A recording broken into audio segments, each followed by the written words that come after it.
Wakey wakey, eggs and bakey, it's time for another day of CCT, and we have some familiar faces on our screen.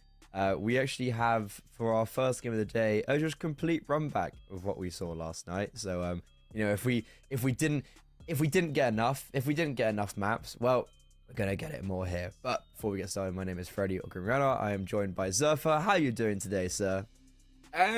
I was doing good, and then I checked last night after we got off. We had a long best of three between Paravision and Nine Pandas, and I was like, oh, what's the first game me and Freddie are going to be casting in the morning? Oh, it's Nine Pandas versus Paravision. So just in case, yeah, we didn't get enough, we're going to be watching it once again. But there is kind of a silver lining in the fact that we didn't have to prep for the first game whatsoever, because we had it all written down from yesterday. We have even more stuff to talk about as well because of the best of three that we witnessed. So yeah, I mean, we have to kind of take what we can get in that situation. But I do kind of feel like we have just like traveled back in time, like 17 hours, and we're back at square one. It seems like we're in Groundhog Day. It's just literally the same day over and over again. But yeah, I'm still hopeful. This one probably has a little bit more weight to it as well, because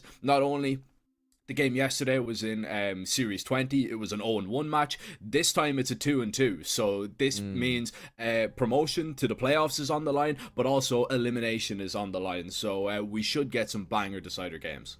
Yeah, it's kind of for all the marbles right in this matchup.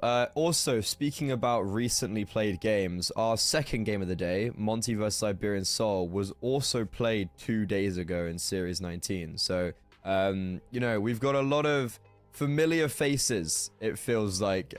Just like every game seems to have some sort of recency to it.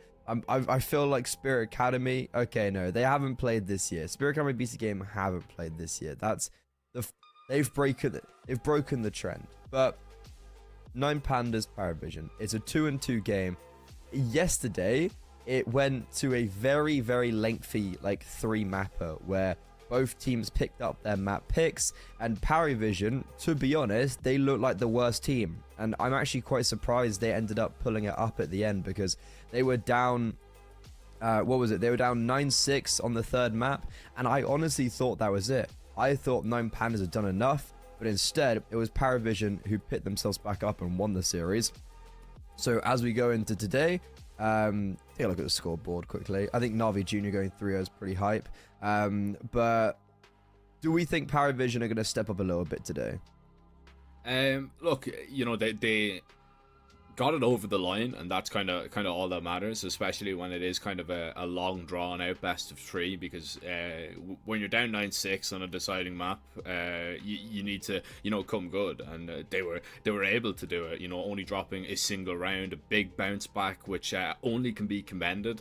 And I just wonder, it's always weird when teams are playing against each other like so often, like they've even played before this, right? They played, in Challenger League. I think it was maybe like 10 days or 11 days before. So Nine Pandas and Paravision, they've got a lot of reps in officials against each other. But I just wonder, how much review they could have actually done, because it was such a quick turnaround, right? Like, it was only last night. We finished up at about 9 o'clock our time, so we're starting 13 hours 14 hours from then. Like, I wonder, have you been able to adjust anything that went wrong if you're Nine Pandas, or do you think that maybe you just got a little bit unlucky because you were in the lead on that deciding map? You probably could have closed it out, even being the underdogs, but Paravision just seemed to have kind of that much more. I think Paravision, in all honesty though, they should be taking this. They should have, that goal to say, all right, we beat them yesterday. We didn't play maybe to our best of our ability, so probably we should be taking this one again. And I'm interested to see if they're going to be able to kind of fix their Mirage if we do go there, because Mirage was the problem. That was the map that they dropped to Nine Pandas. I can only imagine that Nine Pandas are going to pick into it once again. But yeah, I think still there's a lot of storylines that we can go into for this Paravision team. I think they have impressed me, definitely. Belchinuk had a lovely series as well, might I add. He was very impressive. He came up with some big frags, and Travis and James came to life in those kind of dying embers of that decider too, after kind of being a little bit quiet for both of them, but they really got going, and they, in all honesty, were the difference makers. I think Belchnock was the consistent factor throughout the majority of the series, and was the kind of outlier, especially on the third map, which was interesting as well, because I think he was the one player you were like, oh, I'd like to see more from him, and it's like, boom.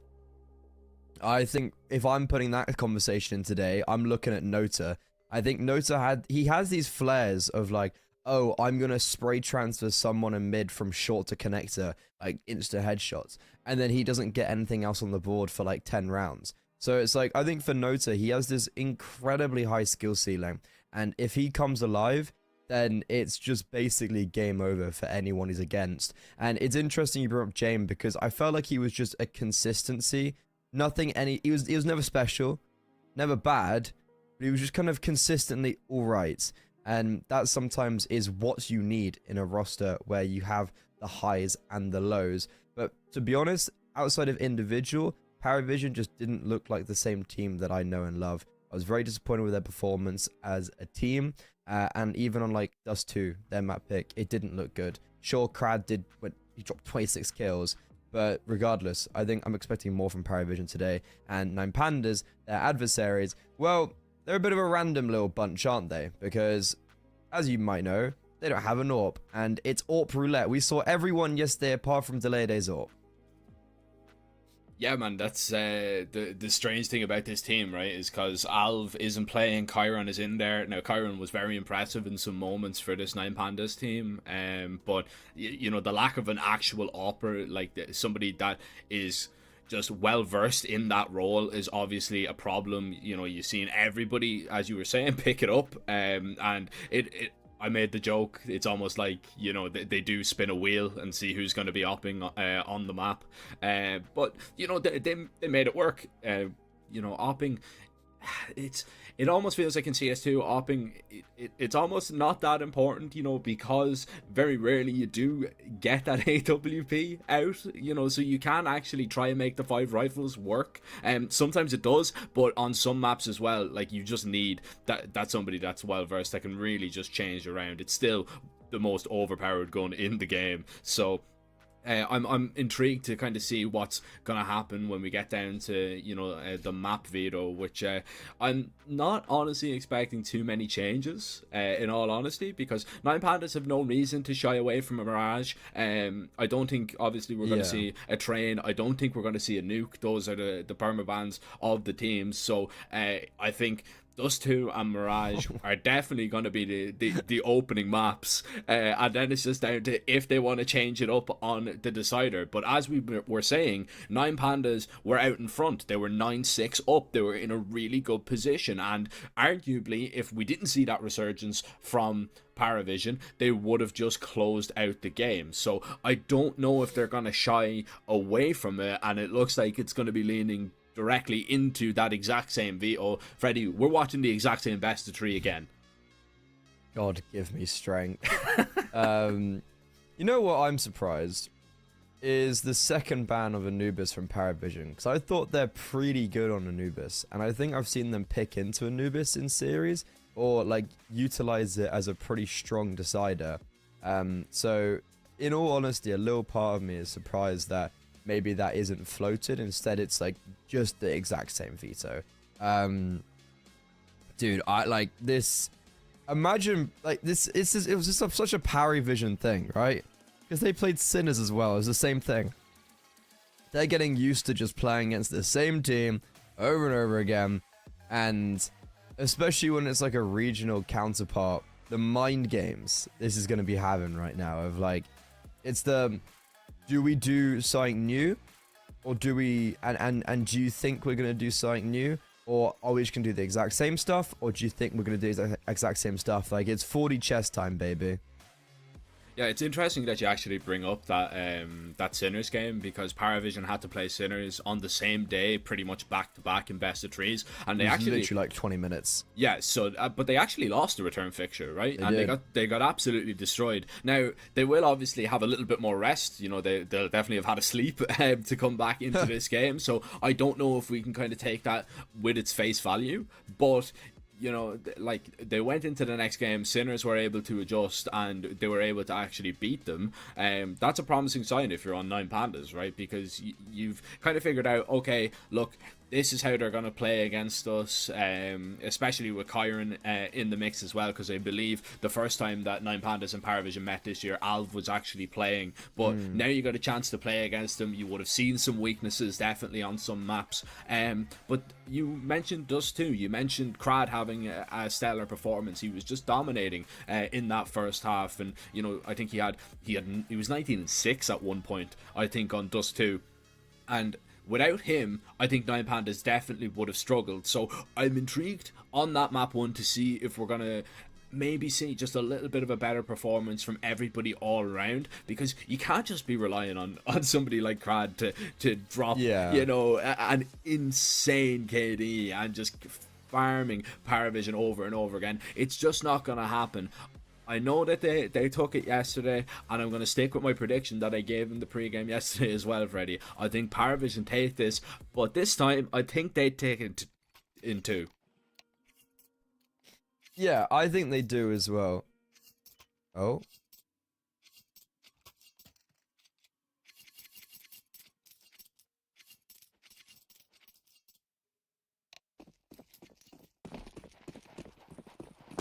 I could, but I mean, I still can. So we get that sorted out as quick as possible.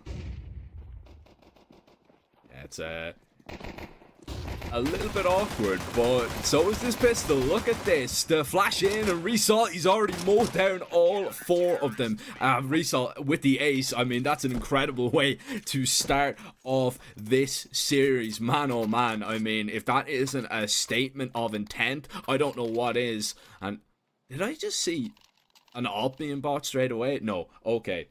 Result, he has actually decided to refund it, to go for the M4. I don't hate that whatsoever. I don't hate it whatsoever. But this is a fantastic start, and maybe Result, he did actually have a pretty big 1v3 yesterday. Like, even though the majority of the rounds and I guess the success did come from Crad, it's Result did, you know, he did step up on occasion, and right there it's a massive beginning for him out on long. And yeah, for 9Pandas, I think our conversation yesterday was like, oh well, you can't just rely on Crad, and then they won the map where he didn't pop off. So it's like it's a bit of an oxymoron there of like he gets 26 kills, carries them all, they still lose, and then when he does like average, they win. So maybe when we go on to Dust 2, this could be in total and in general a cleaner game, just on the basis that if Crad doesn't get 26, it's probably going to be a pretty easy one. It's an even weird thing to have a conversation about, right? It is a little bit strange to say, all right, if somebody doesn't drop ridiculous numbers, they're probably going to lose this map. But Paravision are just so strong. You know, they are just Dust 2 merchants. They will really punish you on this map. This is their bread and butter, and they always seem to perform. Pistol round, you pick up a single kill. Not that much to really dive into. Not really that much to talk about. But we've got the first gun round coming up here. Paravision going for the investment. And I don't know if you remember about those early gun rounds, but Freddy, Paravision, the big problem that we had with their T side was they were fighting for mid a little bit earlier. They were going out and they were getting that little bit of aggression, but they were doing nothing with it. And yeah, that was the real quarrel that we had. Starting us off though, it is Belchinuk with an opener. Kyron's going to be taken down early on towards mid, but it's an instant refrag. A lovely HE positioned on top of his head to get this one back into a fair fight. Yeah, it does feel like somewhat of a similar setup, maybe a little bit different, but it's the same prognosis of Chiron getting quite aggressive. The AWP was on middle. I think normally we saw Crowd and the AWP doubling down together on short, so still, yeah, some similar ideas, right, being put in place. And as Paravision now have some more freedom to take map control, they'll force Crowd off short.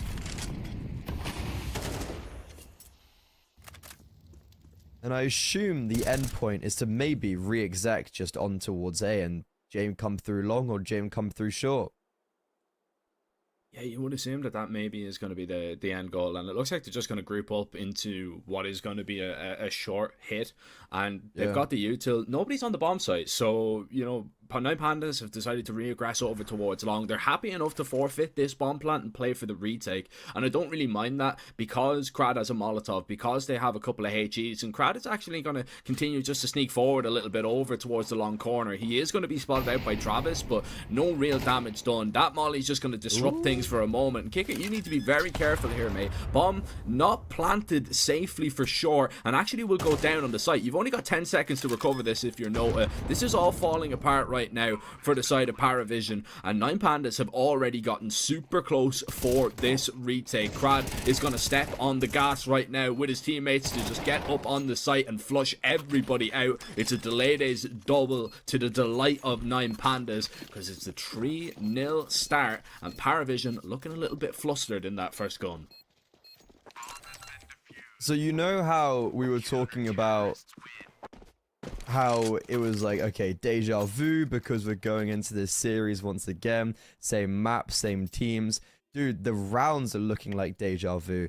I think you touched on it there. It's just Paravision going up short and it not succeeding because Crad gets a triple kill. I've seen it before. Like, this is exactly what happened last time. Yeah, I mean, like, the issue with Paravision at the beginning of the last game was they just kept on going up short and kept on losing because Crowd kept on getting a multi-kill. Deja vu, baby. So we go back into another round, and this is now the short setup we were talking about. Yeah, boosted player. Shafi has that AWP, but oh, that's a little bit too aggressive there on that one. Crad is just showing that's just going to be an easy kill. You just take down the bottom totem of that pole, and it only totals up to a single kill, but it might be exactly what Paravision need to maybe force their way into the bomb site. Shalfi, oh, that head was spotted. Nota now realizes it, but he's going to go back for a little bit more here, and Shalfi connecting with that op. He is the stand-in opper for this lineup. He is just trying to make do and just fill a position, but he did an excellent job yesterday on Dust 2, especially. Lovely deagle shot as Paravision look to explode out towards B. Chiron not going to be smoked off here, so he's going to be able to just take these engagements as he wishes, as he pleases, but James being a tough customer to deal with. Yeah, that no smoke in the doorway or just really any utility in general seems to be the crux of the matter right now for Paravision. You know, it's the great opening kill, but as soon as Nine Pandas have pivoted over, they've dropped the bomb, and Kicker's just hoping to see if he can get... Okay, that was a smoke into the abyss.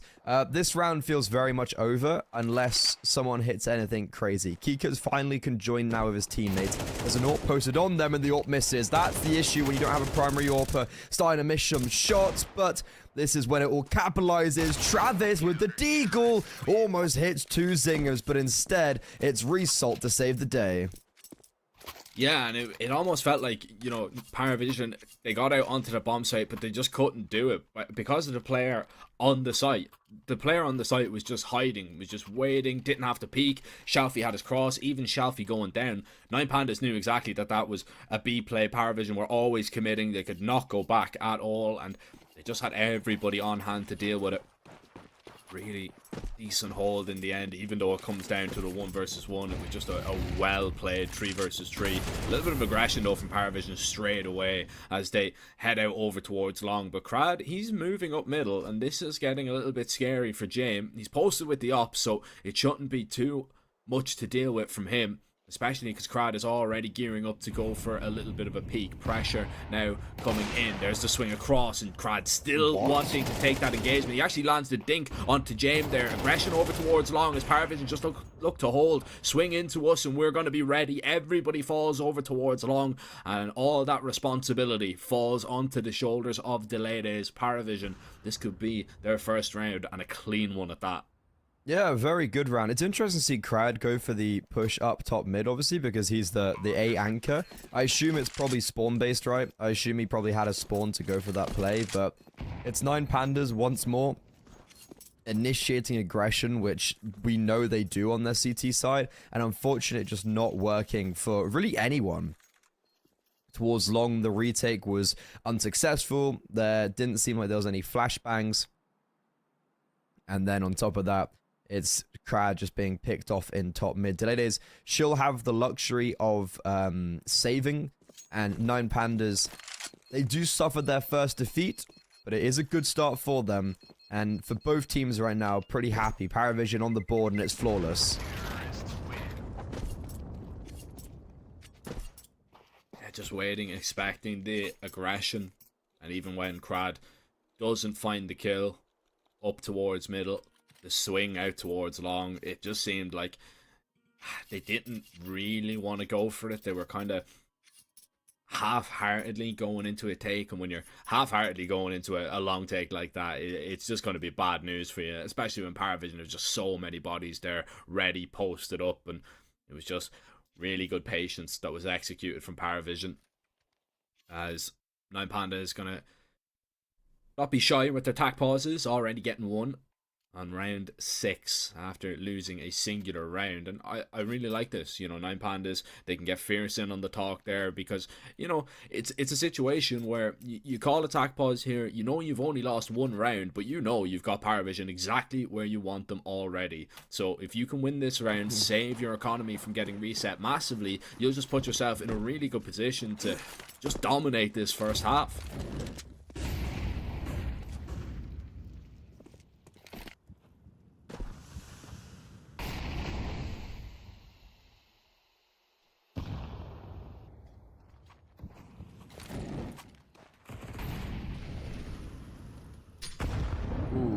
Nota's taken a lot of damage early, and whenever I watch Paravision, I didn't see it much yesterday, to be fair, but Nota's really good as this tunnels player, not as a lurk, but coming through like at the start of the round, right?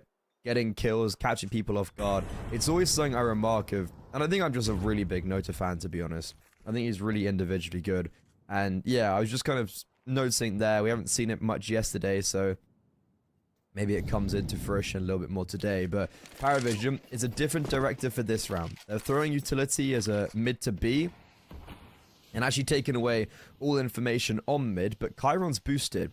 He needs to be dealt with, and he's not going to get spotted, but he doesn't spot them. This is now awkward because Decisive is being crunched from B, and he thinks that he's being held for, but Chiron isn't. And that's the B bomb site capitulated, and the rotations very much dealt with.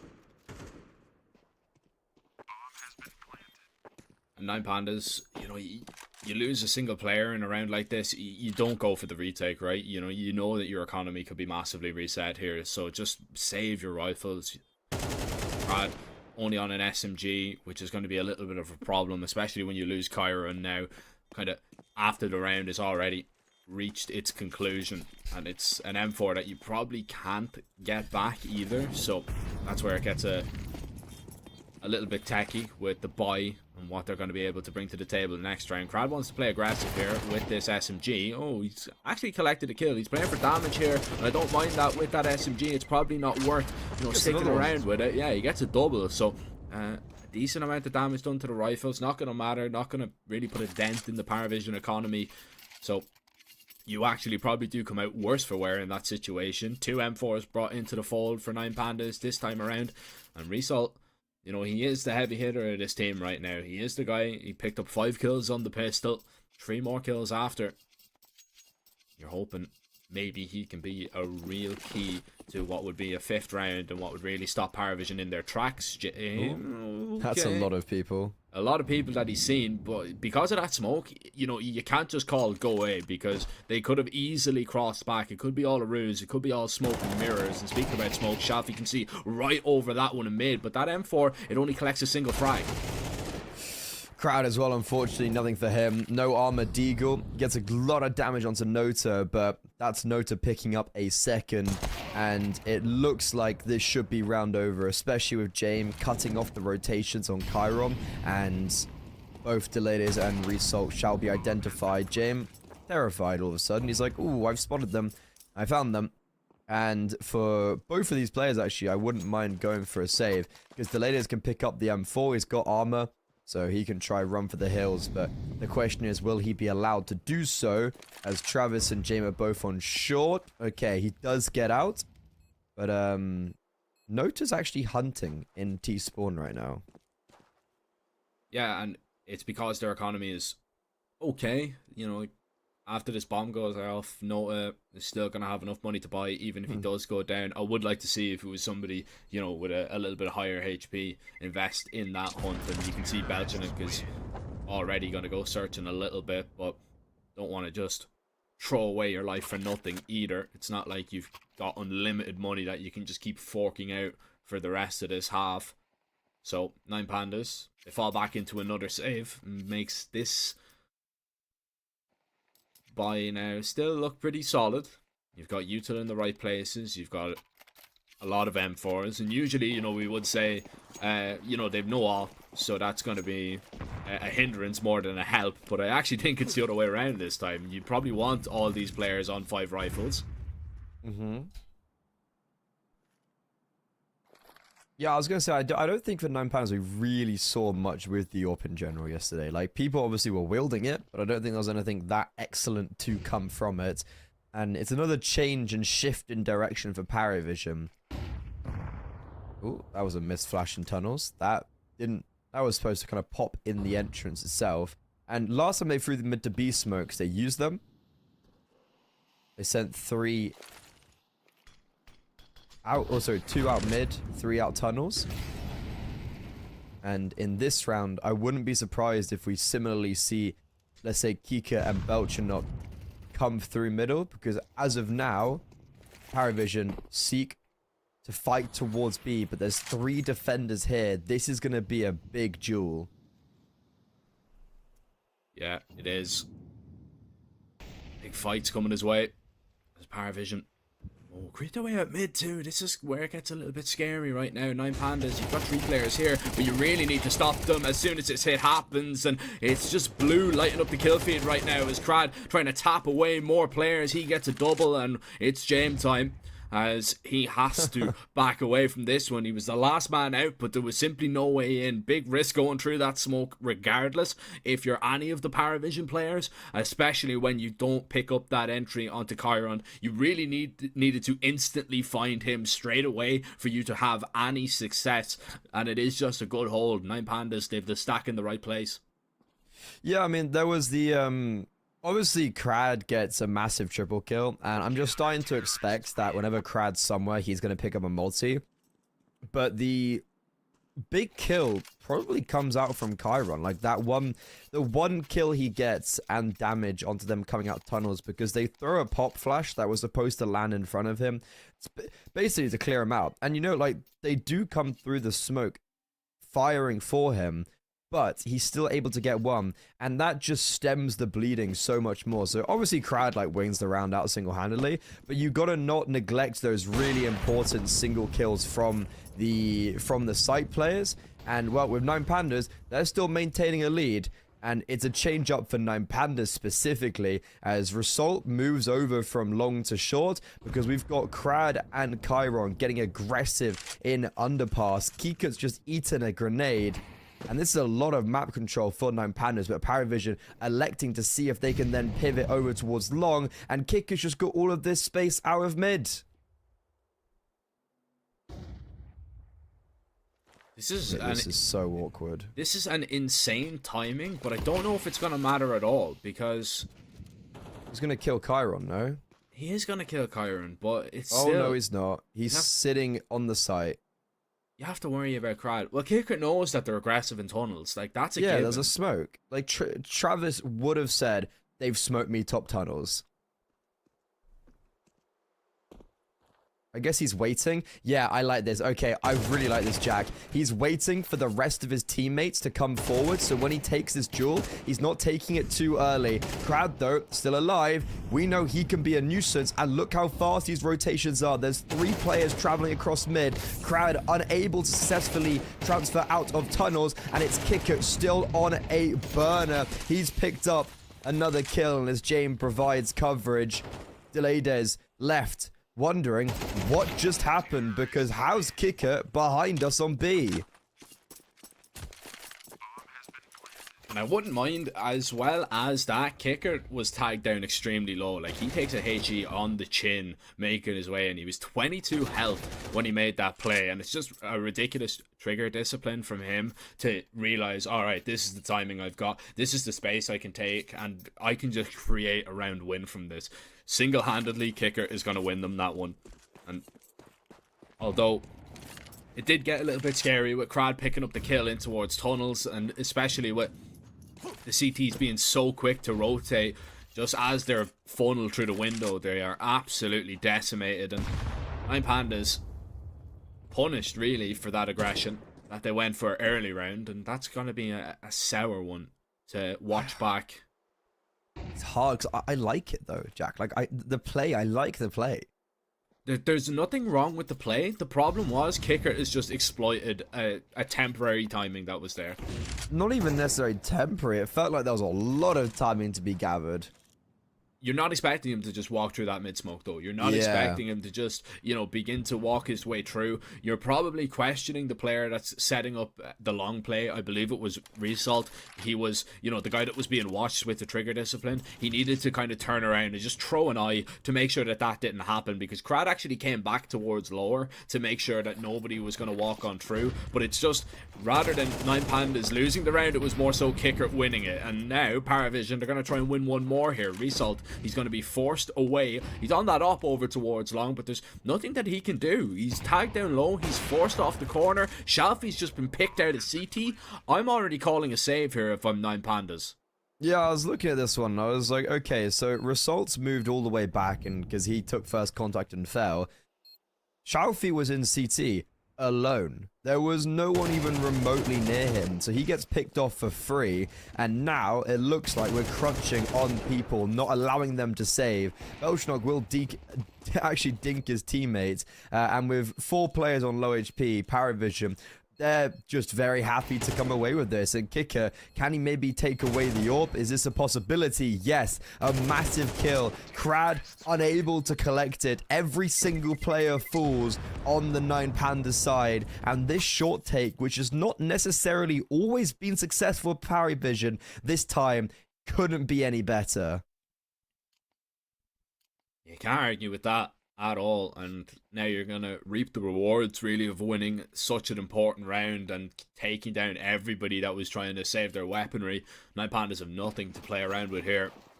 Pistols gonna stack over towards this A-bomb site. I believe they're gonna get aggressive over towards long. Oh, this is gonna get crazy in a minute, Freddy. Smoke towards the corner, but all the pistols are already here. This could get very awkward, but players playing anti-flash, you should be ready for the swings out now, and the CTs would just get absolutely nothing here. Ripped apart as soon as they are spotted. Crad even going to be spammed down. He's praying for the knife. Yeah, I mean, if somebody comes through, he might be able to get an extra bit of cash in his back pocket, but once that initial flash just doesn't work out, Paravision were always aware that that was a possibility. So yeah, that's never really going to bear any fruit at all. And we're not really seeing the insane performance from Crad that we did last time round. He's had a couple of rounds, but he's definitely not 19-6. So Paravision, they've got this advantage. They could have a 7-5 half, and you think the way that they played the CT side yesterday, that would be more than enough. Yeah, I mean, to be honest, I feel like Crowd has won like 2 rounds single-handedly, and Result won the pistol single-handedly, and then there was the eco. If pretty much every single one of Nine Pandas rounds, bar one, yeah, and I might be even wrong then, has come from pure individual prowess of someone getting a big multi. And, well, speaking of result, on the AWP, let's see if he can have a big individual round, as he's picked off the first Nota underpass, caught by a play that Nine Pandas, you know, they've tried that before this map. They've tried it a lot yesterday. Wasn't necessarily a surprise that that was going to be a thing. Crad, wow, that is aggressive. He just pushes through the short smoke, so he gives away the advantage, but it shall be brought back as Kyron and Shalfi aggress towards long. Now, Nine Pandas, very heavy stack towards this A bomb site. Paravision will identify this, but Kyron, he's on a very swift rotation. Shalfi as well is very quick on the floor. Only one player on this B bomb site. The numbers are moving around effectively. Whiff though from Decisive means the B bomb site is caved open, and now for the final round the half, Nine Pandas situate themselves in a very difficult 2 versus 2 retake. Especially being separated here and with Shalfi on low HP. No care as well. Yeah, this is awkward right now. Shalfi's going to be instantly spotted out. He's even going to be mollied off, and he can't go through that. He's going to have to wait that one out. Resalt has at least swapped over to that M4, but he needs to speed it up. Leave just in time. It might be a little bit close, but Resalt, I think he does have it, so they will at least stop Paravision from getting onto 7. But it was a game of margins there, and luckily the margins were in their favor. Surprised James post plant was where he was, right? Like, he's just out in the open. Like, why is he not playing like boxes or whatever, or just anywhere? Like, I feel like that's an interesting post plant from Nine Pandas in general, of like Travis really tucked away in isolation and James just out in the open. 6-6. Nine Pandas once again testing Paravision. Paravision's map pick. This is where they really stepped up yesterday. I don't even know if they really lost a round or more than one. So a pistol round victory would just put them once again in that position of familiarity where they're just succeeding. Nota has got dual brothers and has pushed tunnels. Decisive is not going to expect this. That's a massive opening kill, and in the meantime, Belchnock silences not just 2, but 3. The USP is sung. It's singing for Paravision to reclaim their lead as Shalfi, completely by himself, bombs down in no man's land. And these pistol rounds have been very similar on both sides this map. One, just both players, or both teams having someone decimate. Not over just yet, but as soon as you gather that information, right, yeah, there's the swing, and Nota will just seal it. And it's pretty dominant, I would agree. You know, it's not the ace that Result was able to come away with, but it's definitely nearly as clean and nearly as impressive, because it gets you out in front. And no bomb plant for Nine Pandas just means that it's going to be a Glock train that has its sights set on B. Now, whether that's into lower tunnels or whether that's straight out onto the bomb site, only time will tell. And actually, everybody turns around.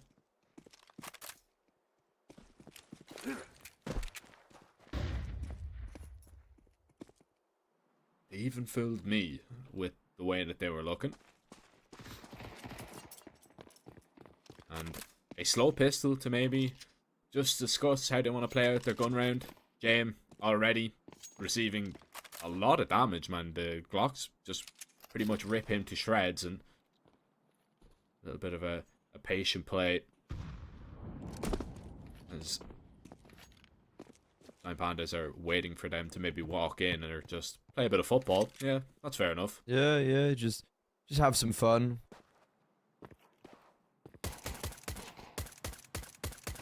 Noda's just dueling them at range. You any good at football? I feel like you're pretty techie. Or are you a centre back?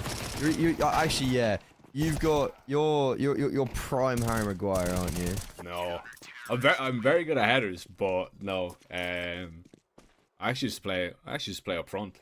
When I played pretty much everywhere up front. Oh yeah. And in goals when I was underage, like when I was like growing up. But when Was this goalkeeper because you wanted to? Because you got forced into it? Yeah, goalkeeper because I wanted to. Because fair. I watched Oliver Kahn when I was younger, the Bayern Munich goalkeeper in like the early noughties, and I was just like, this guy's a beast, man. I want to be exactly like him.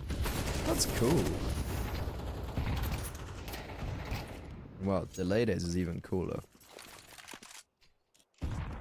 That was a pretty clean opener. James also been tagged.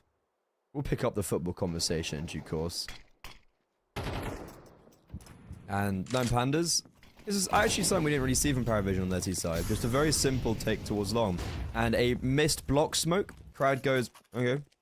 Just gonna go through that. Kicker's relinquishing control of the bomb site. Nota's little bit isolated on himself, but Kicker spams through through the smoke. Crowd will go up and under, but as he then exposed himself for the kill, Belchnock trades. It's a 3 versus 2 for Paravision, but there's a combination of 39 HP between 2 players, so this round kind of lives and dies with Belchnock as he's the one with high HP and also the one with the kit. He's also the one that is pretty isolated. Jem is behind him, but you know that he's not going to be following you to the death in towards the bomb site. Yeah, that's round over. He's just going to let you walk in and see what you can do. No low HP. Not going to discover anything. James still hasn't moved from CT. He wants to save that up. And 9 Pandas, a really strong round after it looked like it was all falling apart, right? Yeah, you get up long. Kicker, though, destroying 2 through the smoke was absolutely massive, James. You need to make sure that you hang on to this up, mate. Don't want to lose that. Nobody is going to be able to drop you one. Maybe Kicker if he wants to sacrifice armor, but I don't think that was going to happen at all. And I mean, it cost 9 Pandas a lot to get up there. That's the only thing I'd be a little bit worried about. You know, we're going to see the rebuy, but if you want the AKs out, it's going to be, you know, few and far between, because you do need a decent amount of util to get where you want to go on this T side. A tactical pause to see probably what pieces of util you actually need for what strat you want to be calling here. Because there's nothing worse when you call something and you're asking for somebody to smoke something and they're like, oh, I actually didn't buy a smoke this round. I didn't have enough money. And you just see them with an AK and a flash. Like, oh, cheers. That's the bane of... Yeah, that's the bane of my existence. It's like, oh, so why have you bought a Deagle and a Felico round? Oh, because I wanted to. Oh, so what are you going to buy next round? Oh, AK. With what util? Oh, nothing. It's the El Clasico. Also, I'm kind of shocked they don't win that last round, Jack, even though Kikit gets 2 through a smoke. Like, what more do you need to do? I felt like there was a very weird setup between him and Nota, because they did have a crossfire, and then Kikit drops down and isolated Nota, like, massively. And, like, Kikit gets 2, but he also isolates his teammates. So, yeah, a little bit of a weird one. It's a buy-up for Paravision. And they had 3 players starting B. And this is all going to come head-to-head. Yeah, Nade is going to do a lot of damage. And it initiates the duel. Kicker and Nota again thriving. But it's a 3 for 3. And then Travis, to be fair to him, don't blame. Pushing long, thinking that, yeah, there's 3-4 players fighting out middle. I've probably got a timing. No. Results holding for you. And James now left in a 1 versus 2 as 9 Pandas set to go up long. I've got an idea of what's going to happen. Jack, do you know what's going to happen? Yeah, James is going to peek out long and kill Shalfie, and then it's a 1v1 oh, versus wait. Result. He's not saving? Oh my god, he's going for it. Nope. Ooh. Is there a kit down anywhere? Don't think so. Don't tell me you're going to get that kill and then go play for an exit. Oh, James. 19 HP there. To be fair, I don't... This is a situation where I don't blame him. He has completely faked out Result because he faked away that death cam, as you mentioned. Very smart play. But yeah, there's no time for him to go for this. You know what? Like, he's got 19 HP. I actually don't blame him. Yeah, look. On further examination, I agree. But, I concur. But Do you blame me for being a little bit skeptical when I just see, you know, a couple of clutches like that? Because you're not like, let's call a spade here, all right? Like, this guy, he does bait a little bit when he's going into these kind of clutches. Allegedly, he's always the furthest player back. Like, if you ever watch a Paravision retake, I know he's the op. I know I'm not, like, you know, it's maybe a little bit weird to say, you know, he should be a little bit closer to the rifles, but, you know, this guy is so passive in those situations that he always wants that op. All I'm saying is old habits die hard.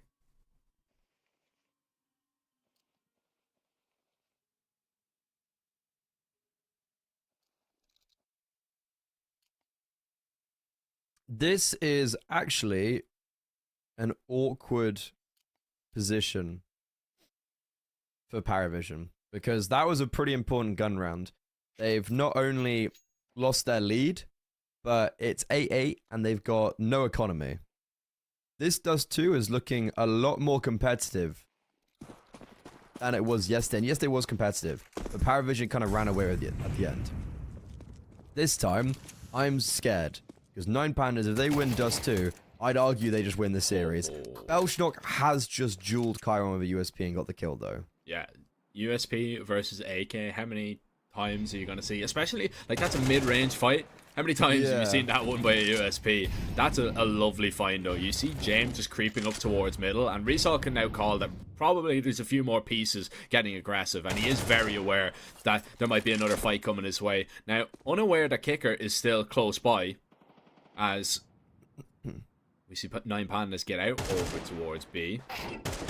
But it looks like the round has been and gone. It is done and dusted. Another ace. Is he going to be able to find another ace? Now, that would be crazy. We have actually casted, like, an insane amount of aces this year already. Like, I mean, like, aces from the same person. I don't know if you remember the Yano game where Henu got 5 aces. Oh, Christ, yeah, I remember that. Or 3 aces, excuse me, not 5. I think it was like, in a map, I think it was like 3. And then in the series, I think it was something like 5. Or along those lines, right? Yeah, I remember we talked to JW afterwards, right? And he was like, yeah, you know, yeah, it's always good to get an ace, but if you get an ace, if you get so many, it then starts becoming a thing on the other team, not you doing well. Yeah. Eyeballers versus Yano, and he was able to, 3 aces. That just, it changed the outcome of one map, I believe, but unfortunately didn't really do that much for the rest. Still though, no ace that time for Result. He'll stick on just the one. Delayed ace now with the AWP, so we're a map in, and we've seen delayed ace, we've seen Shalfie, and we've seen Result all wheel that up. Hell yeah. Oh wait, we've got the bingo card! The ladies was the only one who hadn't got it. Oh, from yesterday? Yeah. Yeah. We've got the bingo card. Yeah, buddy. All 5. And they're still somehow gonna win Dust 2 against a team that has an AWPer. What's the plan here for 9 Pandas? Cross smokes? Go B? Easy enough. Issue is, a lot of players here for the Paravision. Yeah. Noah has to kind of back up here, so it's Belchinook that's just going to be looking in towards the tunnels. It's really on him straight away as the mollies will come through. Has to just try and take the fights, and they're winning it. Stack over towards B, and it's worked out. You still don't know about Noah. Kicker has actually got away, and he's just going to really reveal himself, so you're definitely not expecting Noah to be here, but that's a great response. 2 versus 2 now. You cross safely as James misses his opportunity to strike. Bomb is down as the flash goes high, and Travis tries to get on in. Doesn't discover all all that much. Worried about tunnels, but still can't find anything, which is terrifying. You know they're on the site, but where are they? Nobody has given you an inch. Nobody has given you a moment to just catch a glimpse of somebody. Result still on the jiggle. Travis now realizing where he went wrong, and James, low HP on both players, USB in hand. He could actually still do this right now as he tries to get on the bomb. Doesn't have a kit though, so the tap comes through. Result, he needs to go for this peak, but he is playing him like a fiddle right now. The wait, the swing spots him out, and time has just ticked on way too long. No time for James to pull off that defuse. He will get away to save that AWP. He'll even get a better skin to move forward with in the next round, but he cannot save the skins of Paravision as they sink in that round. 2 versus 4, Jack. 2 versus 4. And in, like, Nota gets owned, and it's really good awareness for, was it Shalfi who gets that kill? Or whoever got the kill. Even though Kicker and Belchnock had both been spotted and had both got kills, they were searching for Nota. They were searching for that third player. And then in the 2 versus 2, the reason why Crad doesn't peek on the bomb site is because he's being held for. The cross is being held for, and it's beautiful. Now, for 9 Pandas, as they take double digits in a 2-round lead, there's a lot of aggression all over the map, and it will be mediated towards long, but they do lose their lurk over towards tunnels, as now Paravision all set sail towards A.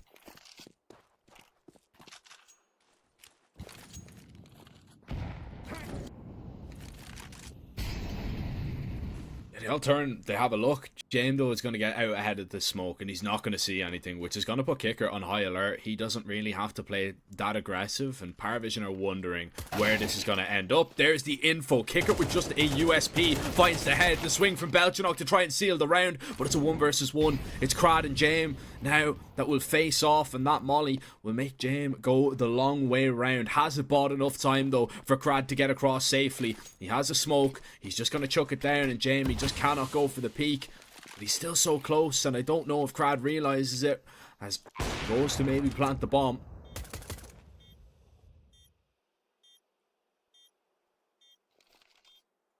Jackie misses the shots! He missed the shot! No, James! What's gone wrong? I'm in disbelief. He misses the shots! 9 Pandas! They should have lost that round. That should have been a low purchase for Paravision that they secure. And instead, James, back-to-back times in the clutch. This one more egregious than the last. Crad was sitting, he was a sitting duck. Oh dear, that could be, that could be the beginning of the end. And now 9 Pandas, they're on 11. They're 2 rounds away with a 3-round lead to completing Dust 2.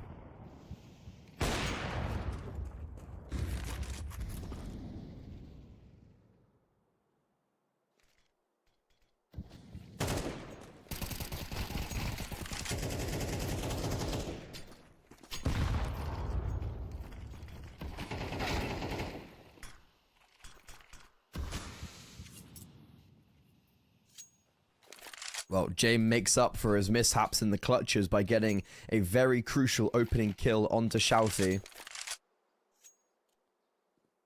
9 Pandas now seek to pivot over towards long and utilize Chiron as a short prong as he starts putting down utility and holds the vision of James and Kicker. This round lives and dies of Travis for now, and he won't get anything. It's a good dink onto Crad, but no kill. Now James, potentially scared of short, but Kicker's got aggressive stance that allows James to do tunnel vision on long, and he unfortunately can't get more than 1 from that position. Kicker also dies after the smoke fades, and that's the importance of your second prong. Belchnock running in the Molotov reveals his position and takes a lot of damage. Paravision could just think about going for this save, and that will give 9 Pandas 12 and map point as Paravision fall on a gun round after getting the opening kill and mostly maintaining the advantage throughout it all.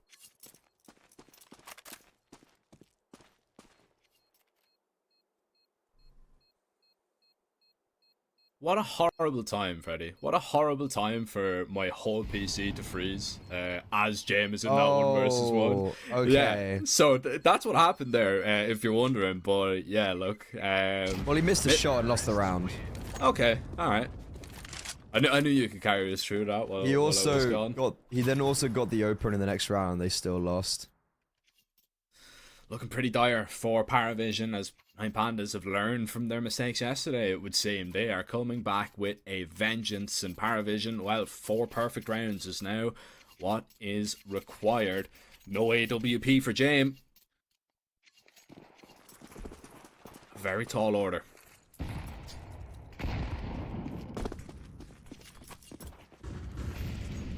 I think this could be over, and this is going to be a real upset because Paravision looked very lackluster on Mirage yesterday. So if we take that into consideration, where the only reason they got a few rounds is because I think Nota strung some nice multi-kills together towards the end. So 9 Pandas were all over their adversaries on Mirage, and currently looking to end off Dust 2. It won't be an opening kill for them though. In return, Kick It does once more put Paravision in the lead. But last round, this was not enough. This turned out to be futile. Yeah, need to be a little bit better on their 5v4 conversions. You know, when you get that opening, you need to make sure that you're able to find it. Resaw creeping up. He's just hoping that a flashbang doesn't come his way. And well, look, here it comes, swing right through. No flashbang required as everybody just goes to take fights, but it doesn't go your way at all. Oh, and look at Crab. James, he has to back up through the smoke. Yeah, Krad's got a nice timing. Belchnik has this one covered though, surely. Luckily, gets that M4 under control right there to peek from the site, and Belchnik looking to save them, and he will. He bails them out of what could have been a very dodgy round. Paravision not done on their map pick just yet. Belchnik had a really big day yesterday, especially in the Cider. He came up on trumps when it mattered the most, and now for Dust 2, he's seeking to put Paravision into overtime. 3 rounds in a row is now necessary. They've completed 1, and 9 Pandas take their 3rd tactical pause, as even though they have been winning majority of the rounds, and that's the only that's the 3rd round they've lost on this T side, they've been winning these rounds pretty precariously. Clutches, 2vx's, like, players have not really been surviving. So we take a glance at their economy, and it's Result having to drop over 2 AKs, and actually that might just mean it's gonna be fine. Crad probably will be on a Galil, but apart from that, it's going to be, I think, primary rifles across the board. Maybe Diladez picks up a Galil as well if he wants to prioritize utility. And yeah, that's going to be the case. As now this tactical pause concludes, we resume with regular play. And can Paravision rise up and force us into overtime on their star map? Or will they be shrouded in misery?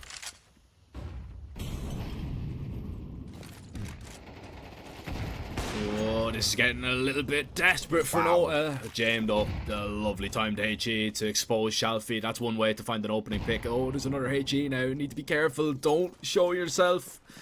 And nobody spotted just yet. Decisive actually has a nice timing to walk up short, and he's hearing all these steps rotate on over.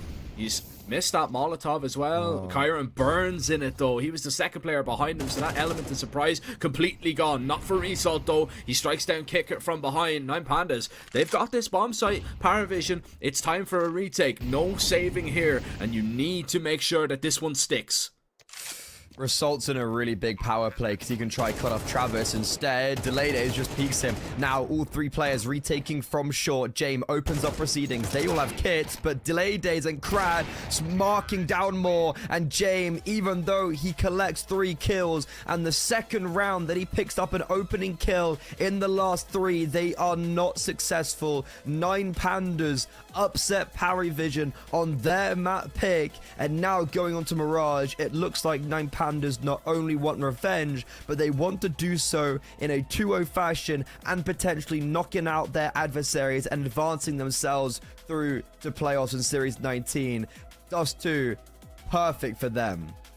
Yeah, man, look, they came in with an obvious game plan and were able to punish a good few mistakes on the Paravision side. Really strong showing from them on their T side, and it deserved victors definitely on map 1. But it does kind of spell out a thought that, you know, what you were already alluding to on that map was the fact that Paravision did not look good on Mirage whatsoever. There was only a couple of glimpses of a little bit of individual brilliance that they managed to, you know, pick up a couple of rounds, but they still got 13-8'd, and they need to hope that they were able to learn from the way that 9Pandas like to set up yesterday, because if they haven't learned anything at all and they go in absolutely blind and not knowing how to deal with what 9Pandas were throwing against them, man, this could be them falling out of the event. 9Pandas could be advancing to playoffs, and this could be probably one of the upsets of the tournament.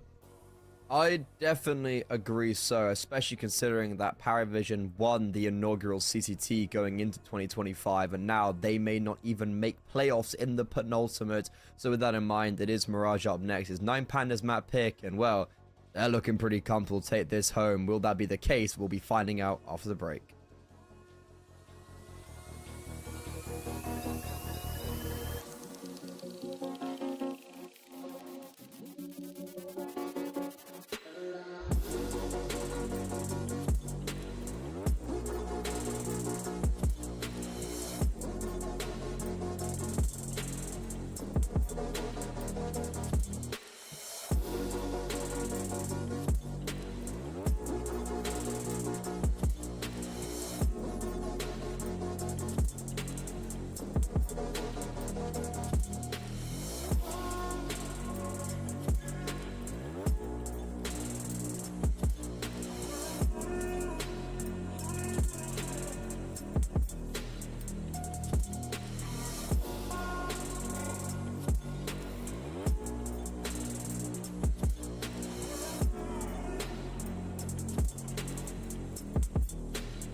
This game's certainly getting very exciting now. We weren't sure. I think we both expected it to kind of go 3 maps, right? Like, we were like, you know what, we'll run it back from yesterday. And now, 9 Pandas, they upset Paravision on Paravision's map pick. And Dust 2 is supposed to be one of their best maps, but not today. And now as we go on to Mirage, we go on to one of their worst maps. And yesterday, they did not look convincing whatsoever on it. Yeah, not one of their worst maps. Their worst map. Oh, okay. Yeah, their worst map. This has not been a good map for them. They have not shown anywhere near the level that they probably should have, especially not yesterday against 9 Pandas. So it's looking pretty bleak. And what 9 Pandas, you know, they're probably going to start on this T side. What we seen yesterday, and they did really well, was they were able to actually isolate James Freddy, and they were able to avoid him pretty much at all costs and just go for these kind of extremity hits where we know Paravision love to go for these kind of gamble stacks later on in the round where they just put 3 players on a site and kind of hope for the best. We've seen it a lot on Dust 2 and it worked out for them, but you know, the problem with playing that is sometimes it just won't work. Sometimes you will just get it wrong. Of course, Paravision, you know, they love to save, so it doesn't really bother them all that much. But when you're fighting for your life in a tournament, when you're fighting for a survival, you need to hope that those stacks go your way, and eventually you're going to have to go for those retakes. And to be honest, I don't really think that Paravision's retakes yesterday on Mirage, definitely, they didn't impress me. And I think a real key to Paravision actually having success on this map is that James needs to be in the game early. If he doesn't get into the game whatsoever, and he really kind of struggles to, you know, at least get some reward out of that AWP he's going to be purchasing in the buy rounds, I think really Paravision are going to struggle again, and 9 Pandas could just walk over them. Yeah, there was so I think you've hit the nail on the head with the whole James thing, because I think you commented on it and I noticed it was like the first 5 gun rounds or more. So they went B, James was A. They went B, oh sorry, they went A, James was B. Like, he was just nowhere to be seen. And realistically, yesterday was a stomp. It was a 9-3 T half from 9 Pandas. It was 10-5. The only reason it got contestable is because Paravision won the pistol in the second half, and Nota hit some like really nice individual shots. They won like a 2v4. Nota got a double entry one round. Like, you know, those rounds are not kind of repeatable. And ultimately, 9 Pandas, it could have been like a 13-3, and it would have been the exact same game. It was just maybe looked a little bit nicer and a little bit more competitive on the outskirts, but I'm cautious. I'm very nervous of Paravision because they were successful yesterday, but I've got a big feeling that right now that might not be the case today.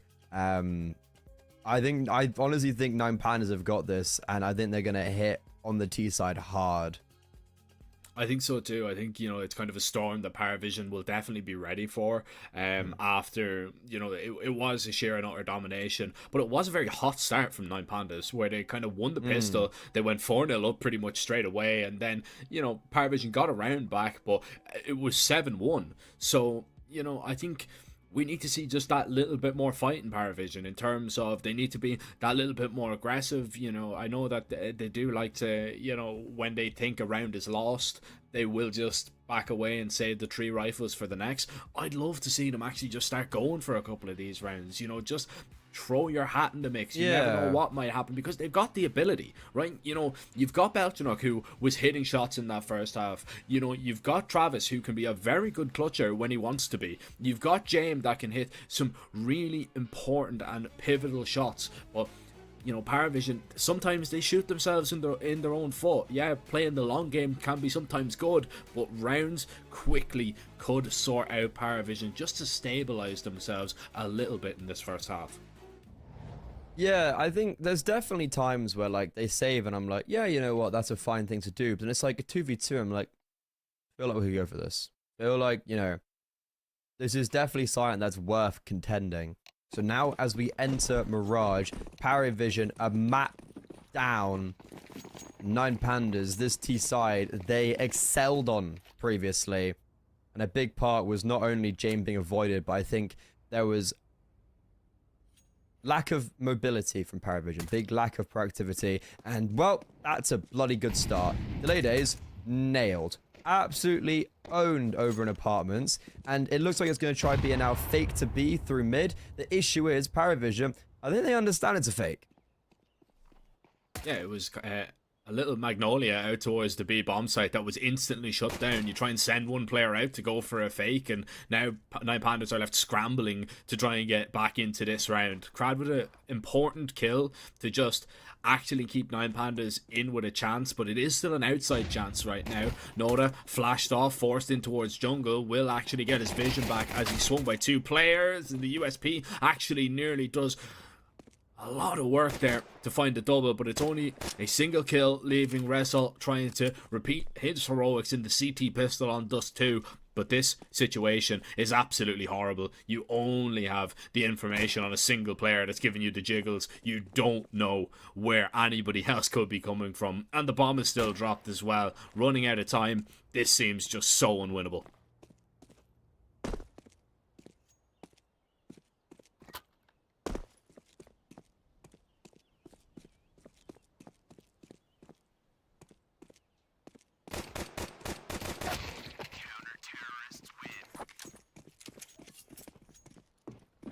And it is. Kicker finding that final kill. What the doctor ordered, Jack, isn't it? It is. Paravision. They will pick up that CT pistol, so no slow starts just yet. No bomb plant, so 9 Pandas, this should be just a Glock round for them. Might see a P250 thrown in the mix if they're feeling a little bit risky. And a single smoke has been instantly chucked over towards middle as Palace play is going to happen. And in all honesty, you know, you've got Jane with only an SMG. You've got Kicker, yes, with an M4. But if these players come spilling out of the Palace, you're relying on Jane and Nota to really take the brunt of it. I think the bomb definitely can get planted, and oh, never mind. I think yesterday we did see it get planted, and it was like, oh, how's that happened?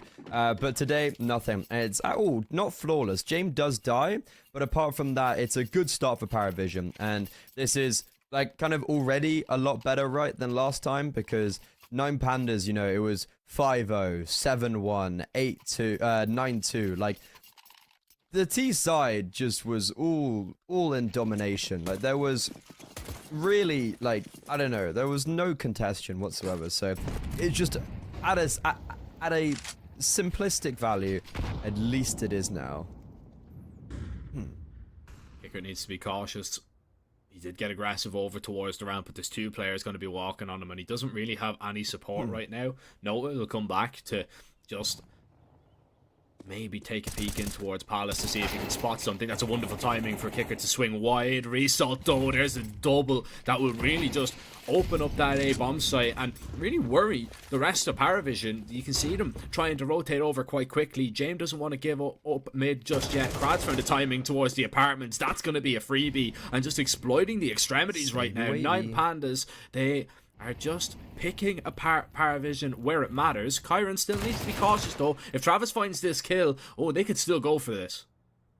Well, 9 Pandas are also then going to pivot over towards B because Krad's got all of that information. But Krad doesn't know about Jame. And well, we said to Paravision, we want them to go for some more of these rounds. That's exactly what they're doing. Jame, he's doing absolutely it all. 1 left in towards apartments. It's Result who started off this round, and he will negate the AWP through the smoke. Travis, quick, hot on his heels towards market. Result seems to be very aware of this, and as Travis comes out, Result misses his opportunity, and when he's given a second, he will seize it. I thought Travis had that one in the bag, but instead, it's a 2 versus 4 put into a then 2 versus 1, and Result rises in glory. Yeah, that's an insane clutch up there from Result.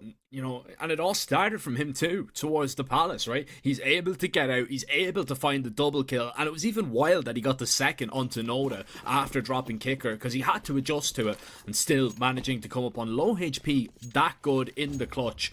And I think Travis even had thought that Travis had that one won. I think he was just, after he gets the information, after he spots him out, he knows that he's low.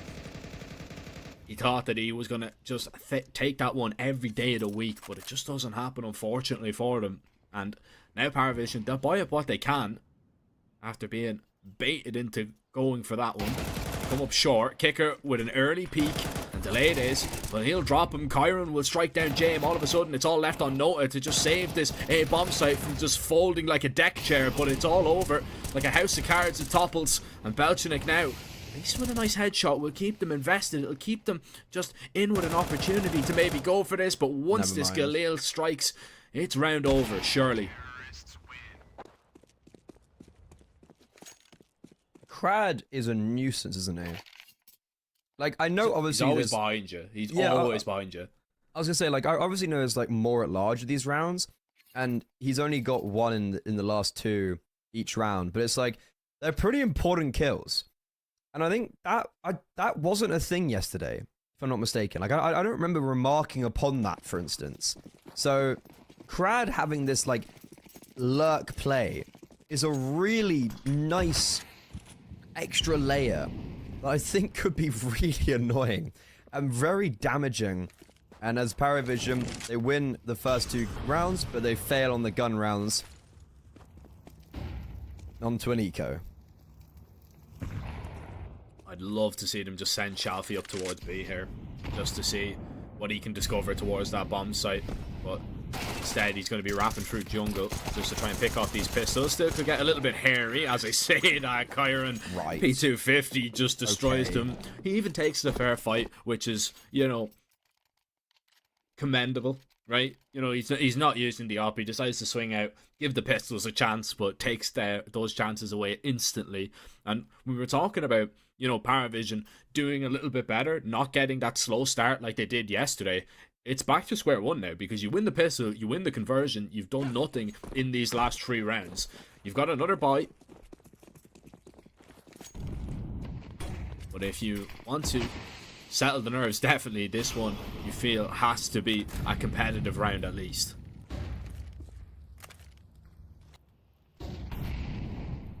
James being boosted up into ladder room. And this could definitely go unnoticed. Especially as 9 Pandas set to scale up. Ah, never mind. They definitely take notice of ladder room. The issue is, everything then falls apart. It's a great opening kill, and then the short crunch gets struck down. There's also a crunch into apartments. Chiron does get a nice spam to Nota through the smoke, and back on the AWP will tag Belchenok. This is still conceivable. I feel like it's all of what Resol can do. Oh my god, that was the opportunity. I did not expect Kicker just to swing short like that, but he almost gave away the round. Now it really is just what Result can do. He knows there's one towards bench. He knows there's now one towards truck, but he's not sure if Travis has maybe maneuvered out. Travis has not moved a muscle, in fact. And I don't really know what Result can do here. Belchuk didn't swing. Yeah, Belchenok got blinded maybe, or I don't know what, but he didn't swing. And okay, Result then is like, there's no way someone's there. And a round where a perfect opening kill transpires into a good round for Paravision. Yeah, Belchuk may be a little bit worried. Maybe he eats the flashbang. I'm not sure. I don't think he would have eaten the flashbang in the position that he was playing, though. I think he was looking in towards the wall there. But, you know, maybe just worried about getting transferred because he was low HP. Anyway, regardless, he wins the round, although there is some moments in that you definitely think, yeah, that could have flipped. 100% Noda, only able to stop one player as they make their way out mid, but it's good information for Paravision to know that they are going to have a fight towards middle if they choose to take it, which they don't. They concede middle. They back up. James posted towards bottom stairs. Delades is already out towards Sandwich, which might be unbeknownst. Kicker might have caught a glimpse of him. Still, 9 Pandas are looking to commit behind this. Nobody on the bomb site. Everybody rotating in towards CT for the Paravision side. And I don't know if they're going to decide to contest quite quickly. Flash in. Kicker will go down. Delades will find one more. It's on to James to try and stop them, but the AKs are just going to run and gun you down. Travis left scratching his head on what happened. It capitulates in towards CT, and with this SMG, now he has to go huge, but he is stopped at the first hurdle. a little bit whiffy from Result, but you know what? He gets the kill on Jame, and it's a good round from Crad as well. 9 Pandas playing very simplistic. They don't allow for the retake to be possible, even though... I actually like the idea from Paravision. It's like, even though they hadn't set up 9 Pandas, they were still ready. And Paravision, they make the call where I think is right, to go for the retake while the bomb hasn't been planted yet, or well, it's like people still getting put up. But it's really nice shots, especially from Crad. And for Paravision, this is it's not looking great on Mirage. They've won 1 gun round out of 3. And they now are sitting in a round deficit, soon to be 2. And I don't really know how that was a headshot, but we take those. I don't know how Chiron's died there either. Yeah, Travis is going to take one with him. I don't think we're going to see much more action here. I mean, Belchenok, there is a world where he picks up an AK, but the world which he escapes with an AK his pole, yeah. Yeah, I mean, Crad already deep in T-spawn. You've got the ladies holding the exit from Palace, and well, it doesn't come to that at all. Results 10 and 4.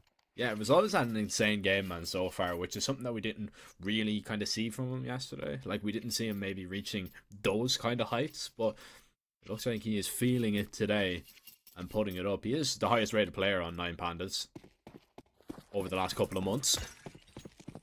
He's proven it right now. He did well on Dust 2 as well, if I remember. It's another important gun round up for Paravision. They do love this ladder boost up. Unfortunately, it hasn't really been successful so far. And James stationed over towards B. As we remember from yesterday, whenever James was one place, and Pandas would go the other. And so far, that's exactly what's happening, because I'm looking at Result over in ramp. I'm looking at these players in mid. I'm expecting maybe a crunch towards A, but in the meantime, Paravision getting proactive towards ramp, because they've got no utility, Jack. Like, they can't hold off. They have to make the move.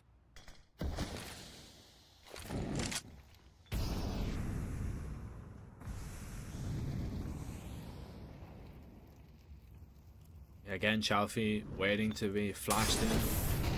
And Molly comes at a perfect time. Belgium is completely blind here. That is just so free. It's just great util. And the Molotov on top of that was perfect. Belchenok, he had to move out of position, so he was eating that flashbang no matter what. Noda, he shuts down Crad in towards the window, but the trade from Chalfie, perfect. Kicker at least finds one, but that is the information on at least one player deep towards ramp. Travis is unknown right now, and Kicker just continuing to face and fight. Does Chiron read into the second player being here? That's the only concern. Doesn't realize it just yet, but still able to adjust. And Kicker trading one back, still staying alive, and Kicker is doing it all right now for his side of Paravision until Jame creeps up connector to shut down delayed A's. It's a big round to recover there from Paravision, and it's all thanks to Kicker. Yeah, I mean, undoubtedly, he wins that round out, and that was all looking pretty perfect for 9 Pandas. You know, they break through middle, they trade out onto Nota, and even Chiron gets the kill onto Travis, and I was like, oh yeah, this is round over.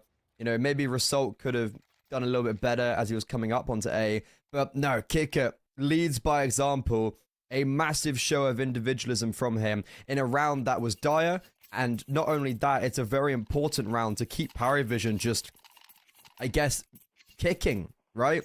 They would be down 3-6, they'd have no money, it would be like a 7-3 for 9 Pandas if Kicker hadn't got that multi-kill, but now because he has, Paravision looking way more contestable on this map than they were yesterday. And speaking of James, this time he is in the right place at the right time, unfortunately. For what avail? Fortunately, he was on the wrong angle. He wasn't really expecting Result to be there. Wanted to take a little bit of a deeper peek and ended up going down. Kicker, though, has done a really good job. This time, it's just the single, though, as he gets flushed out. And it looks like that A-bomb hole will just get flushed away. And so will Paravision. Just nothing that they can do. And Travis, once again, finding himself in this position where everybody's dead around him. He's got another 1 versus 3 to try and clutch up with an SMG, and I hate to be the bearer of bad news, but it's never happening. Yeah, Chiron is an interesting element to pick up on here because he had 9 kills on Mirage yesterday when they won. And like the series, I remember thinking, I was like, Chiron's a bit of dead weight right now, I'll be honest. It didn't feel like he was getting much going. And it's just like in this round, double opener. Like, you know, he does massive to trade and then get the killing connector. So he's another factor for 9 Pandas that's elevated. That wasn't there yesterday, which is, I guess, worrying for now Paravision. But for Paravision, that was a round where, realistically, you had everything there what you wanted. You had the AWP posted up in the right position. You had 2 players, 1 sandwich, 1 con, and then a quick rotation as well from short. And that still wasn't enough. 9 Pandas, their trades are really good right now. And the only time it's really fallen apart was when Kickit got that 3K in 2 rounds ago.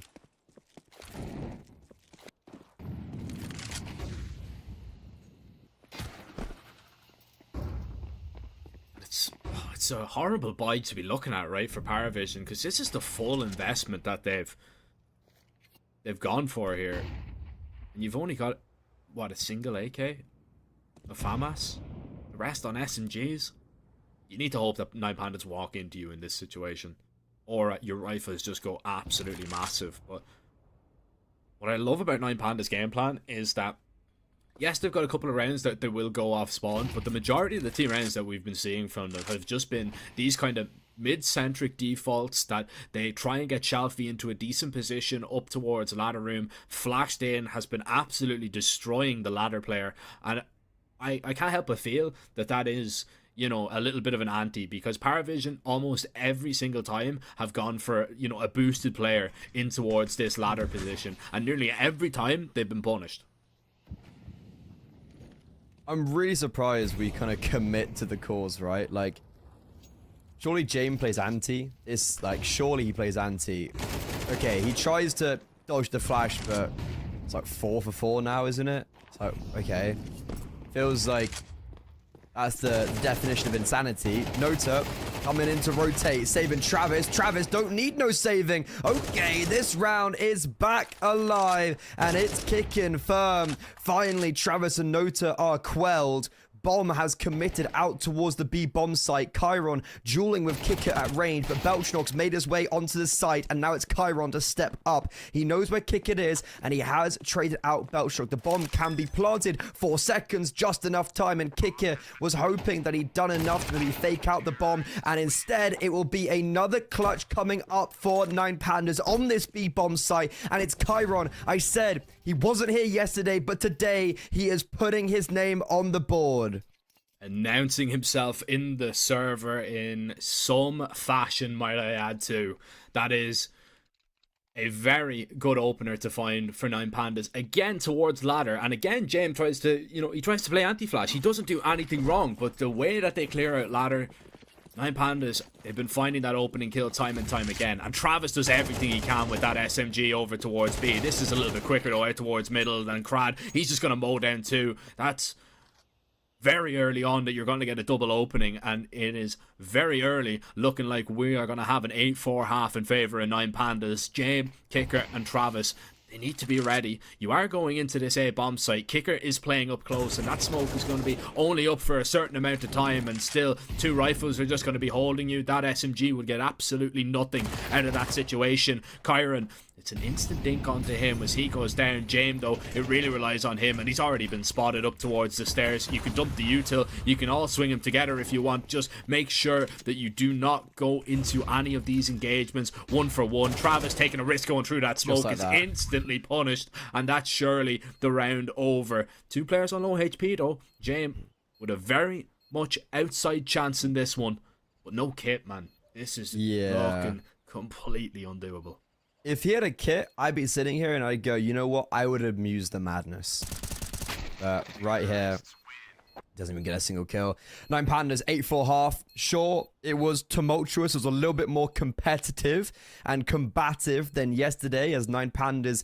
Yesterday it was 9-3 half, and it was a very dominant 9-3 half. This time it is definitely a little bit more back and forth, and it required a clutch from Result, it required a clutch from Chiron, but ultimately they arrive at basically the same position, and that was Paravision also winning the pistol round in this half, which wasn't the case last time.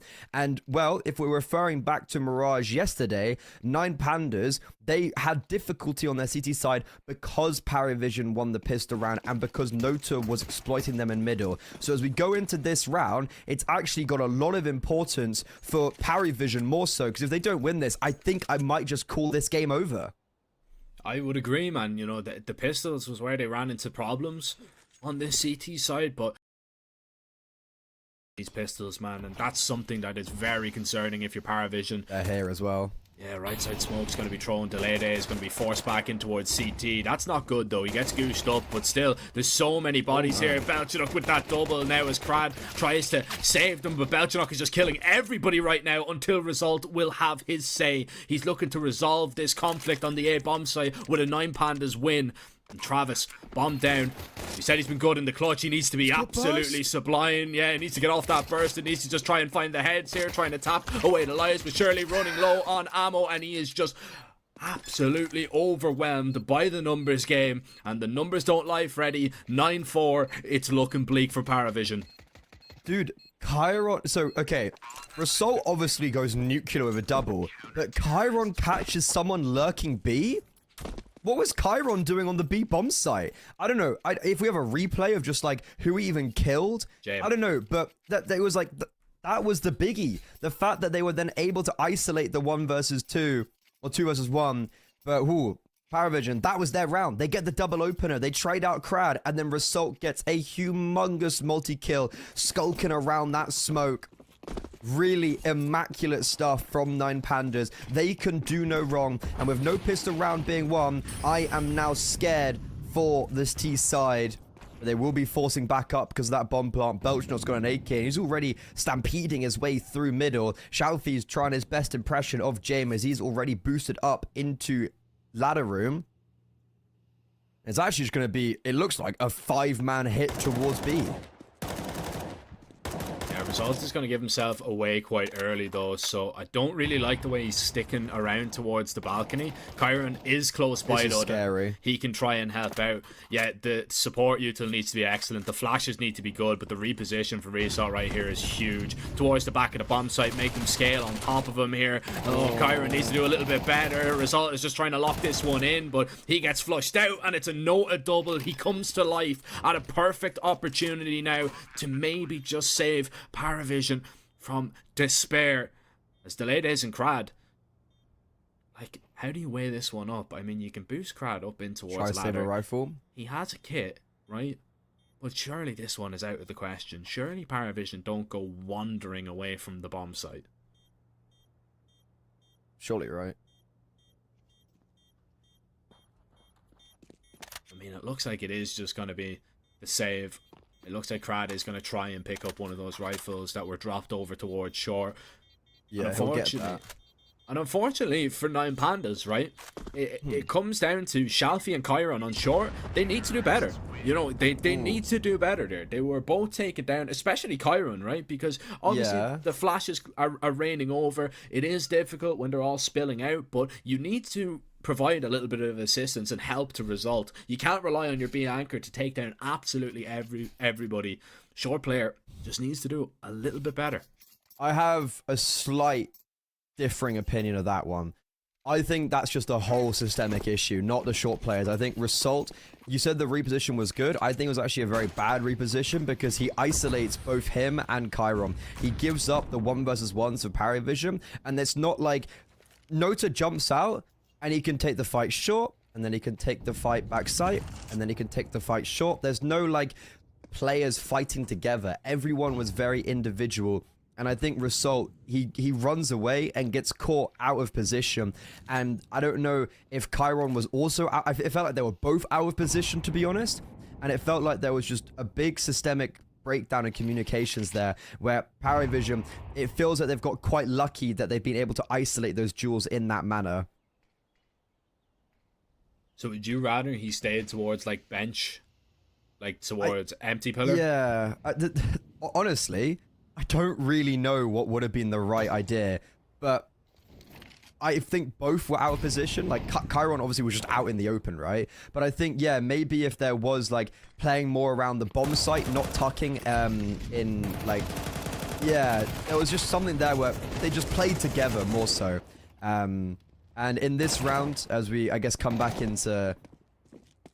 As we come back into the action, it's 9 Pandas forcing up and unfortunately losing to an A split.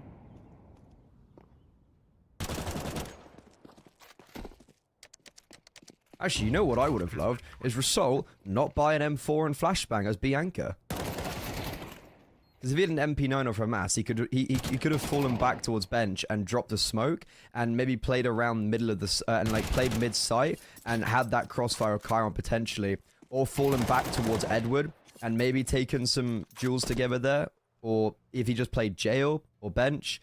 I don't know. It's a hard one in the moment. There's protocols, but the protocols are hard when your short player is also just out in the open. Like, I think both players are maybe at somewhat of a wrong. Or Rassault did the protocol and Chiron's out of position. It's kind of like one of the two. I still think it's fine. I still think that him playing in that position is completely fine. You know, he falls back away, doesn't want to be swarmed over towards bench. You know, the flashes were coming in. If he plays empty pillar there, you know, looking up, he could get caught by a flashbang. So he backs away, and he's hoping that Chiron can maybe take some of the... They are still technically in a crossfire. Yeah, he'll take the distraction away. He can peek out and maybe pick off one after Chiron already picks up a kill. Even if Chiron just gets a single kill there, it just stops the scaling onto the site, and maybe they hold on to it. But this is a lot quicker from Kicker. Look at this, sprinting out, just non-stop moving with that SMG as they look to get this one over the line quickly. But it's very difficult with all the sheer numbers that are on this A site. And you've got Result with that AK, who has already collected 2 scalps himself. Man advantage in favor of 9 Pandas, but the weaponry advantage, it's the other way. Bomb doesn't have to commit here. Bomb does not have to commit, and it still is. James pincering from short. Travis falls on ramp. Where's James gone? Where is James gone? He was in connector. He literally got a kill in connector and has now rotated T-spawn. Shalfie looking to meet him head on. The AK can't connect, and James... Hey, we questioned his madness, but there was a reason for it. I mean, yeah, there's a little bit of a question for it, but if he just goes into stairs there, he can swing and maybe just help out. Like, he goes around the world there to actually try and save the round. I don't think it should have been that close. I don't think it should have been that close. I think he should have just peeked off the contact of the ramp players if they were going to receive any. Maybe a little bit worried that he was going to be pushed out of position. You know, he was going to be double swang, but yeah, it's very difficult to get in the mind of this man right here. Oh, but you can't question that, can you? Beautiful flick. Shalfie already taken down, and Paravision, they are finding some decent openings now as they look to mount their comeback. And, you know, we've kind of glanced over it a little bit. 9 Pandas, they win the pistol. They've won nothing else. Yeah, it's been a very topsy-turvy game so far, like half, hasn't it? Because that last round, you could see a success as it was just the saved AK and basically an eco. So the damage was really good. But the lead is dwindling, especially with this opening kill from James. Chiron's by himself. Oh, Belschnock just molled his teammates.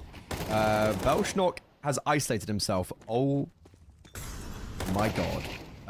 Chiron, he had the opportunity to excel because of his opposition's negligence, and Dilladez now swooping in, good for one, and the nade, it actually hits him on contact. James doesn't get the kill from the explosion. It's the contact of the grenade that gets the kill. I have never seen that before. And it's Paravision to just about get the round. And if there were maybe just a few more players there for 9 Pandas, I think that round was over. And maybe it still isn't 1 for Paravision as 9 Pandas are testing their luck, but they'll walk straight into James' crosshairs. Yeah, Drip Jam now. In these kind of key moments, this is the player that you want waking up. This is the player that you want hitting the important shots. Result probably shouldn't have stuck around for as long as he did, but problem is, you make a lot of noise getting off that blocks boost, so, you know, you were going to get ran down no matter what it would seem. And let's have a look.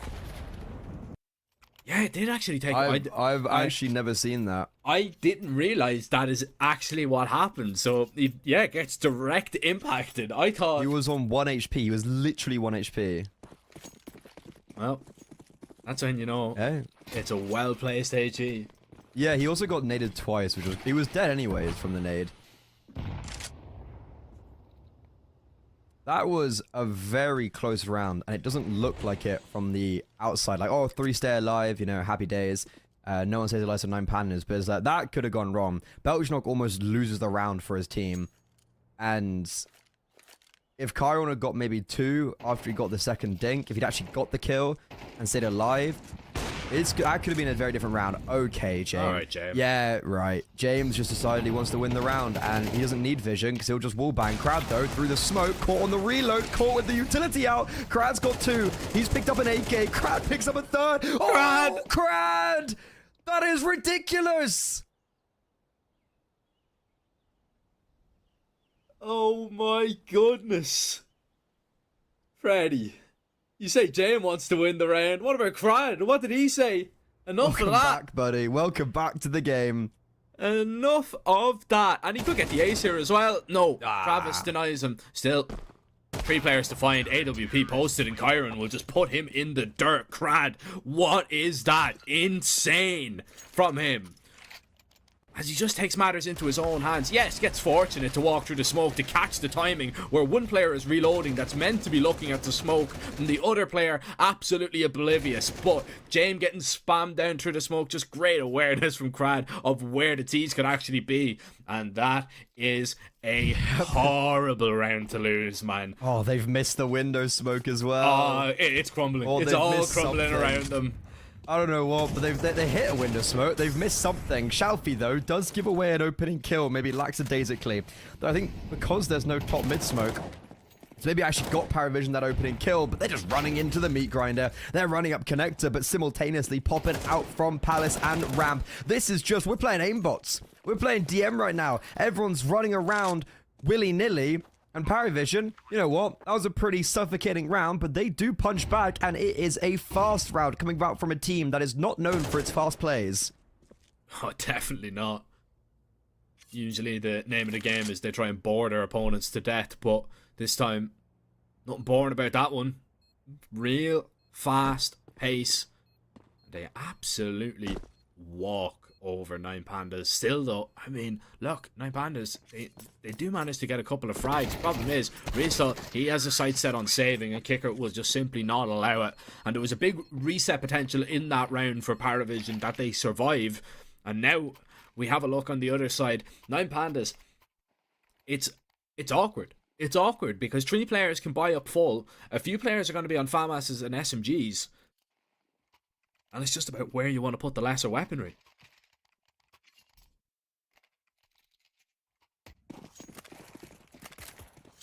Sweet Jesus, this game is providing everything. A 3rd map is certainly not off the cards right now.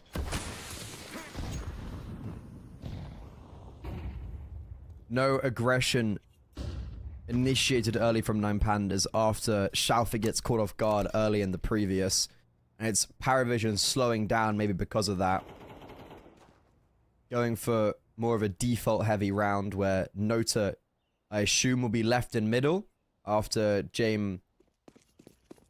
Oh, no. Okay, Nota's actually not being left in middle. And this is a sign that Paravision were doing really well with yesterday, was just kind of letting Nota do his thing. Instead, he's been pulled over, and it's going to be this full frontal 5-man execute towards the A-bomb side, where Shalfie is in the right position, trained on ramp. He will throw a Molotov, but it's not going to really deter them as Paravision are now just setting up. This AWPer needs to get ready. This AWPer needs to get into position. Flashbangs are not going to affect him. First down. Belchnock negated.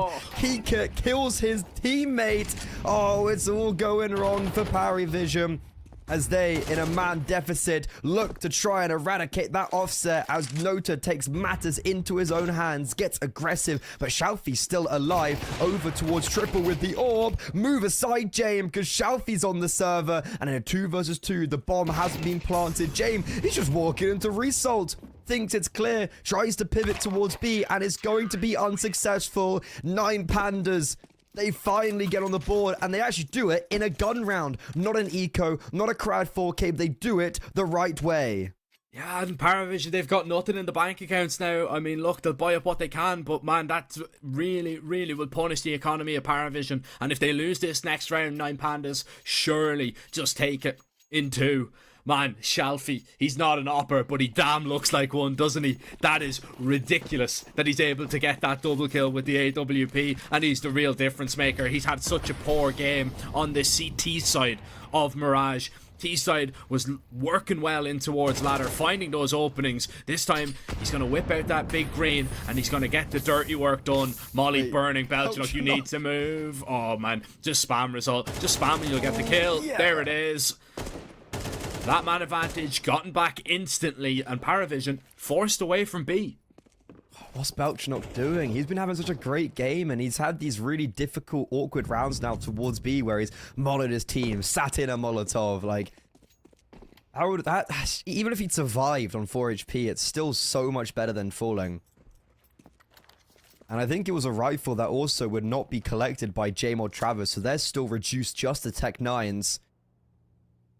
It's a split defense for 9 Pandas. 2 and 2. Not a fan of these.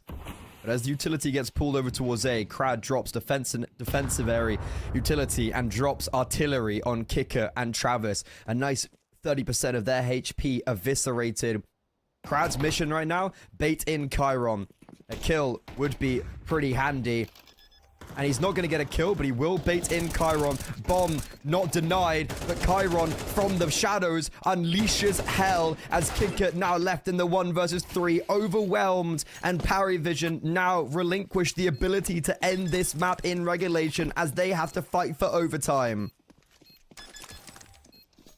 And 9 Pandas, man, they just win these important rounds on Mirage over and over and over again. You weren't a fan of that setup, Freddy. You didn't like the 2v2 split. I absolutely loved it because of that little bait setup. Works. Yeah, because it works. Okay.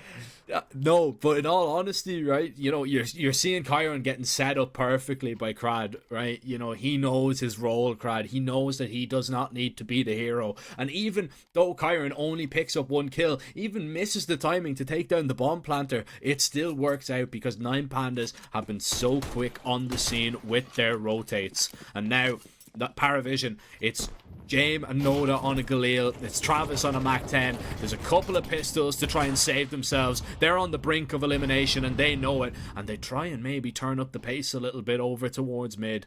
As they begin to make their way out, it looks like it's going to be an A split. But these A bomb site hits, they have not been working. I mean, to be fair, we have seen this round, and it has succeeded. The difference was Shalfi died early on, and Shalfi, well, he's going to die again, but in a very different situation. James catches a fortuitous timing, and that now puts Decisive and Crad on watch. Chiron's trying to rotate in, Result's trying to rotate in, but it's going to come down to these 2 defenders. They did very well last time, and actually, they've allowed Chiron to rotate over. Paravision taking far too long. The advantage now taken away, and it looks like it might just all fall apart. Travis at range, ineffective with the Mac 10, and Jame, like always, is by himself. A 1 versus 4. No one able to maintain success after his opening kill, and Chiron's rotation will be the finishing touches for 9 Pandas. A dish best served cold when it comes to revenge. 13-9. They lost yesterday, but now they eliminate Paravision from Series 19 as they surge forward to playoffs. You put us down into the O2 bracket yesterday in Series 20? Yeah, well, we've just dumped you out on your arse here in the 2-2. Best of luck. No playoffs for you, Paravision. 9 Pandas, man. What a game from them. I'm really impressed, Freddie, to be honest, with the way that they shaped up. They had some really vital pieces of their puzzle just come together and just play well as a team. You know, for a 5-man that we don't even know if this is going to be the full 5-man moving forward. We're still unaware with what the situation with Alv is. You know, to come and actually get to playoffs, yes, you have to do it the hard way. Yes, you have to go through a decider game, but you managed to get there. And after, you know, going 2-0 up as well, right? They went, something that we didn't talk about, during the Swiss stage, they were 2-0 and they lost 2 games in a row to 500. They got ripped apart by Gun 5 there yesterday, only picking up 3 rounds in the whole entire series. But to bounce back after a loss to the same opposition just 15 hours ago, and to be able to get it done in 2-0 fashion, make it look quite clean, you have to take your hat off. Honestly, very, very impressive. And I think that's a very well-deserved playoffs. But then for the other side of things, it's a very disappointing result for Paravision. Obviously, being a team that we were remarking, they won Series 16. And since then, they took a little break from the CCT circuit to focus on the qualification to Blast Lisbon, which they got so close. They literally were a map away from qualifying, but lost to Astralis. And unfortunately, it's not been great since their return back to CCT.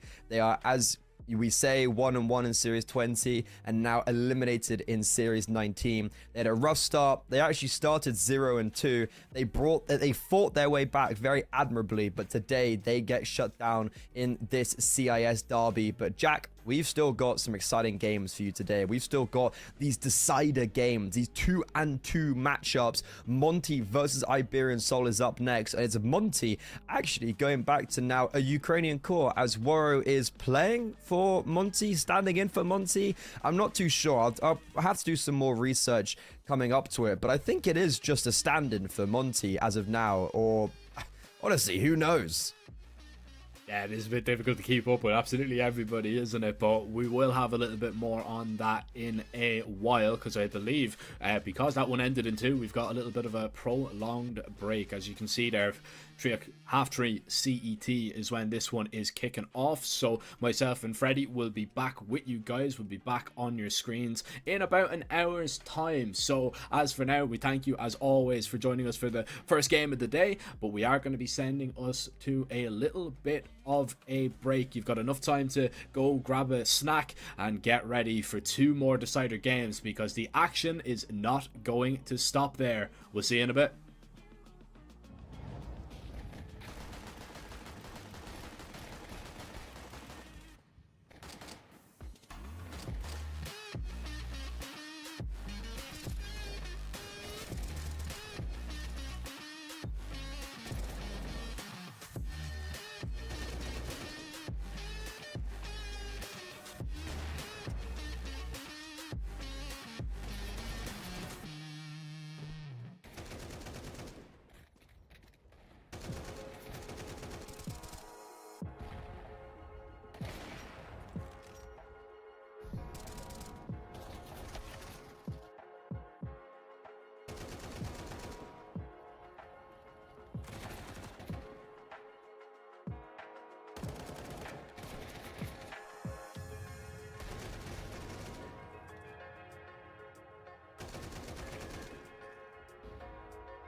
try, can I let it go? We're running from the past, wanting to be sure. Chaos in my mind, constant deja vu. But every time, it comes back to you.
And welcome back. I hope everybody enjoyed their break, got a snack, hydrated, walked the dog, got some fresh air. It's bloody lovely outside in Dublin today. You know, we're actually getting sun for the first time in forever, so I hope people across the world are also enjoying the sunlight. But time to get back inside. Time to knuckle down with our second game of the day and our second decider matchup. It's the final day of the main Swiss. All the teams are 2-2. We've already seen one team get eliminated, one team go through the playoffs, and now as we head to Monty versus Iberian Soul, same idea, same philosophy. Yeah, I'm just going to call you out on an absolute lie because I'm looking out the window, Freddy, and it is absolutely miserable, and I'm only like an hour away from you, so... Unlucky, I guess. Yeah, I mean, Bro, that's just... It's beautiful. That's just Irish weather in a nutshell. You can I go guess. to the camera and I'll open my window and you can see the pure light on my face. No, let's not do that. That's a disruption. Anyways, Jack, get good. Skill issue.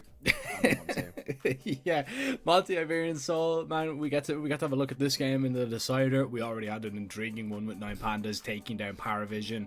A game that we got to see last night, and then again this morning. Nine Pandas actually getting the better of Paravision, which was a big shock. So eliminating them from the event as they advance into the playoffs, and now elimination and playoffs on the line for both of these teams. And you know, no strangers to each other, definitely not, because they've played each other already twice this season alone. Monty actually got the better of Iberian Soul way back in January, but more recently, only 2 days ago in Series 20, these two faced off against each other. Iberian Soul were able to get the win, 16-5 on Mirage, or sorry, not 16-5, we're back in CSGO apparently, 13-5 on Mirage, 13-11 on Ancient, but it was a 2-0 that probably not a lot of people saw coming.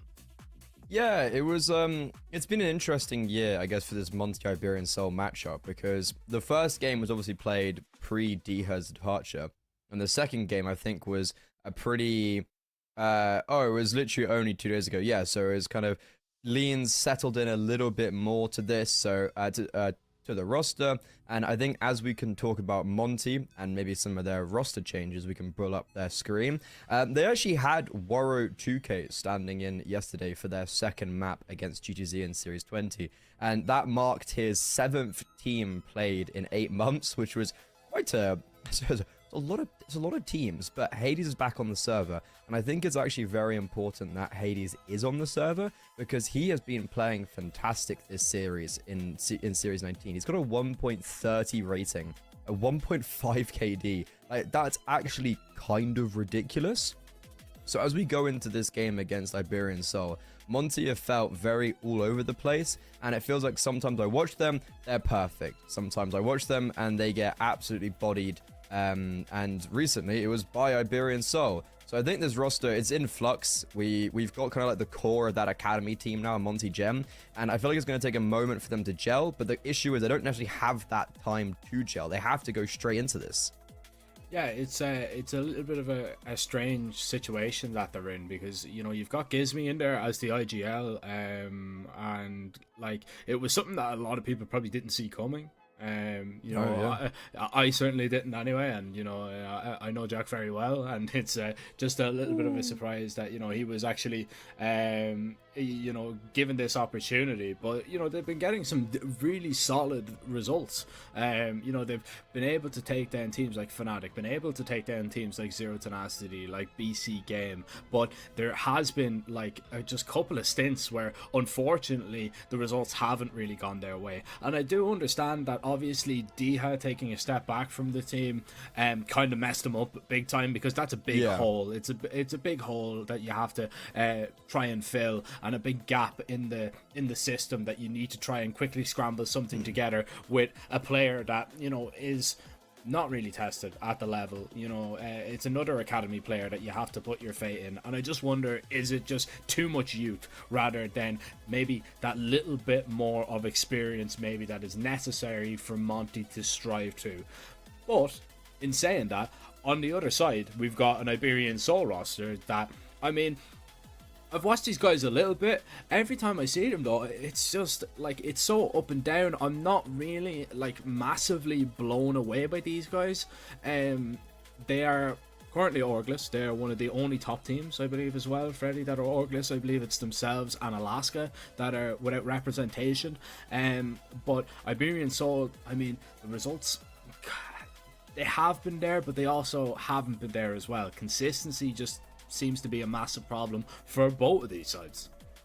Yeah, I think there's actually 2 more teams, if I'm not mistaken, that are orgless. There's the Getting Info team, which is supposed to be the TSM roster from America, and if I'm not mistaken, it's the team with Neelan on that is also without. Oh no, they've been side. Okay, so yeah, literally one of 3 teams in the whole world that are unorged. Obviously, ex-Koi, these guys represented the Spanish and Iberian community at the major in Copenhagen last year, and since then it's been this really like downward trajectory. They weren't getting reps in at the end of last year. They played like 80 games since the 80 maps on HLTV post major, and it was a really like surprising thing for me. And they started this year off really quite poorly, and in the last week and a half, I have noticed though a big uptick in their performance. They were kind of getting bottlenecked in CCT closed qualifiers in series 17 and 18, and then basically simultaneously go through both 20 and 19 at the same time, and then now are contending in both of those main Swisses. They're yet to make a playoffs this year, and I feel like when I categorize a Monty versus Iberian Soul, it's a Monty who have had success, but have been unable to sustain it efficiently, as they got second place in Series 16, unfortunately an unranked event. And you've got Iberian Soul, who are looking to probably get their best result this season, as if they make playoffs, that marks a very big step in an upward trajectory for them. But let's see where this veto now lands. And I think we can take a look at the last time these 2 teams played, and it was Ancient picked by Iberian Soul, Mirage picked by Monty. Both went in favor of Iberian Soul. It was a nuke as a decider. Where do we lie today? Well, there's the Mirage pick, so I can only imagine that we're going to see an Ancient pick here, and then Decider. I'm going to go out on a limb and say that it is going to be a nuke, because just simply for the fact it was not played. So we get the exact same veto again. There is that kind of feeling of deja vu with these first 2 series, and I think that's kind of something that a lot of people are going to have to get used to as well with the VRS system. You know, like there is going to be like a lot of games that are similar, you know, a lot of teams facing off against each other, because you know you are battling it out, you know, almost trying to funnel yourself through the CCT in order to claim the VRS points to get invited to the higher up events. So we're probably going to see a lot more kind of these rematches and grudge matches they could turn into as well, which is always exciting.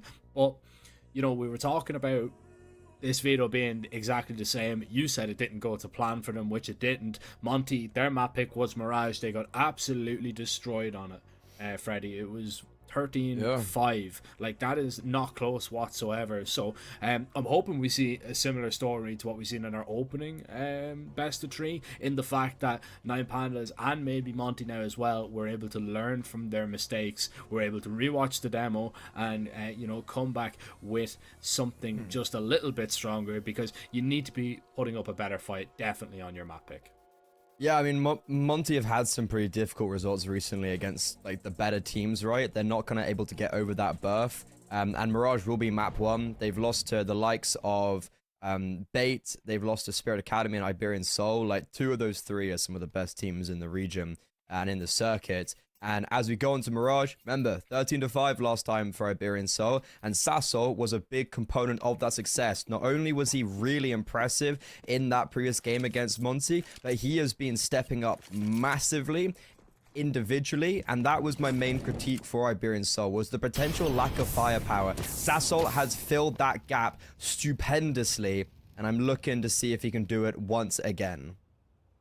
Pistol underway, and already, I mean, it's a lot of damage done to Alex by a single Molotov, as the T's will explode out on this bomb site. Playing it for a retake, as Mopaz will duck and cover right now. So that's an easy bomb plant, but it's about holding on to this bomb site, which can be difficult at times, and especially with Iberian Soul with a kit in play. Looks like they're all going to group up in towards CT, or the majority of them anyway. Right, surely being just heard here, but it doesn't matter. Alex is a dead man, and now it is just that CT retake that is happening. That's a massive opening kill, and there is going to be a smoke and a kit on the bottom. Sassel, the man of the hour, I highlighted him. He's looking to do it all, but Demka's drive-bying too. And even though Sassel does pick up a brace, unfortunately, it does not matter. So I guess for Monty, already off to a much better start. Oh, no, they actually won pissed around on their T side last time. That was about it. So let's hold our horses before we go any further then.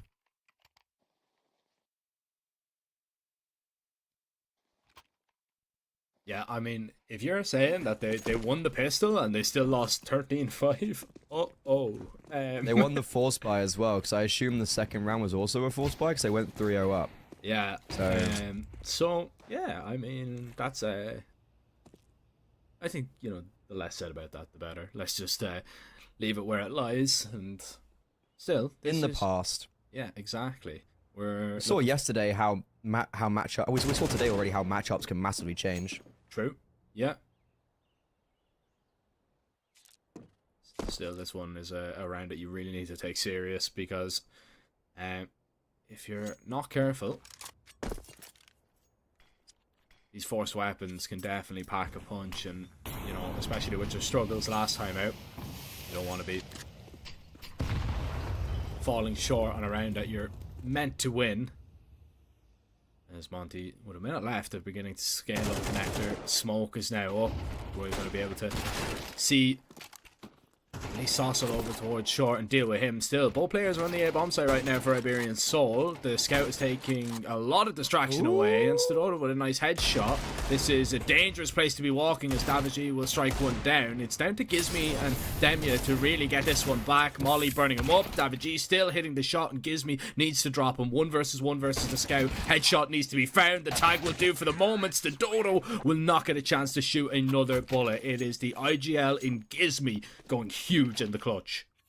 I will say, Gizmi seems to have this massive clutch ability. Last time I caught Monty, Gizmi maybe didn't have the sustainability when it came to the firepower on a consistent level, but whenever he was needed, it felt like he came up really big in the 2 versus X, the 1 versus X, and it was on Mirage. It was against their tenacity. They had a 10-2 T half, and there was a few rounds where Gizmi won a clutch, won a 2v4, and once again he exhibits his potency as Monty just about come away unscathed.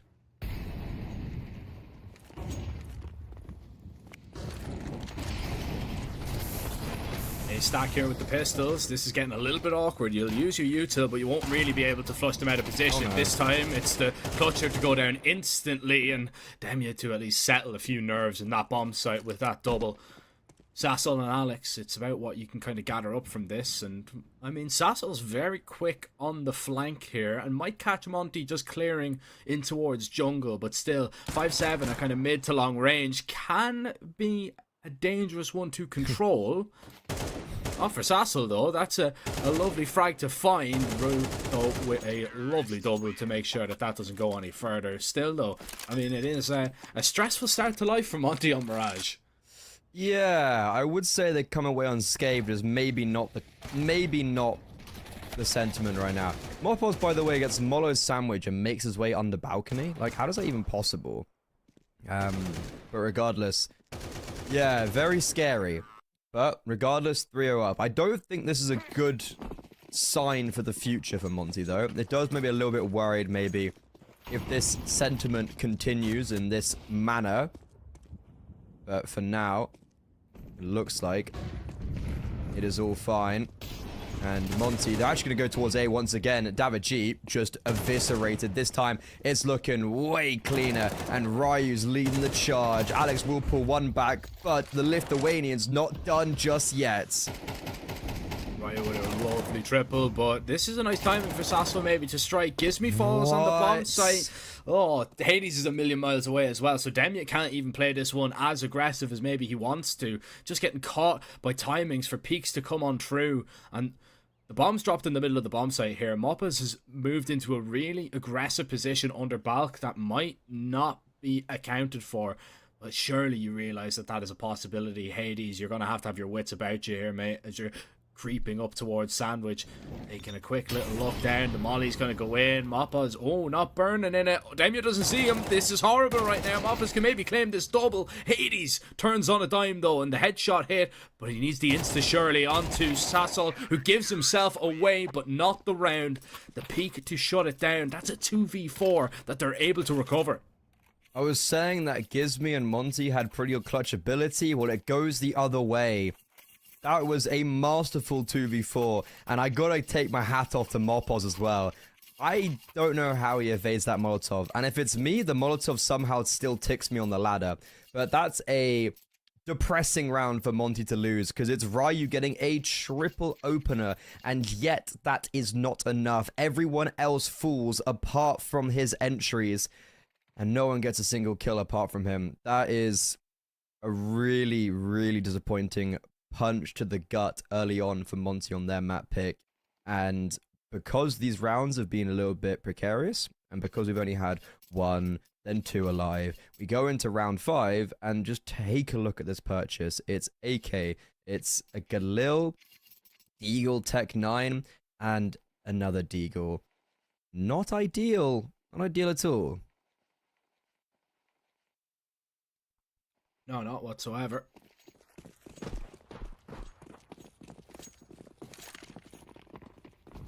But you can really just mess up the bank accounts of Iberian Soul with a big win here. That's the only thing that you really have going for them.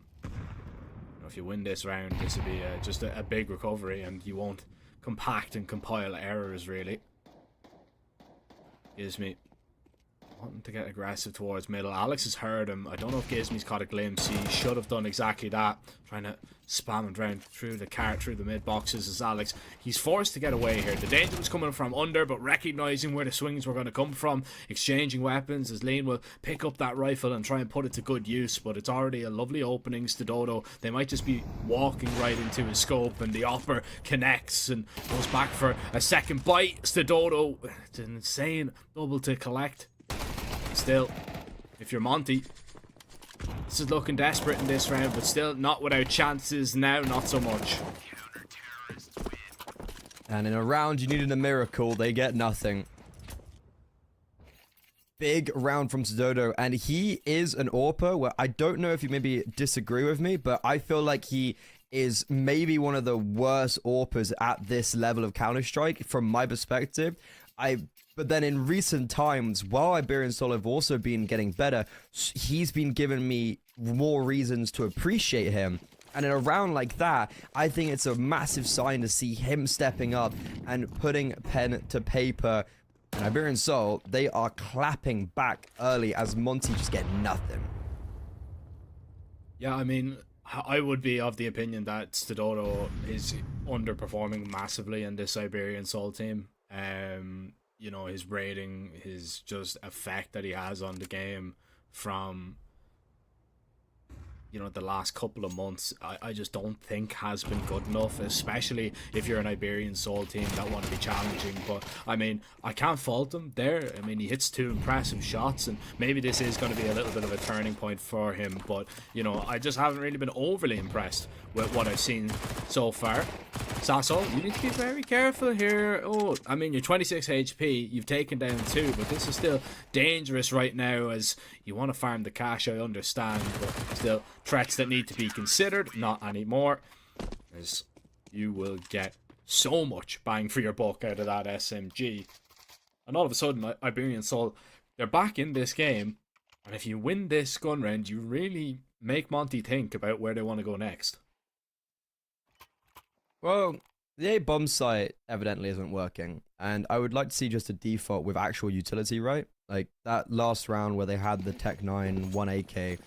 Like, it's hard to get something going in a round like that when you're trying to play a default. But now we're going to see a default, but with an early stage and stepping towards A. Lean's got the bomb already over there, and Ryu, we've seen him get entries, and again, he does only get one. The Academy duo, unfortunately, not overly successful coming out of middle. And the question is, have they done enough as the three start to proceed out of ramp? And it's a lovely Molotov from Hades to pick up the second while also collecting the bomb. Sassel now smoked off, and we've seen him clutch up before.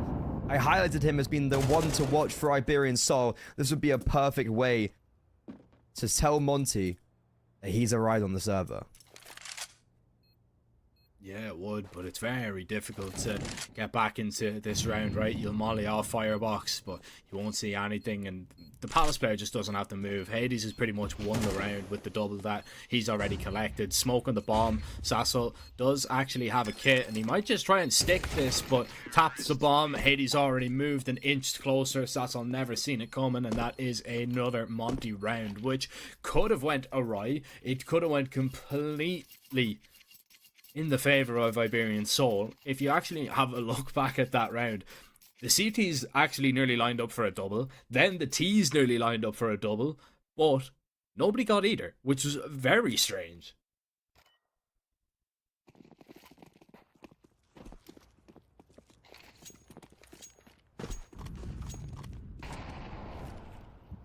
That was a nice play from Monty, and yeah, I know what you mean. That could have gone very wrong. If, like, Hades hadn't got the second, to be honest, I think that could have been a bit dire. So for me, Hades is stepping up once again in the manner that I'd expect of him in this series. A slower start for him, so nice for him to start picking up those pieces. And it's going to be a much slower round now for Monty. No fast pace out mid. Instead, after those default smokes, it's just going to be Hold'em, waiting to see if Iberian Soul get aggressive. And when they won't, Monty are then going to go back towards middle. I think Gizmy is going to throw. I guess he dropped util. Yeah, he dropped it to Demia, who will smoke window, I would assume. And then no one else in middle. There's not going to be a top con smoke or anything else. So Iberian Soul very easily could get mid control again. That smoke window is going to keep Sassel and Alex occupied, whilst Dodo now has everyone coming towards him.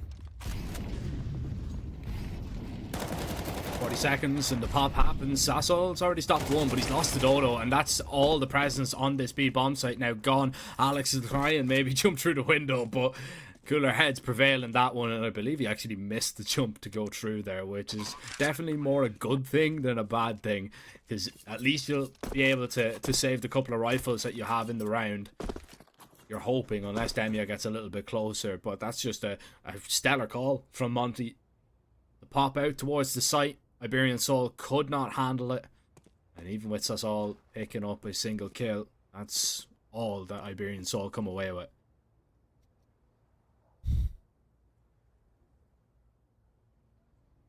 And there's big dangers here. I mean, look, Dem is moving. He's getting very close to maybe this one kill. I don't see him getting away with a double.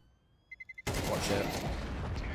Yeah, one. You know what? The fact he gets one there is actually pretty good. It's impressive. That like a high-low in this game is just so difficult to undo unless there's a massive whiff from the player you're not shooting at. And nearly all the time you need to just insta that first person.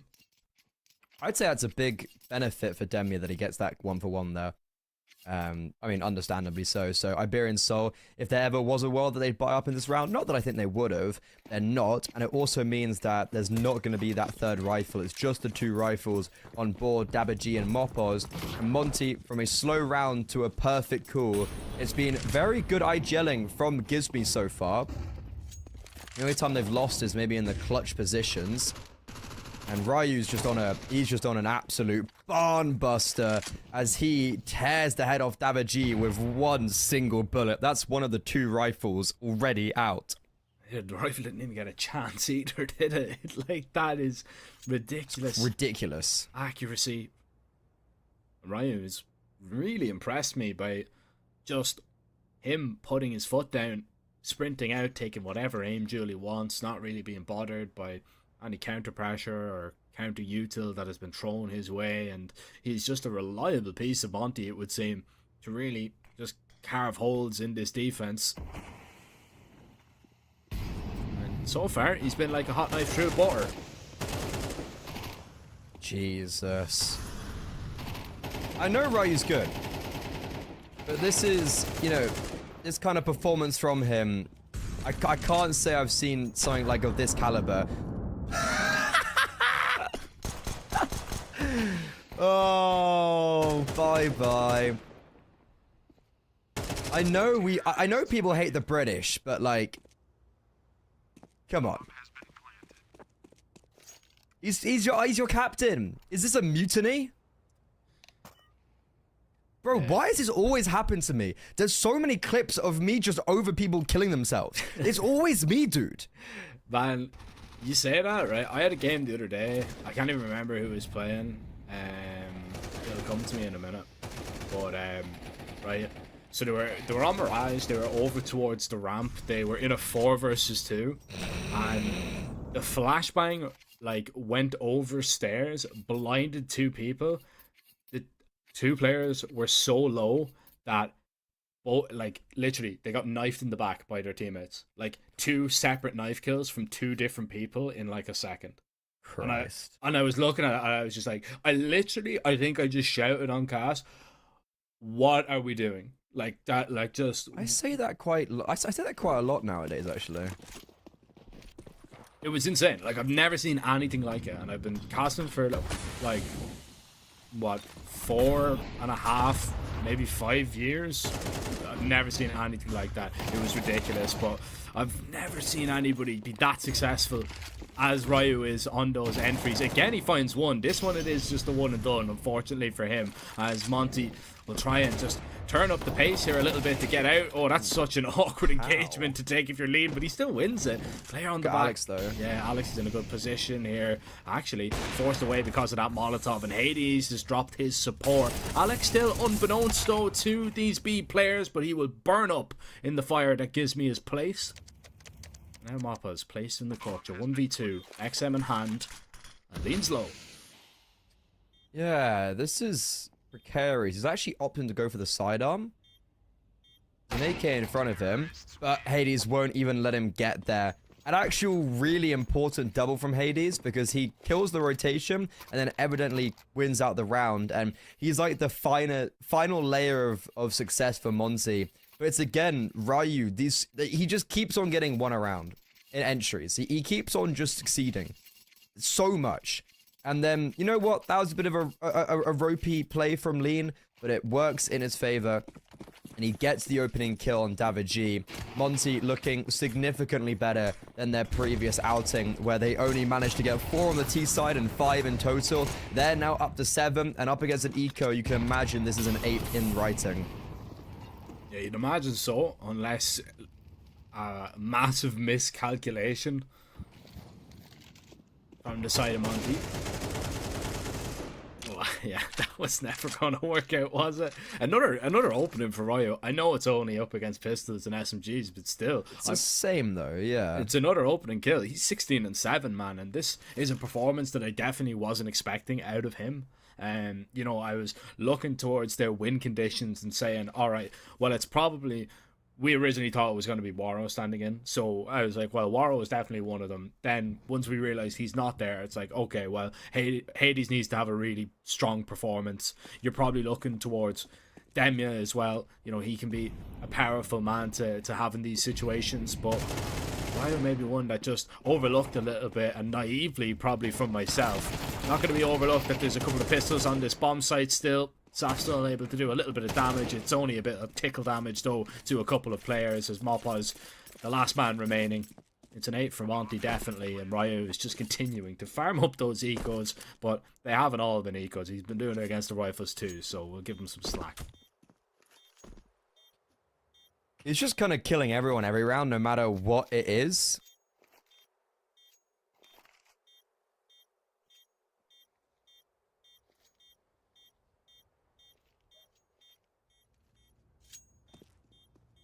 I'll be honest, I've watched a lot of Monty, and Ryu's always been someone that I've never seen really succeed. And I've heard a lot of good things about him, and I've seen glimmers of like success, but I can't say I've seen something of kind of this caliber. Like, he played amazing yesterday against GTZ, but his performances do seem quite up and down.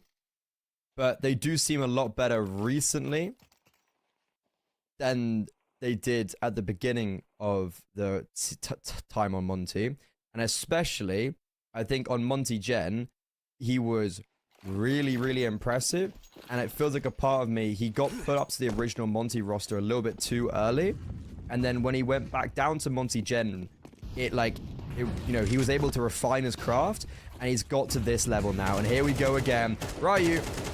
It's perfect. It is a really nice flashbang from Hades, but Ryu isn't anything. You are kidding me. Assassin's Creed style. Moppos disintegrated, and Ryu is single-handedly doing everything for Monty right now. He is a one-man wrecking ball that is just absolutely decimating Iberian souls left, right, and center. Peek him, instant doom. Do not face him, because it is all over, and so is this first half. Just no way you're going to get past there. And there's nothing that you can do about it. Literally, I don't even think Iberian Soul actually realized what went on there, because that was just an individual masterclass from Ryu, man.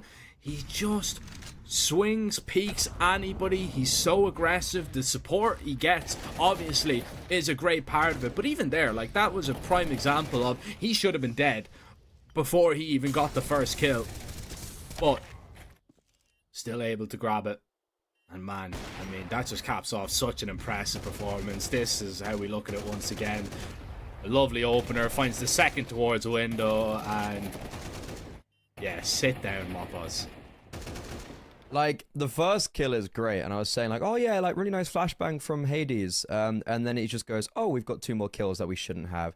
I was scared he was going to kill himself from falling as well. That was actually my scare. I thought it'd be quite funny, but no. He's currently sitting 21-7. This is just a ridiculously good performance. We've got a little WC. And Monty, after getting 4 rounds the other day on their T side, now get 9. And I don't want to say it's because of Ryu, but I feel like a lot of these rounds, it's because of pretty Ryu. much, yeah. He's almost got he's got almost a 2 kill per round. It's actually kind of crazy. Yeah, it is, man. It is actually insane. I mean, what's that, 3 KD? Yeah, 21-7? Yeah. That's crazy. I don't know what you're meant to do.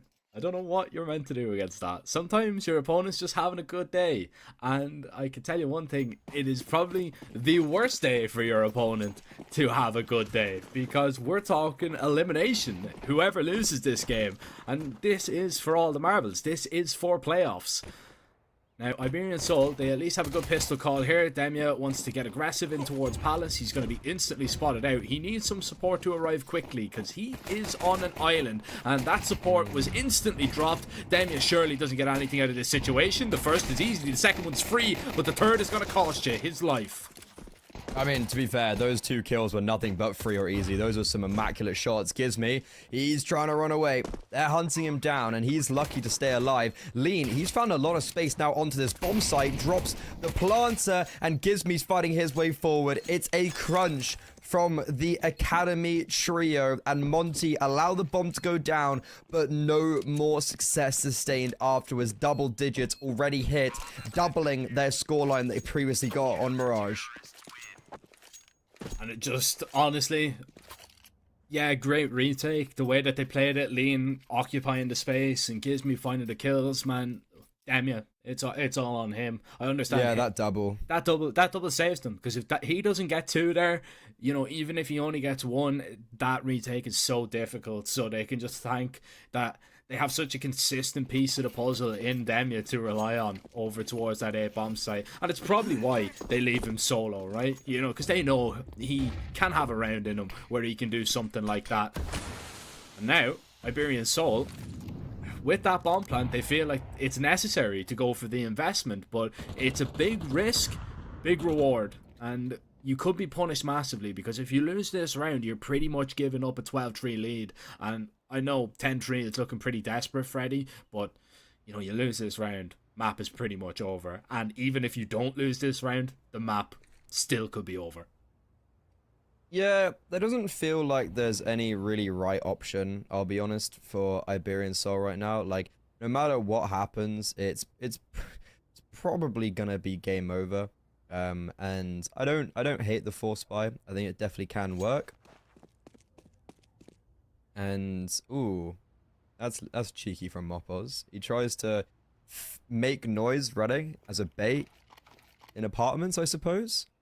And in the meantime, it's going to be this A pop where Demir is all by himself, but there is going to be a very fast rotation from mid as there's 3 players currently sitting there. This round, again, is on Demir. He got a massive double in the previous. He might have to get something similar again. There's the first. Dinked. I don't even know where from Alex through triple. So, no double. No multi-kill. Will it be enough? You gotta hope so. You gotta hope that it is gonna be enough.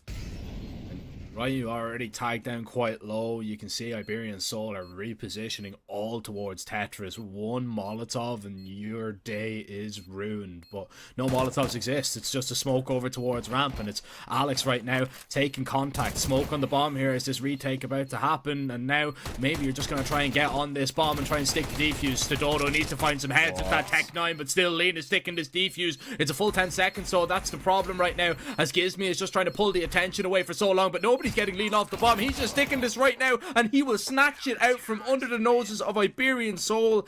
They survive with 2 lives, but they've only got 2 more lives left in the map because 2 more rounds go against them, and they're gone. 10-second defuse.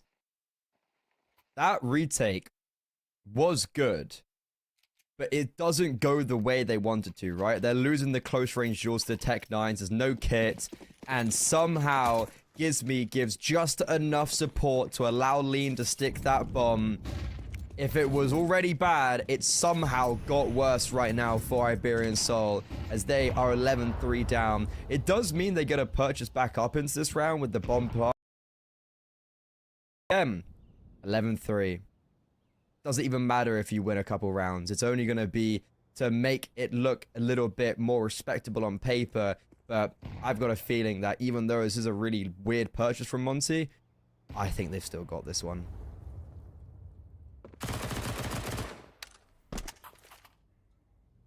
Really good map control already taken from the CTs as well. Like Demia, aggressive towards balcony. You can see Gizmi's already taken all the B apartments, and now they're running a little bit light on util. And oh, this is a big fight if Demia can win it, but unfortunately he's going to fall. And they've only discovered one, but Hades is hearing all these steps up connector as Monty. They're going to rotate into position, but they need to get there in time. Lean already picking off one will make this one quite doable. Behind the smoke though, Gizmi. He's a sliver of health. He's lucky to still be standing, and Mopoz might try and make his way through to punish Iberian Soul. It's not comfortable for them at all. They're going to try and get this bomb down. They will be able to do so, but Monty are still so close by, and it's only a couple of kills that could swing things in their favor. This feels like such an uncomfortable position for everybody involved. Like, there's no kit for Monty, there's no utility this time, and Iberian Soul have better weaponry. It'll be Alex to draw first blood. Davaji also initiates from Palace, and it looks like this retake is going to be unsuccessful as Hades left by himself. There's nothing he can do in this, but maybe he can get some extra damage. Unfortunately, Sassol is running very far away, so it is just going to be Hades holding on to this for mass. Maybe catches off Davaji. Okay, he will get 1 kill. Maybe he gets Sassol. Yeah, that's good damage. AK can be collected as well, if he's fast enough. Okay, not bad, as Iberian Soul only keep 1 player alive, but Monty, their money's really bad because they're not keeping anyone alive. Literally, everyone died in the previous round, so it's going to just be a Hades AK and then pistols. I think so. I think so. You might see an SMG in there, but no, it's all pistols. So yeah, look, I mean, it's an AK. I don't know why it's not being handed over to Ryu though. But Hades definitely very capable. So it's like fear keeping the AK when Blame S on the server. Yeah. Well, Hades gonna put the AK to good use. Why. That is exactly why. Oh, he just killed his teammate. Oh my god, he almost killed Ryu. still no. Lots of damage being done by the pistols. That AK's been acquired by Lean. There's another rifle there. Stododo, though, trying to just offer support from that A bomb site as Gizmi and Ryu there are going to be the last 2 players standing. A nade out is a perfect time to strike, but Gizmi can't get it done. 2 versus 2. That is very scrappy indeed. And Stododo, it's all about just being loud on this A bomb site, continuing to fake over towards this part of the map. But Ryu, he's not biting down on this. He seems to realize that this could be B. Oh. Okay. He had the idea, but unfortunately has gone back towards A, and Sudodo doesn't even allow Ryu to realize where the bomb's planted, and that is actually such a big round from Sudodo. He takes all the space towards the A bomb site and provides perfect coverage for that mid interaction that was going very sour. Iberian Soul, these rounds, they're coming, but they're very, very close, and I think that's just foreshadowing the future of when Monty get on a full purchase, they will put themselves back in the driving seat.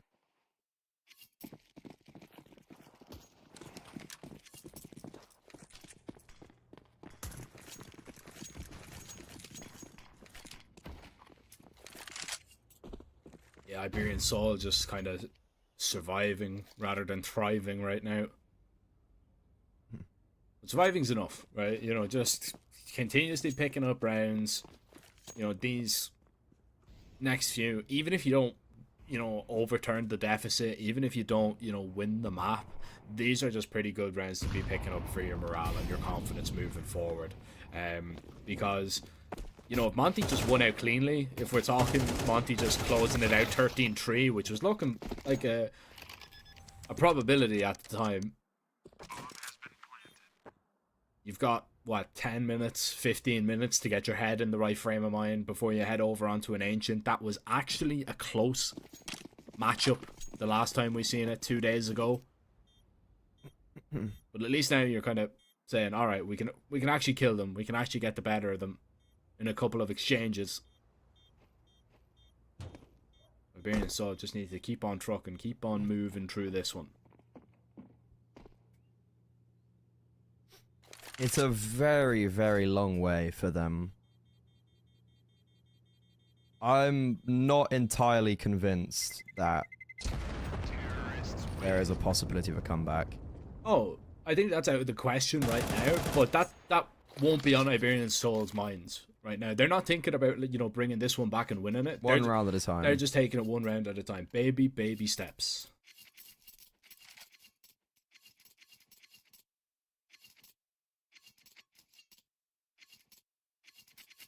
Baby steps, one round at a time. Remember what winning feels like. Brick by brick.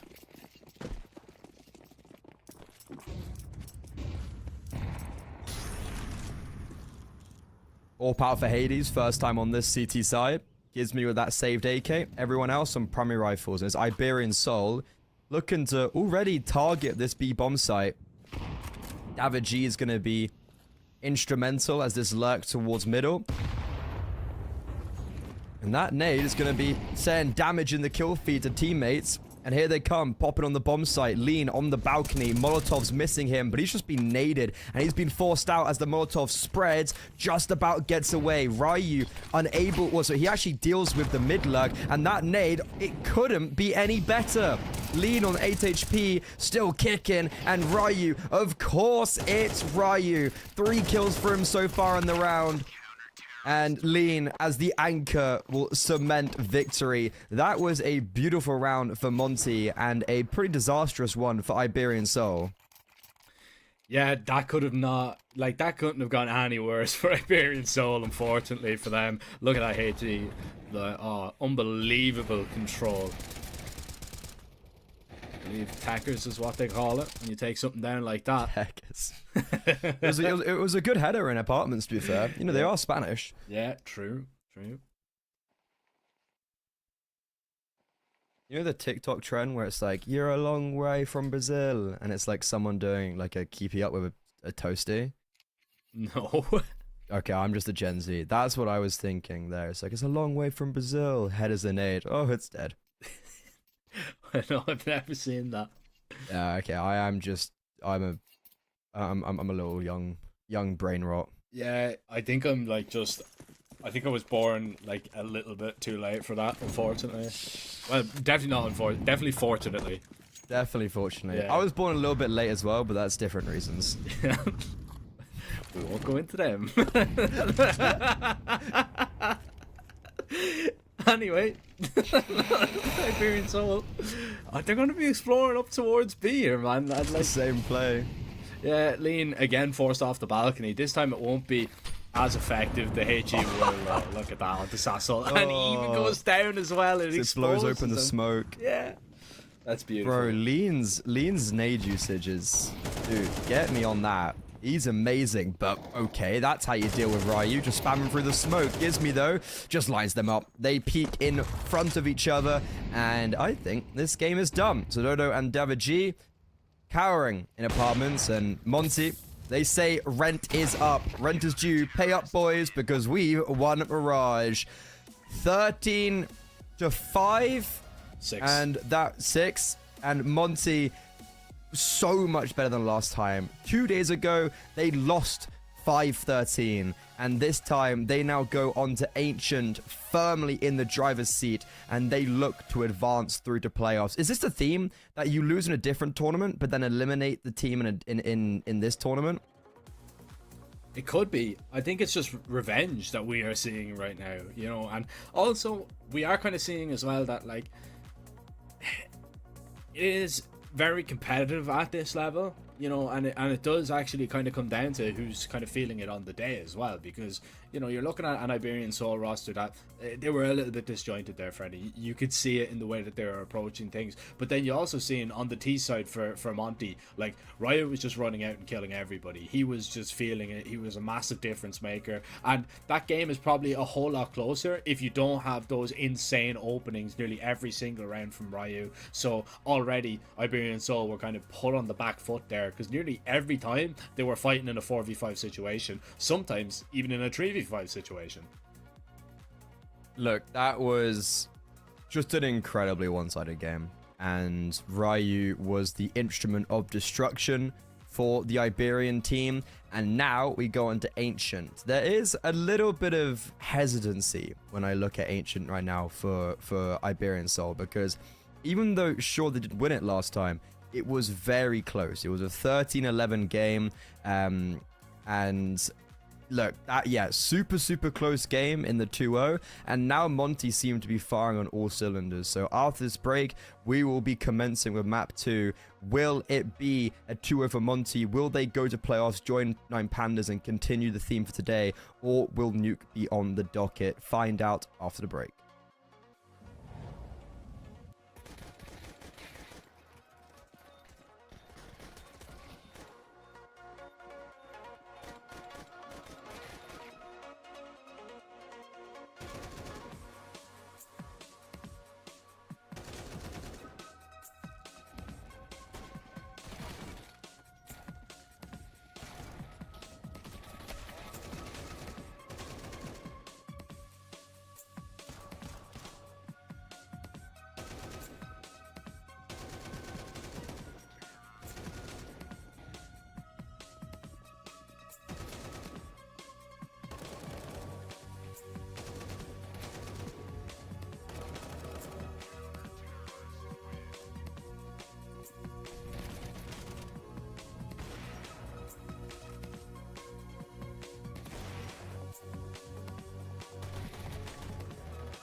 A substantially better performance on map 1 from Monty. Last time these two teams played, this was not how it went. Monty got absolutely toiled with on Mirage, their map pick. This time, led by Ryu, it's a cakewalk. It's a walk in the park. And now they go over to Ancient, where previously it was a close affair, but still a defeat for Monty. But the way they're playing, I think revenge is on the cards. And I think a playoffs berth is a certainty for this team right now.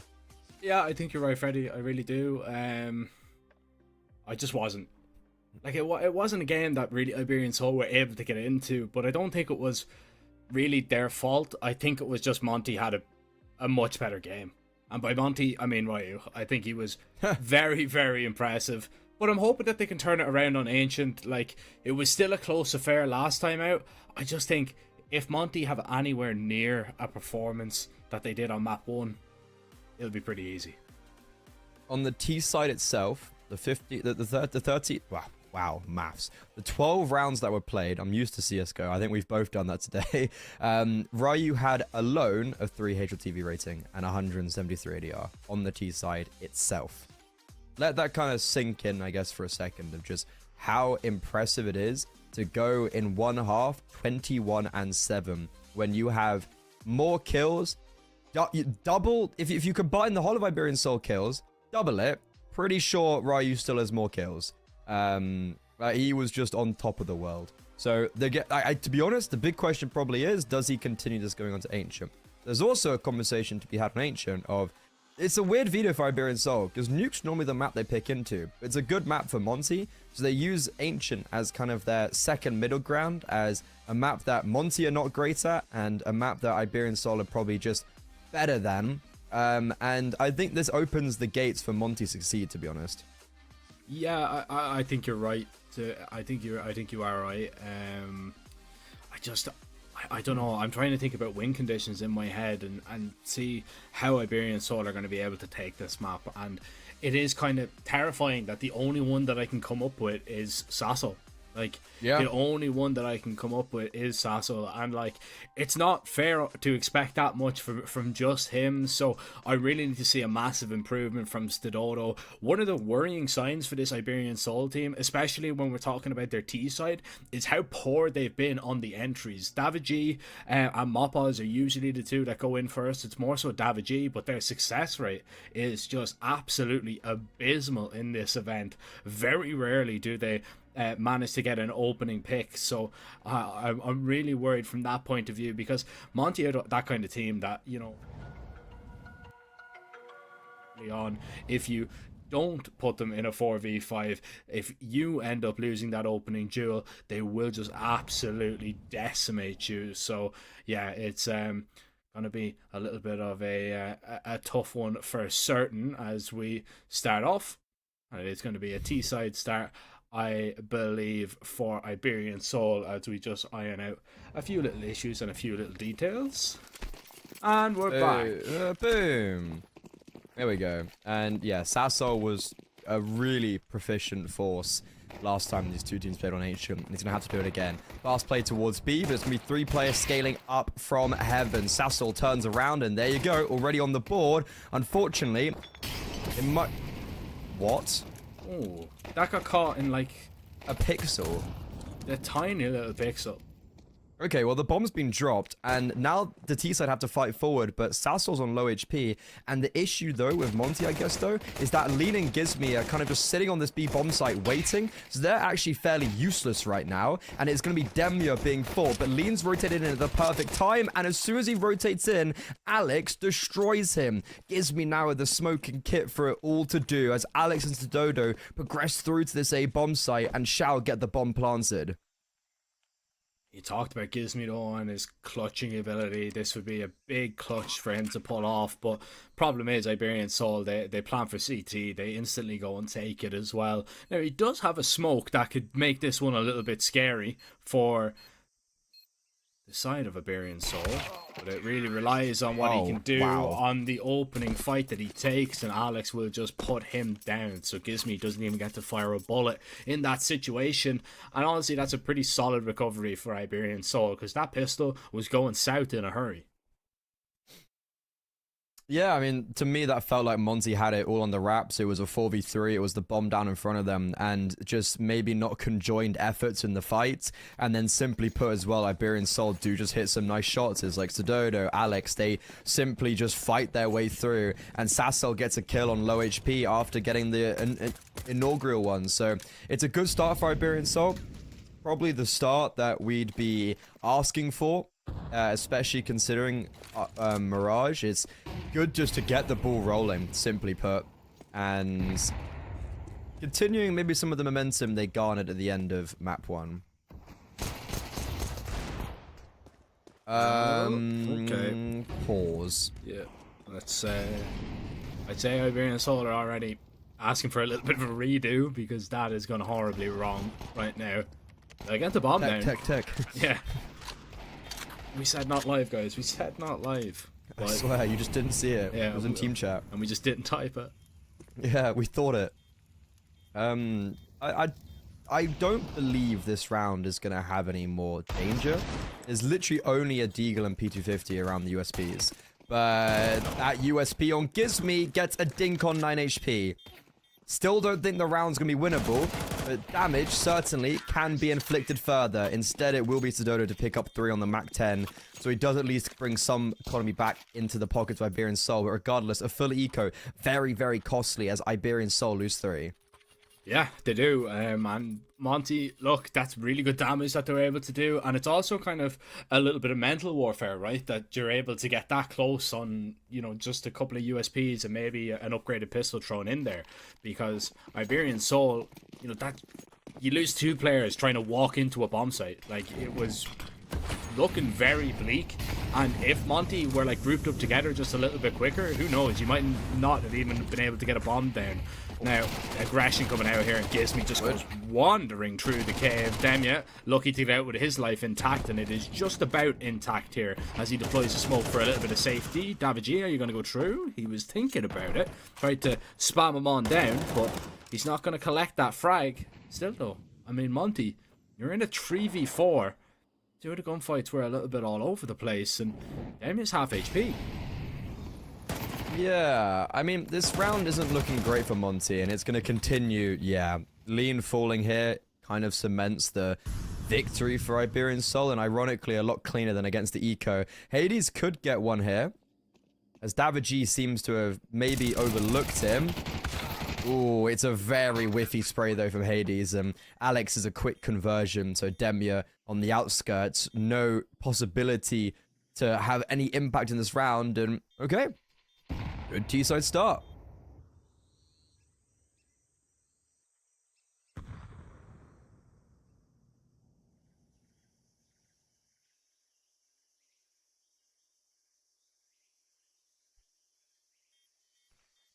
Yeah, we're talking 0-3. Demya holding on to an M4, but probably the only premium weapon that you've got in this next round, which is not perfectly ideal, and definitely not the way that you would have wanted to start this Ancient. Demya nearly goes wandering into a headshot, but luckily for him and luckily for Monty, he doesn't. So Iberian Soul, I like the response from them. You know, you get pretty much dominated on map 1. You come into your own map pick, and you have a very strong start. 3-0. Let's see how Monty want to position this M4, because that's going to be a real turning point. Ryu yet to actually find a frag, and after his performance on map 1, you'd love to see him get going, to start cooking, supported by a little bit of you YouTube. And you shall receive. Yeah, you get it. The drive-by with the 5.7, and now he's got a trusty AK in his hand, albeit on 19 HP. Yeah, I wouldn't be surprised if he passed it over, to be honest. Regardless, though, the execute's going to be coming over towards the B bomb side. We've still got Sassel lurking. Never mind, he's going to go back towards B. And Sododo is going to try to open up this round with the AWP. He's going to be given the possibility of a kill, but he misses. Demya, a big component to stay alive, especially considering he's got that primary rifle. And now we settle into this very awkward stage for the T side where they're hoping for someone to overextend into their welcoming arms, but so far that's not happening. And with utility already put down, there's not much to work with. It's going to have to be this dry contact in. So far, so good, but Lean does trade. Demya's still here with the M4, and now he's actually all by himself. There's a smoke to block his vision. Incoming is Ryu and Hades, but they're also completely blinded. That one smoke that Alex has been put to perfection as the bomb is now planted, and in a 3 versus 3 post plant, Mopoz seeks to clean everyone up.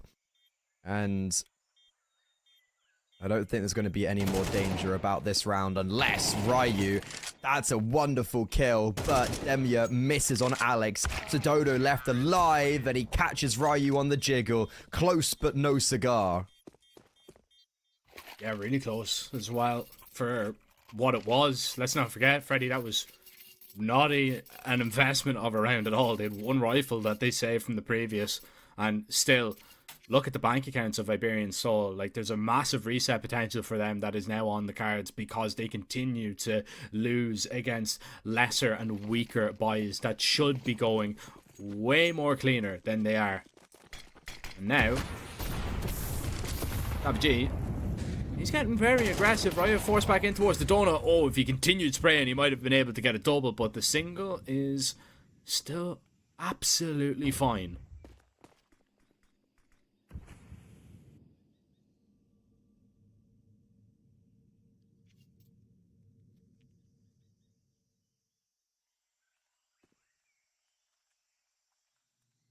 It's not been too prolific for Ryu as he picks up his first 3 kills in the game last round, unable to continue that performance.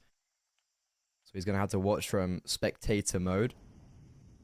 As Monty, instead of being spread out, they fully maneuver over towards B. And utility forced out by Demya. Only going to benefit Iberian Soul. Gizmi does pull one back. Cost of 70% of his HP, and actually because that kill comes in from Gizmi, Demya's now pivoted back towards A. Lean's picking up Red Room. Iberian Soul are walking into where Monty want them to come, and Demya might get overlooked as Hades has already taken a pot shot. This is time for the Ukrainian to rise above the rest, and there you go. 2 sharp kills, and he goes for even more. 3 to the tally. AWP collected. Alex in his crosshairs. Call him a rifler, call him an AWPer, he can do everything. Damn yeah, he's just so reliable, man. He is just that consistent player in this lineup that you can always count on, and he goes above and beyond there. Like, that is an insane hold from him. The 2 would have been, you know, more than enough. That really kind of kicked it off. When he finds that double towards Donut, you're thinking, alright, he has done enough here, but, you know, this swing out, Stododo missing a chance, missing an opportunity to find it, yeah. He can do whatever he wants right now. And Monty, they needed a little bit of a heroic round like that to just get back into things. And, you know, that reset potential that I was talking about last round as well has come into effect. You can see there's only a single rifle being brought forward for the T side. And Monty should know this. Monty should know that their economy is a little bit iffy because they've been doing so much damage. Just need to be cautious of, you know, an aggressive play, a little pop onto the bomb site as they try and be explosive in a round like this. But Monty seems to want to get in the faces right here. SMG getting close. Gizmi may not have a read on exactly what they're going for. He goes down instantly. Liam needs to try and hold on with that AK, but he's going to fall. And this is all falling apart right now for Monty. Unless Ryu steps up, first low HP dealt with. There's so many on his screen. He needs to get the targets corrected, and he's running out of bullets. Issue is Hades can't provide any support or overwatch as he gets smoked out and also gets put down to 22 HP. Demya is on cool as he is very close by. Issue is, how does he actually activate into this round?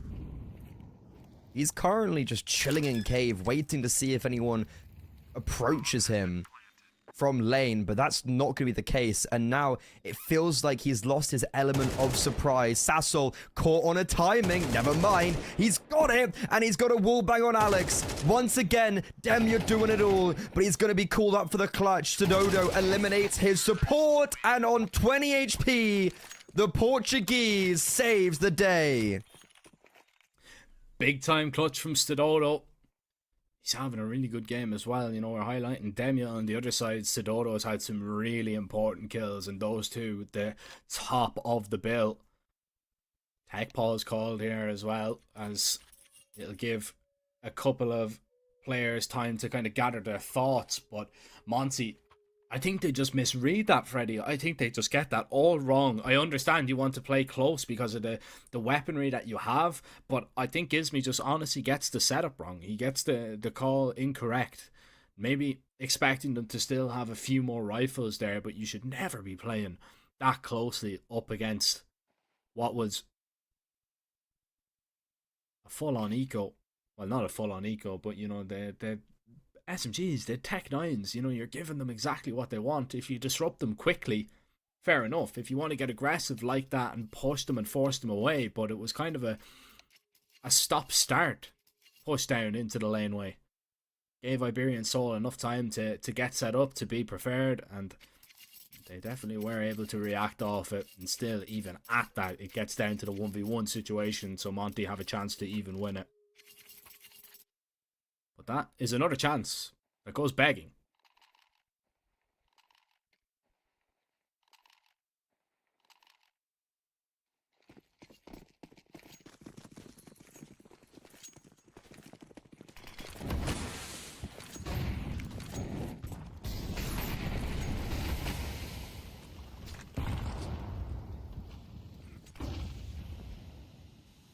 I felt like Hades had a pretty rough round there, never able to get himself into the round, but Lean, okay, he's in the smoke on ramp, and okay, Sassol catches him, then it's all falling apart. A very pacey round from the T side, and I don't think even Demya can save this. No, not at all. You've just been outcalled in this round. Iberian Soul want to exploit that B bomb site, and they will do so. Nothing that Monty can do to stop them, and yeah, something needs to go right for the CT side, because already it's looking very, very disgruntled. It's one way to put it. Yeah, it's discombobulated. It's just all the disses. And Monty might be in dismay because they're probably thinking, alright, let's get this one done in 2. Let's get a revenge. Let's book ourselves into the playoffs. And Iberian Soul come back on the second map and are like, yeah, you're going to have to work for this series. We're not just going to hand it over to you. You don't have Ryu hitting the heights that he did last game, so we are going to be putting it up to you and putting you to the test. And Iberian Soul have just been really just testing out a lot of the protocols that Monty have on this CT side and poking holes in them. Yeah, I'll be honest, it just ain't going very well right now.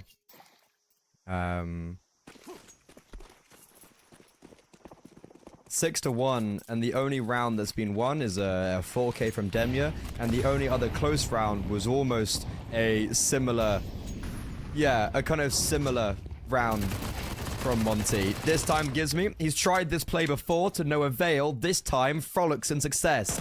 2 monumental opening kills, but Ryu, again, not able to live up to that name, that poster child mentality from Mirage. A dink is good, at least, but it is a winnable now, 3 versus 4. Issue is the Bob is being pushed B, by the way. No knife, but he will drop the bomb, and even though Sassol and Dava G do stand currently on an open B bomb site, it's because the B anchor has dropped the bomb in T-spawn. Yeah, this is a round that you needed. This was necessary for Monty to even just stay competitive in this one, you feel. It looks like they have been able to get it done by any means necessary, whether that be just go wandering down the B ramp and push all the way into T-spawn to collect a frag. Now, that's one way to stop Sassol from going for spams. And Iberian, so they are going to seem happy with just holding on to these AKs. I do wonder though, like, Hades might want to go wandering, right? Hades might want to go wandering, and even after time he could be able to pick up a kill. Hades is going to walk in, he lands a bullet, but nothing more than that. And the round is done here. I don't think Sassel and David G will be tested anymore, as Monty have upgraded on every single weapon that they could have wanted to, and upgraded on rounds with it. So I think that was the kind of point of no return, that if Monty lost that round, we're already thinking that maybe, just maybe, Iberian Soul will continue to push on and close it out. Now I'm looking at Monty and saying, all right, you win these next 4 and we've got a game. It's another round where it's like, okay, it's a great start from Gizmy, but I don't think that's something we can repeat. And it's an interesting play that Monty has done there, because it hasn't worked previously. And it doesn't feel like they put much sustainability into those peaks. Like, Gizmy does just swing out dry, but fast pace actually again from the T side, and Hades is there to meet them on A. But that's not actually where we want to end off this round. It's going to be Gizmy getting caught on a mega timing. And it's, again, very individual play from Gizmy. This time, it's not going to be a double kill. This time, it's a big lack of space and that advantage eradicated. Advantage game back, though, Demia, and he's away. He's gone. I don't think they'll be able to catch him either. He needs to just be cautious, and you could see he was kind of even taking his time getting in towards Red Room there, worrying that there was a gap to be exploited when he was smoked off towards Donut. But Iberian Soul, they are lacking a lot of map control right now. They're lacking 2 players as well, so getting into any bomb site at this stage is looking pretty tough. You can see if Monty are like extremely passive here on both bomb sites too. 35 seconds to creep your way out. Stododo clearing all the angles. Lin and Ryu, they seem happy to give up this bomb site and just play for the retake. Yeah, I don't hate it, especially with Demia mobilizing in Donut. It's caused the rotation from Hades, so it's going to be a fast rotation to this site, so they're going to give it up, but the fight comes to them. Iberian Soul equalize it now, and in this state of equilibrium, as the bomb gets planted, Hades is so isolated. Hades just walking into Alex's crosshairs. And once again, a hero is needed.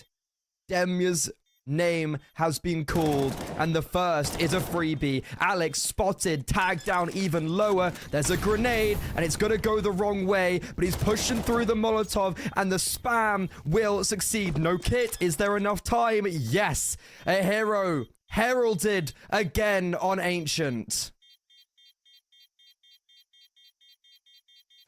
Plenty of time. The molly was a little bit early, but Alex felt forced to do it after being tagged down so low. But man, Demia is just bailing them out time after time, and he's winning a lot of important rounds for Monty just to keep them from sinking in this map. Now, Iberian Soul, they're going to have to sink their teeth into what will be probably their last buy for a round or 2 if they're unsuccessful. Iberian Soul switching it up a little bit. They're going to go for an A play. Hades discovers nothing over towards mid. Demia's hearing all these steps, so it could be down to him to get in on the action early on, and it's a good Molotov, a little bit of damage, but Gizmy has fallen. Demia has to give up the site, and still the kills are falling the way of Iberian Soul. They'll take all that control, they'll get that bomb down, and now this is a very dangerous game for Monty to begin to play. Yeah, this is going to be a tough retake. They do have the liberty of a kit, and they do have the liberty of Demia being alive, and now Lean picking up that third. Hanging in the balance this round, Mopos, I'm looking out at him. He's going to be taking a while to get into the action, but once he enters the fray, he can be the difference maker. And speaking about lurks, the Dodo catches a perfect timing. Lean mid-air is able to provide coverage for Ryu to defuse the bomb. It's ropey, but Mopos shall not survive as well. He will not be able to bring over his rifle into the next round. And it's back-to-back rounds where I'm just looking at Demia. Yeah, he does it all there as well. The defuse just instantly getting stuck, and Monty just feel like, all right, we need to just stick this with the kit and hope for the best. Hope that we can provide enough cover. That's exactly what happens. Monty, I don't know how they're winning these rounds, man, but they are winning them, and it's now pretty worrying for Iberian Soul, because this could have been a clean sweep on the T side. Monty have looked less than impressive, but it's those kind of rounds and now this kind of momentum that is very difficult to stop, because Monty are just time and time again doing enough, just about enough, to win these rounds. And it's gotta really begin to annoy you if you're on the side of Iberian Soul. The second tactical timeout called. They will still have a pretty solid buy. They'll have that op that was saved from Stododo too. They need to be doing a little bit better on these rounds. Look at Alex pushed all the way deep. That's going to be a freebie though for Ryu. Demya might get overlooked. No, Mopaz instantly finds that trade back, but still Ryu playing aggressive. Sasso's going to try and run him down, but oh my goodness, gets that M4 up, keeps that advantage for now. For now is the operative word, and ooh, okay, back and forth. Even keel. Feels like it's been the name of the game for this series of just constantly 2 versus 3s. Oh, sorry, 3 versus 3s, 2 versus 2s, 1 versus 1s. And Demya's not alive. I'm scared of that. I'm also scared of how Monty are positioning themselves right now. It's together, they're in their battle buddy mode. They're very far away from where they need to be. As David G goes, by the way, B bomb threats clear. Mopos, get the bomb down. And the bomb itself is not going to be heard until planted. Ryu at least is on the move. Kit on Ryu and full utility across the two players combined. Mopos is getting very aggressive.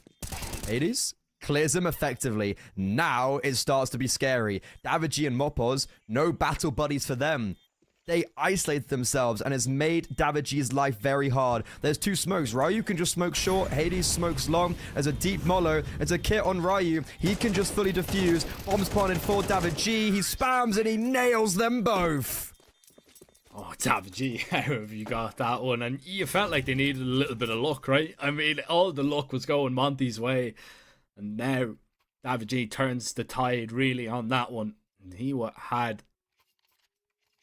a very slow start so far. We have very rarely said his name on map 1 or map 2, but that is just a huge clutch to come away with and really just derail any Monty momentum. Still, there is a slice of luck involved there. Oh, Hades getting aggressive. This is the swing through A main right now. Needs to be ready. Nades out. This has gone horribly. Demya spraying everybody down. Oh, can he get his pistol out? He drops the molly, so he's not going to be pushed. David G disrespects it completely, but still, Demya might have done all the damage, and he might be the one to get them 5. It's just, again, it's the same guy. We had Ryu in the first half getting 21 kills. We now have Demya getting 19 in the first half of Ancient. And it's not going to be this even 2 versus 2. It's Monty with the advantage, not only player-wise, but also HP. Alex is on 14 hit points. Sure, there's very low weaponry for Monty, but Lean can very easily pick up a rifle when Gizmy takes contact. He will be a little bit far away, but there's definitely the possibility of that being the case. And now it's Gizmy's time to shine. Noise has been made on ramp. He's heard that, so he's going to scale back towards the bomb site. The question is, has he been spotted? I don't think so. And Lean actually doesn't pick up a rifle. He chooses to instantly rotate, chooses to instantly be here on the side, and Iberian Soul don't realize it, but they got clocked a long time ago. So as this bomb's now being planted, it's already 3 players here. Gizmy just runs through the Molotov. They abuse a Molo, so will Gizmy. David G, no bomb plant. Wow, almost given a freebie, but with 10 seconds left, there feels no possibility for success, and the IGL, the Brit, will crack his skull for 5. You still have to feel though, although it's well played by Gizmy towards the end. Again, it's all Demya. It's all Demya to get them that one. Yeah. Impressive stuff as we have a look back on David G's clutch, and this is where Demya really just rose up to find the even third, and you nearly thought he was actually going to pull out the pistol and just claim all of them. But a really nice play there from Gizmy to disrespect the molly as soon as he hears the bomb, the swing on out, easy kill. And, 5 is actually not that bad on the CT side for Monty. I don't think it's great, but it is definitely looking a whole lot better than it could have been. And Monty's pistol, Oh yeah. wrap through the red room smoke, because this is going to get interesting. You're wrapping on the A bomb site. Sassel is going to turn around. He's boosted up towards 3, but surely this is a position that has to be cleared out. Yeah, I mean, in the meantime, Lean is going through the wars over in CT. He doesn't get anything. Sassel actually does get a kill, but then Gizmy gets one in middle. So it's trades going everywhere. Bombs planted, and the bomb site quivers. Gizmy now needs to clutch up. There's going to be a smoke on the bomb, but no kit. Alex is low HP. This is possible. And even though Gizmy has the right idea, cannot connect. So Iberian Soul keep themselves in the lead on their map pick with a very important pistol round to make sure momentum stays on course for them. And a strategy to really do the business there, to hit the shots at the right moment. I don't mind the call from Monty. I think it's a pretty solid call. The problem is the players that needed to get the kills just didn't. You need to cut off those rotations, or at least slow them down for a little bit. You needed to, if you find that kill onto Sassol instantly when he's boosted up towards 3, it's maybe a little bit of a different story. But Monty, they get a bomb plant, so they will be able to maybe pull something out of this round, especially with a player trapped in towards Maka. He's going to be dropped. Heaven player going to be spotted out and folded as well. Sassel is going to be lucky to get out of this situation alive, decides to stay and fight, had no other option. He's still going to fall, but even if you're going down, you're doing a lot of damage to the CT side, as Alex now feeling the brunt of it, because he has watched his entire team crumble around him. It's Monty who force back, and they strike back instantly. You know what?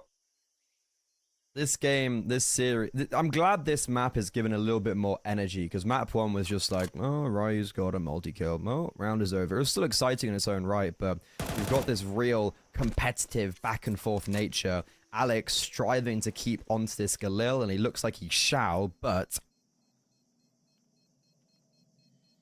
it's a big collective effort to put Monty on 6, make sure the gap isn't extended.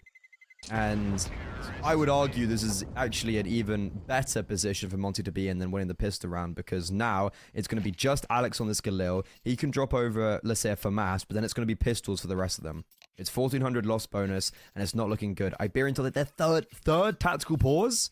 Yeah. I must have missed one, because I didn't realize they'd use every single one of them leading up to this stage. There's still a wealth of rounds to be played, but they are now going to have to do them without taking that moment to breathe. It is a good moment to cut off the momentum of Monty and figure out how we want to proceed. It's kind of, for me, it's serving two purposes, right? It's the cutting off momentum, it's the giving yourself something to talk about, settle the nerves, because they still have the lead, but it hangs in the balance.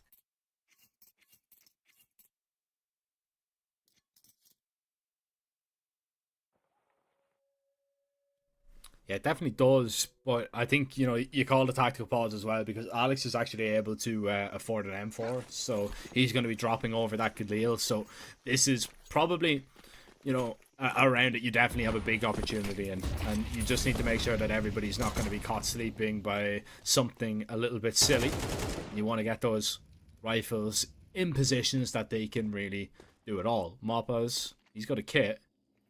He has no assistance over towards this B bomb site, which could be a problem. That's a wild Molotov. Takes a little bit of a bounce.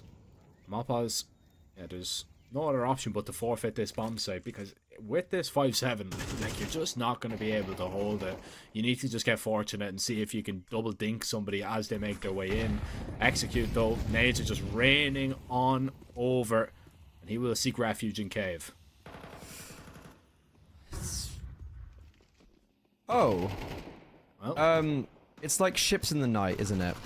Demia's not going to anticipate someone behind him, though. That's the thing. And wait, this retake's very possible. But no, now Demia actually settles into the post-bomb position. So now he's holding 4 Moppos. Still, Iberian Soul attempting this. And Alex, it's a very sharp trade as Sassel's able to pick up the Galil. And he just spams Gives Me. Now, this is scary. Demia needs to get one, and he will.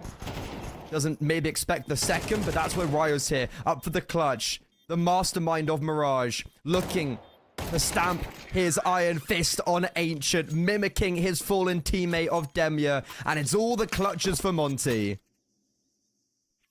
Yeah, the skill and luck involved in these clutches is ridiculous, right? There is always that element of luck, but the skill is definitely there. Monty are just getting everything going their way, and Iberian Soul, it is very unfortunate because you get that one extremely close, and if you win that, you're definitely on your way to maybe closing out your map pick. Now you've been drawn into an absolute game. Not the time to be drawn into a game. A map down. An elimination on the line as well. Oh, these USBs Scary. though, yeah, I'm terrified. Hades needs to be just on the money, and well, he is for 2. Kind of. It's still fine. Hades is really, like, he had a 1.30 average rating going into this series, in Series 19. And, like, look, he really hasn't stepped up, simply put, at all. Even Mirage or Ancient. And I think he's extraordinarily lucky that we've had Demia, that we've had Ryu, who have kind of picked up the pieces where I don't think he has performed to the levels that I think of him. Okay, I'm going to come to his defense here. Okay. On Mirage anyway, I don't think he needed to do anything because the map was won by Ryu. And he did have some big moments. He did have some impactful kills. I would agree though, on this map he didn't really get up to all that much, but the problem was, you know, we didn't really get to see him use that AWP. The money was always just absolutely in the bin. So Pause. yeah, Look at Lean. There's a lot of commotion that went on in mid. Oh. Wow. Sorry, I didn't want to cut you off there, but Lean has just had an amazing opportunity, and he's been read like a novel. Well, that round, there was a lot of gimmicks, a lot of moving pieces, and it really doesn't go well, does it, Jack? no, not at all. Hades not going to be seen though, so he actually does have an opportunity here. And well, I mean, this is a chance for him to make you eat your words. This would be a chance for him to get loud. And then would you be satisfied if he pulls off a 1 versus 4? It'd be acceptable. Yeah, I suppose. Yeah, you know, adequate. He seems Perfectly adequate. He seems to realise that's the Dodo's here. Is he going to clear it out though? Yeah, he's going to clear it. Yeah, that's a great kill. Yeah, a little bit of damage, but not enough to Not be too much. concerned about. He should know Moppos is in cave. Oh, He doesn't hit the shot. Doesn't quite expect that off angle. You can see his crosshair was not necessarily pre-aiming that, and the micro adjustment wasn't even possible because Moppos hits the instant headshot. Iberian Soul, they reclaim their lead, but that does actually get a lot more costly. Like, Hades not winning the 1v4, sure, it's like, you know, probably never should have, but taking 2 more down with him means that as we go into this next round, it's like Sudodo's an MP9, and it's everyone pretty much using all their money apart from Sassel and Davigi.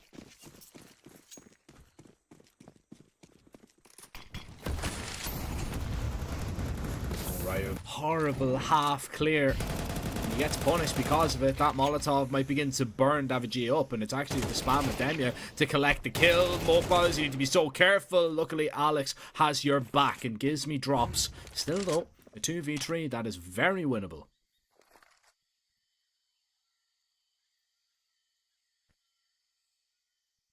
Well, Hayes almost won a 1v4, so this one should be considered a lot more possible, especially with Demia alive, and with Iberian Soul playing very heavy retake. They're clearing out middle, they're going to spot nothing, but simultaneously, Monty are also getting this control over towards B. There's no smokes play. I've got 2 Molotovs. One can go deep CT. That can confirm the bomb being planted. Hades has also found an AK to upgrade from his Galil. And instead of the deep CT Molo, it's going to be a cave Molotov. So, second Molo goes cave. And the bomb is planted for ramp. That's where Hades is going to situate himself. Flash in. He's going to peek, but it's a false sense of security because that's where Alex is coming from. Dodo's got himself into cave already, and he's going to reveal his position with a smoke. Alex is also coming to conjoin himself there. Demya, I don't know what just happened. Mopos has been molled by his teammate, and Demya doesn't need vision. Leaves Dodo by himself. The MP9, he has got a kit. He knows Hades is towards ramp, but he can't spot him. Will not get the kill. And this time Hades, unsuccessful in the 1 versus 4, but prolific in the 2 versus 3. Mostly because Demya is just a madman right now. Possessed. It's incredible read from Demya, man. That, alright, they've mollied deep towards CT. Why would they do that? Like, why would they molly it off? You know, obviously you molly it in towards shore. Must have been a mistake. Yeah, I don't know. That's no. It's not a mistake. They're trying to bait him in. That's the reason that they do it, is they're trying to bait that there is nobody else there, that everybody's coming from the ramp to play late. But Demya just reads into it, and he nearly actually takes the bait. He only catches a glimpse of him, which is really impressive. HE is good. Zidodo, tag down low. It's only pistols in the round here for Iberian, so Monty still have to be quite cautious about this one. You don't want to run in all guns blazing and just hung out to dry. Ollie gonna burn up a little bit. Alex takes an engagement and he's gonna fall. These pistols are being forced back over towards B, but with Hades in a position to cut off rotations, this should just be the A play and round done. Yeah, and that's going to be the case. And this economy and this kind of situation we now put ourselves in is Iberian Soul having a very costly round against the 1 versus 4 of Hades, and then now they just have they have nothing to work with. Keeping it clean is the name of the game. And Lean and Hades will abide by that. Next round is equally going to be a little bit precarious for Iberian Soul. Like, I don't know. Ooh, that was a nice shot. But, like, money is... What's 2,400 loss bonus? I think. Oh, God. We'll see in a second. Yeah, but I think even then, it's like... I don't know. It's still going to be just A1Ss and minimal utility. Like, it's going to look alright. They're going to be missing the few key components to complete a round, where Ancient is normally a map where, you know, you use a lot of your smokes early on, use a lot of your early utility. We could be put in a very precarious, like a very uncomfortable situation early on, where Iberian soldiers have no util for the late round. So yeah, 2,400 going into this round. Like, Mopos is on 3.5k. He's been forced an MP9. David G is there's like those. I think David G was the one who had good money, so he gets a full purchase. But the rest, they are missing those few little pieces of utility that could cost them.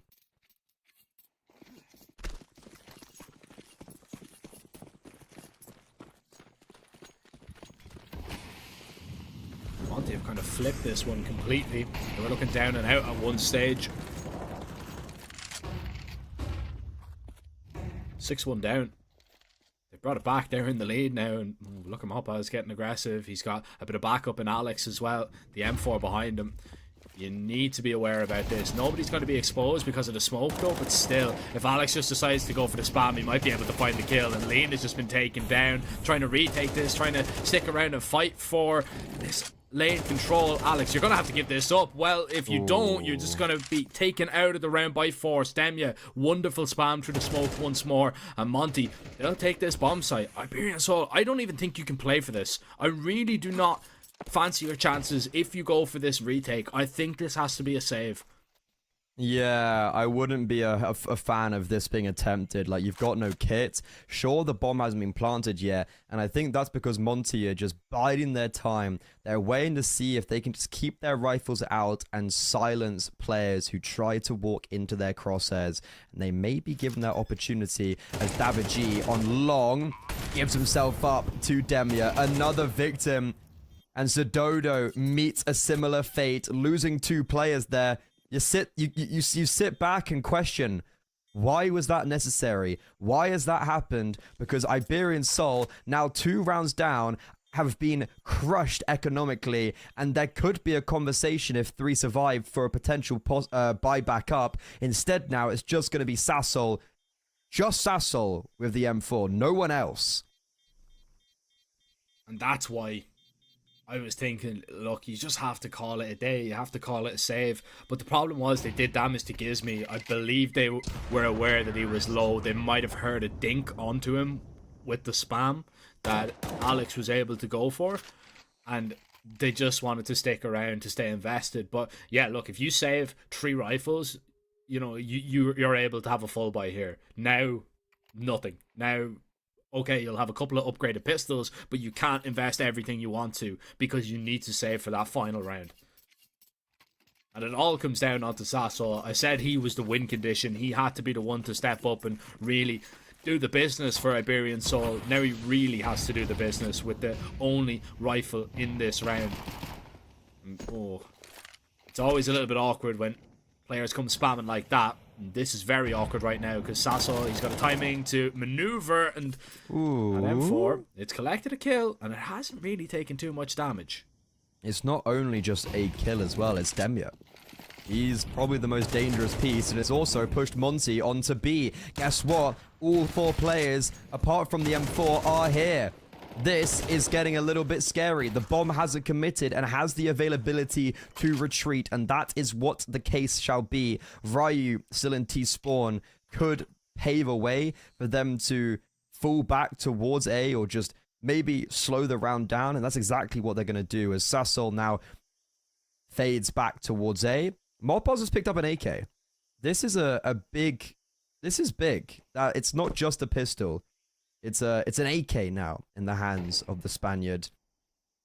And Hades, previously spotted on boost, now will disengage.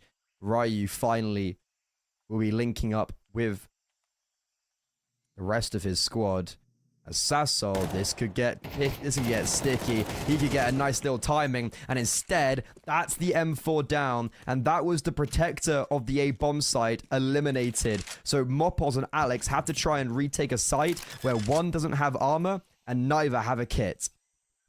They are very close by. Hades is not looking the right way either. Gizmy, he get this bomb down, but Hades needs to turn around and try and drop Alex, but it's not looking good for him. But it's all good now. Ryu and Gizmy coming up clutch, and Monty, a great freeze in that round to make sure that that one does not turn to ash in their mouth. And now Monty, they are just a single round away from booking their spot in the playoffs, but more importantly, from getting revenge on Iberian Soul for a couple of days ago.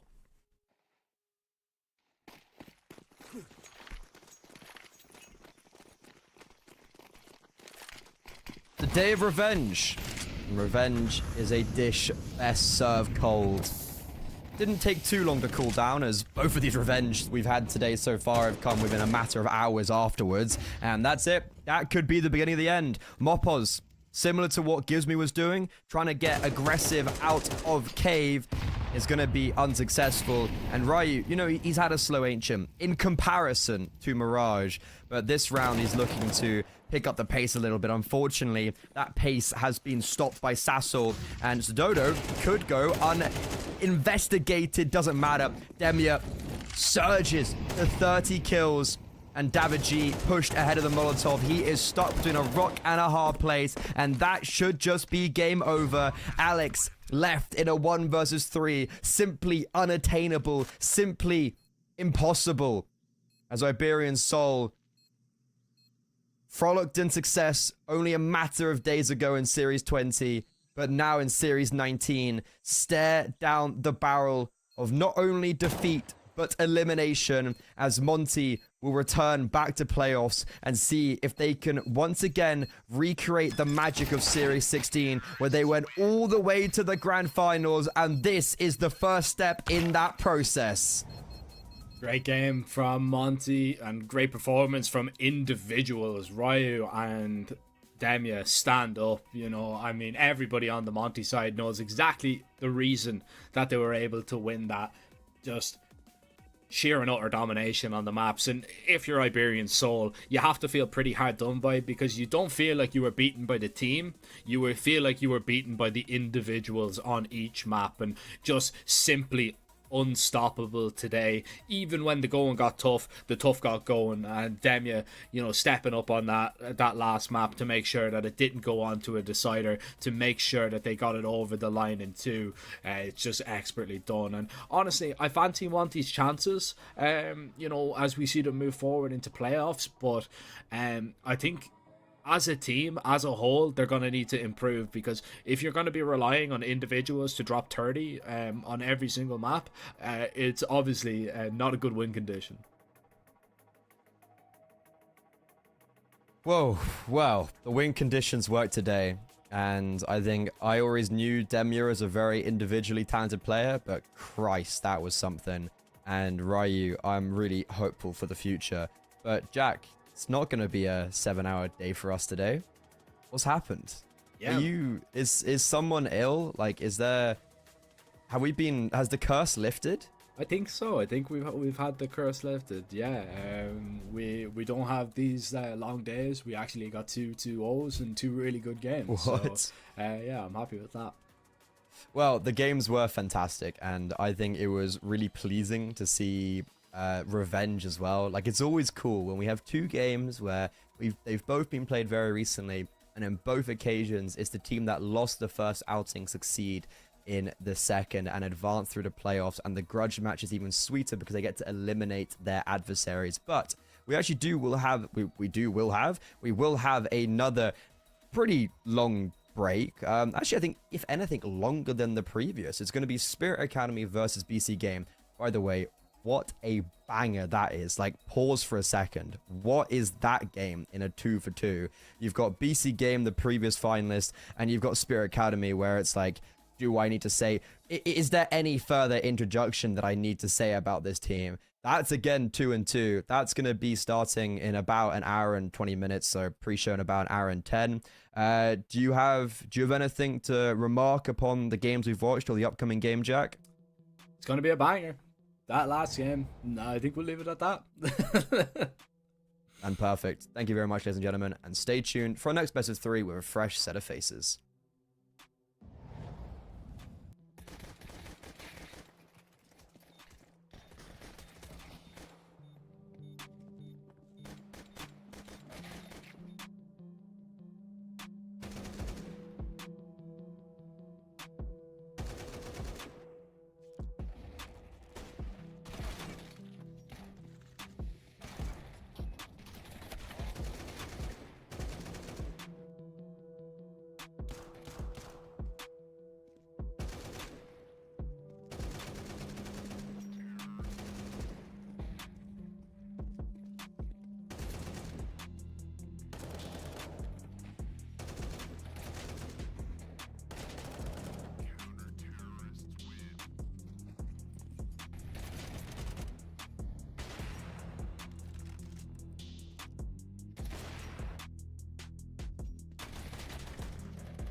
Last call for the playoffs here at CCT Series 19. We've already seen Paravision and Iberian Soul eliminated. Both Nine Pandas and Monty scraping their way through to the playoffs. There's one group stage game remaining. Either Spirit Academy or BC Game are going home. The other one will be going through to playoffs. Who's it going to be? I don't know. That's what we're to, kind of find out. I'm Index, that's Timo. We're going to be taking you through the action. Yeah, as mentioned, Spirit Academy, BC Game, both these two teams, teams who've been grinding their way through Tier 2, who have had, well, their names kind of been out there in the public, a little bit of hype between both of them. BC Game having some good results recently, Spirit Academy obviously having a lot of firepower.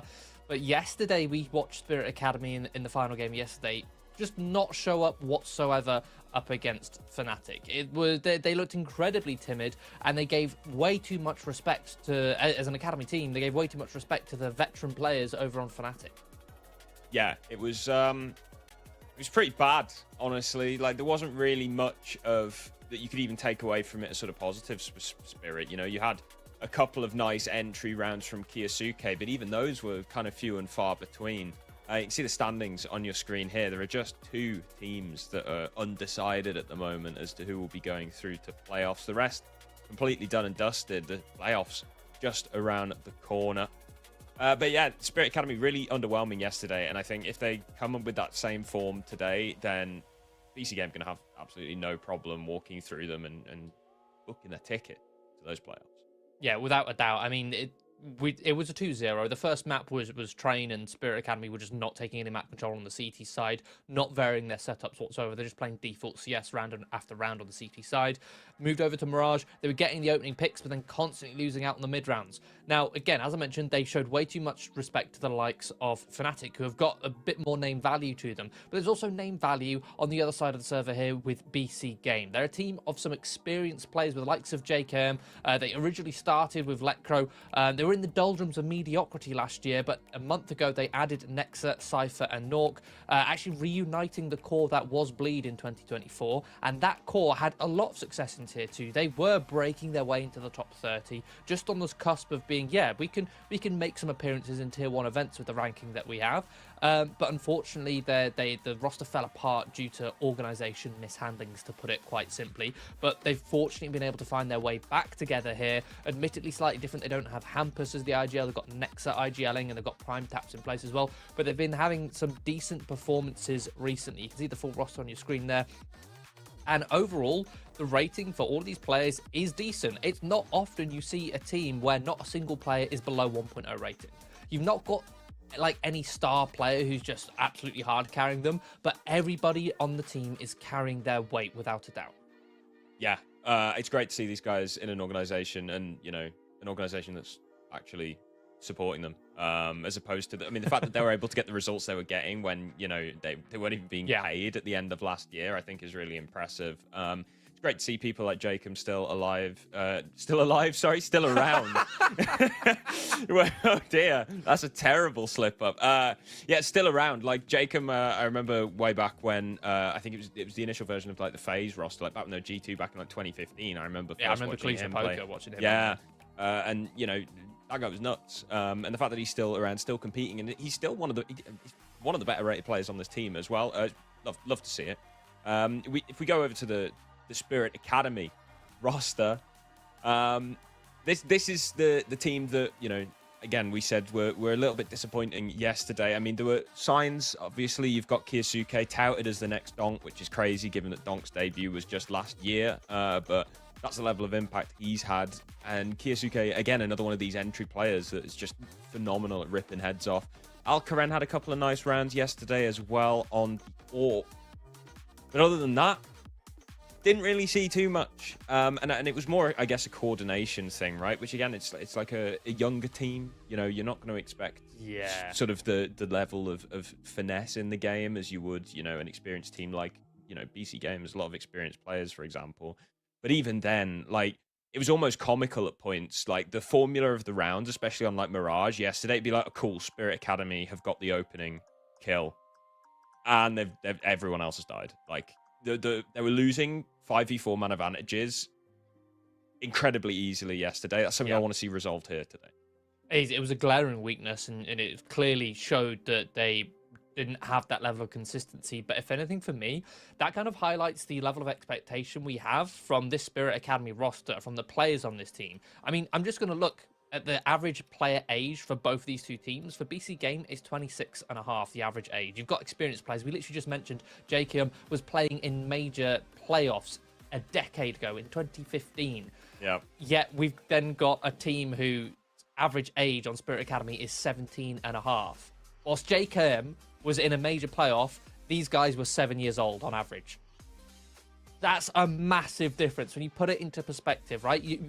We are having such high expectations for them, but when you put it in real numbers, it makes sense for them to have off days, right? These are the young guys who don't have the experience, who are going to have teething issues. And for them, they need to make mistakes, because otherwise, how else are you going to learn? The best way to learn is by making mistakes so you can look back and reflect on them. So I'm hoping that they have that within them. Their coach of Sopfit can come in after yesterday's game against Fnatic and say, look, that wasn't a game, that wasn't us that showed up. We need to work on actually making sure that we show up and play the Counter-Strike that we know we can play.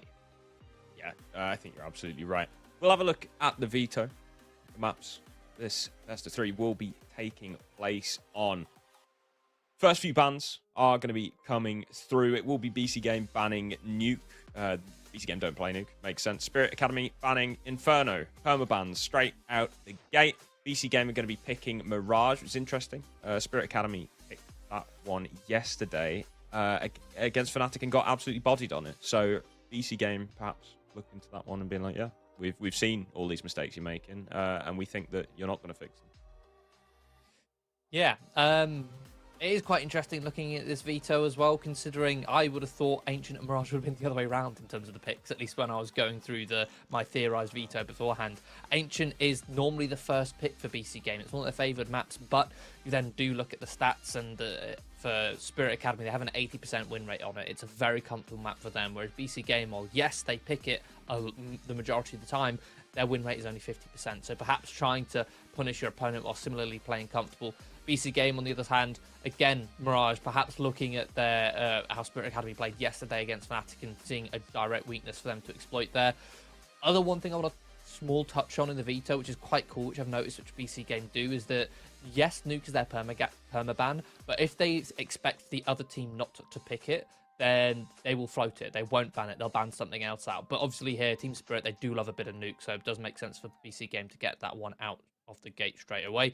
And I mean, it's kind of a coin toss between the Decisive map. Dust 2 and Anubis are both maps which both teams are relatively comfortable on, with Spirit Academy having a 4-map win streak on Anubis, but both teams are really favouring Dust 2. We've got a very even battleground, I think, on all 3 of these maps, if I'm being honest.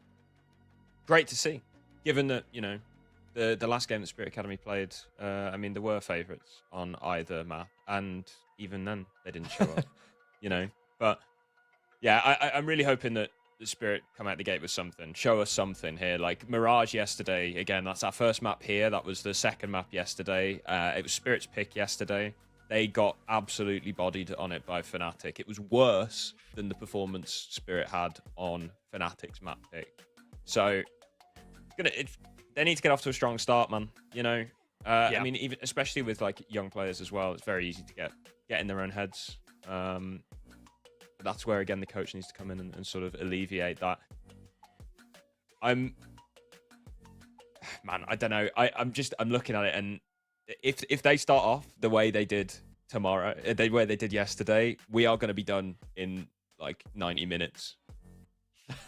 Yeah, it is certainly possible. Like I mentioned before, like I said at the very start, they showed Fnatic way too much respect. Obviously, Fnatic have experienced players, have players who have name value. The same will be the case on BC Game. They have players who have name value, who Team Spirit, as players, when they were younger, when they were watching Counter-Strike, would have been looking up to these players. So they perhaps might show them a bit too much respect here. And one thing which you mentioned is Sopfit coming in with the timeouts. We need to see him coming with the timeouts. I don't think we saw enough of them over against Fnatic, but there's only one way to find out, and that's by heading into the game here on Mirage.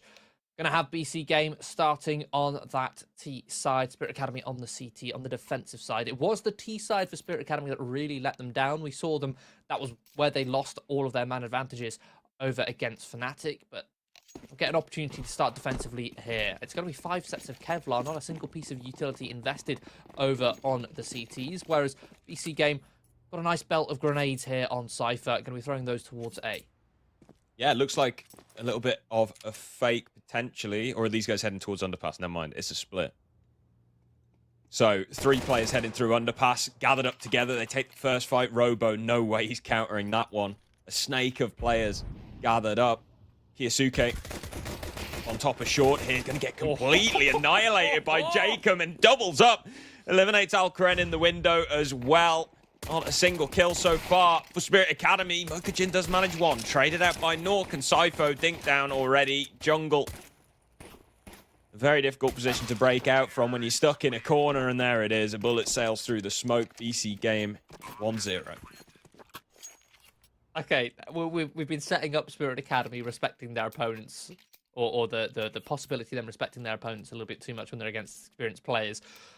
But you've started this first round, and the most experienced player on the server has just demolished them in middle with the Glock, absolutely manhandled them. This is where Spirit Academy will now be tested, okay?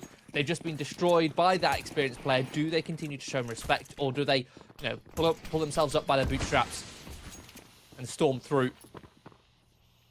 Stare BC Game dead in the face without flinching. Now, though, it will be just a USP by Kiyosuke on towards the Deagle. It will be stacked somewhat here in middle. Also towards connector, but BC Game set themselves up for a B split here. Nexa with the Mac 10 with some utility supporting him, allows him to creep up towards short. To gather information, and a nice little opening there from Nork. The window not broken, BC Game less likely to clear the site, so they'll focus their full attention on the rotating players. Nexa just coming in, searching it. Okay, 90-degree hit headshot. Okay. BC Game have come to fight here. A little bit of extra cash in the bank for Nexa. Alcaren here on short. Might be able to catch a player off guard as they exit, but BC Game playing tight post plant here, exiting the way they came in. Brent.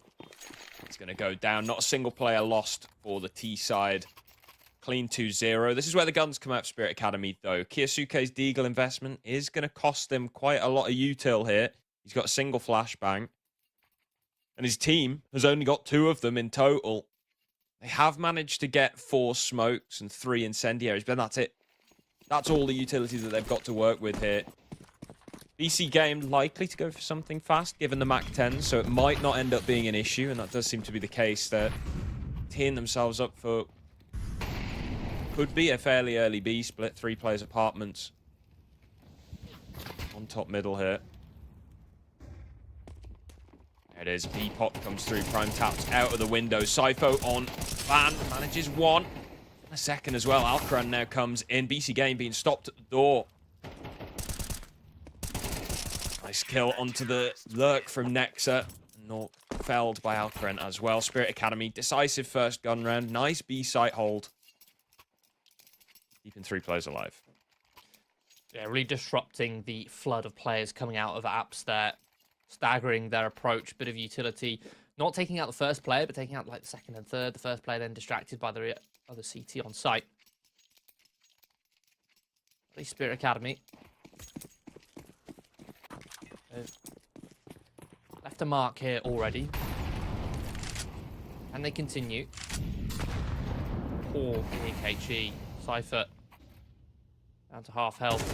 Playing towards app. Prime taps. Ooh, only good for 1. A good trade from Robo, but that's information passed across the BC Game. Yeah, the drop. Likely heard, so they know that he's vacated Palace here. Nexa now going to make his move in connector. Catches Alcaren. Quick trade from Robo. His location now confirmed at stairs. Yeah, BC Game can start to push their way out. A contact play. How far can Jacob get here? Spotted at stairs. Yasuke now going to rotate in, takes a fight and wins it. Cypher out of position to trade. Robo comes straight through the smoke. A bit of disrespect shown. Leaves Nork alone with an AWP. 55 seconds on the clock. Navigating himself towards window, looking to potentially catch a kill on a CT. Getting curious in middle.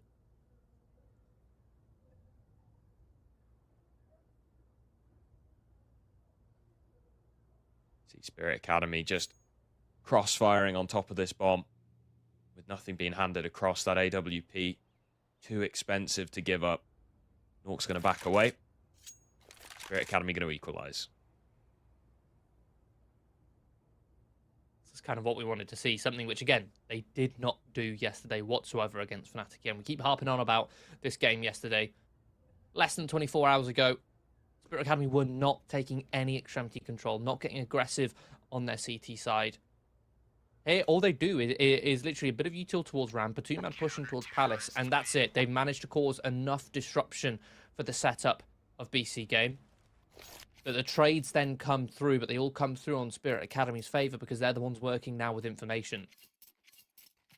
And so far, these games from these strats from BC Game have been fairly sort of out of spawn heavy. They've had a game plan from the get-go, right? They stacked heavy towards A in that round, looking for a bit of a split. That was disrupted by the Palace push. The round prior, the first gun round of the game, they were setting themselves up immediately for a B hit. So it's not like once these aggressions are discovered, they're able to properly react, because they had the game plan set from the get-go.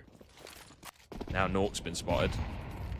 It's a style of play that's not reliant on the mid-rounding. At the moment, it's very much on the, as you mentioned, the call-out spawn. And they'll try and follow through upon that.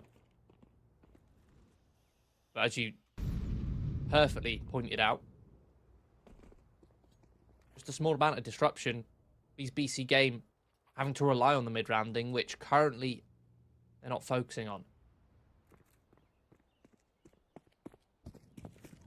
At least in this one round, it will all rely on the mid-rounding from Nork with this AWP. Still set up 5 towards A as they started. Smokes out towards Palace. They're just going to be waiting this out just to see if Nork can find just the one kill to try and lever an opening on towards this A bomb site. And they'll be able to flood through because Spirit Academy are playing a heavy mid setup and they're sticking with this setup. Only just now do they start to budge as Mokujin first. Now resounds out towards Palace, but it's Jacob to find the first kill for the T's with a Glock. But Kiyosuke will come through a triple peek between jungle and stairs, and they'll mow the rest down. Nork now runs for the hills to try and save his AWP. Don't think he's going to be allowed that privilege, though. Rowboat catch him. Spirit Academy went 3 deep down the ramp to catch the saving sniper. So that's a free upgrade for the CT side. Something that Nork will not be able to repurchase here.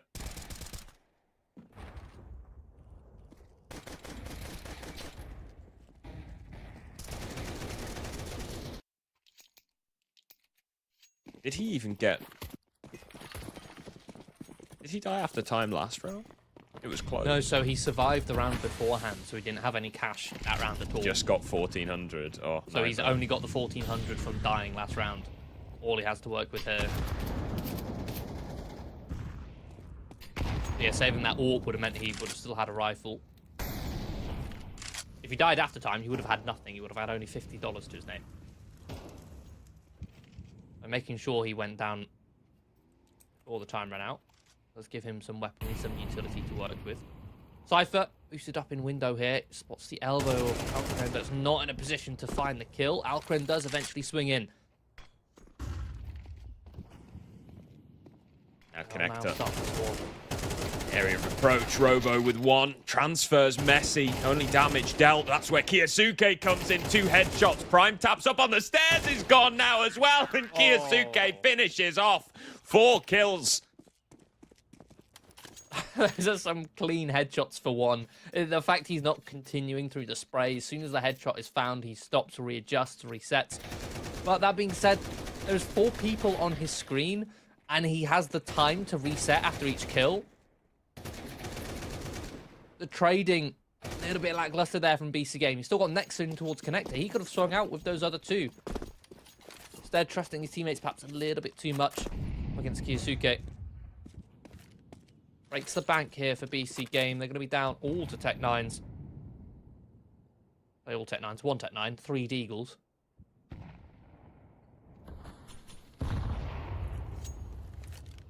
Again, for BC Game, it's a very set-piece heavy style of play that they're working with.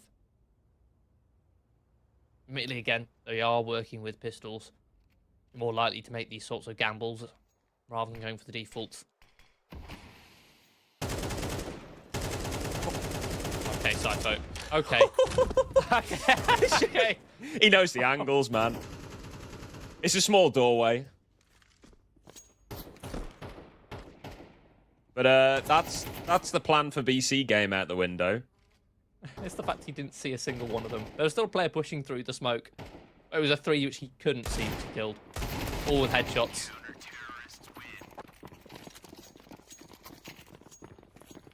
Well, that's one way to do your anti-ecos. Look at this. Yeah, he's just lining up both sides of the door there. Beautiful. Why not? Have a go. Okay, what adjustments do BC Game have in store? And like I said, we've been seeing a lot of 4-1 Counter-Strike, all in set pieces.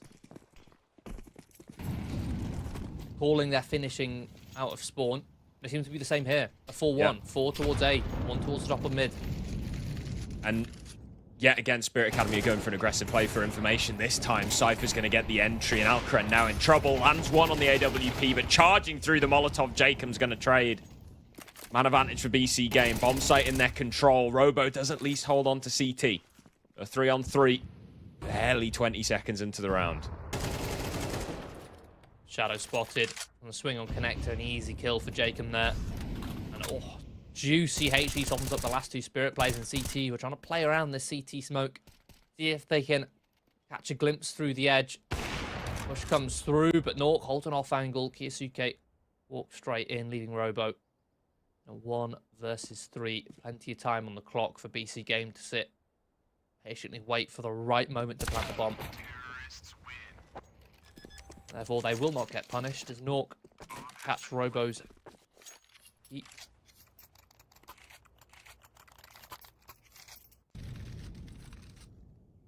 Again, 4-1 Counter-Strike being played by BC Game in this round. It all comes from sort of just shutting down that disruptive play from the Spirit Academy.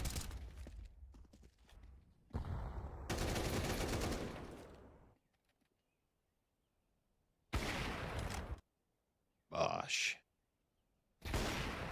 Finally, it does pay off. BC Game spreading for a bit more of a default. Finally. It'll be a 1-2-2. It'll be a slower form of default. Nork top of mid helping Jacob take the early fights behind the boxes. A lovely flash which allows him to peek behind the top mid smoke. Look towards short in case there's any CTs overextending. With that space cleared by the safety for Cypher and Nexa to walk underpass. But Kisuke in towards the ladder room will spot them out. Robo will come through with the finishing blow on Nexa. Cypher, elongated spray, will win it out with the headshot, but down to just 1 point of health. And Robo's gone for a lovely repositioning towards the left-hand side of window here. Flash, not deep enough. Prime taps, top of the vase. Easy kill for him. Shoulder spotted. Nork punishes Robo.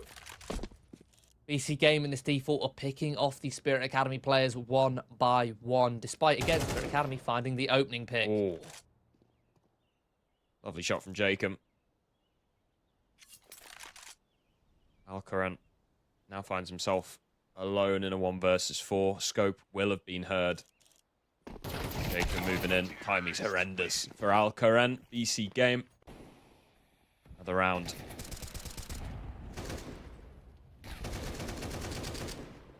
Again, it's what we saw yesterday against Fnatic. It's you get the opening pick, but then in the default, you just kind of get picked apart by your opponents who are just spread out, spread thin.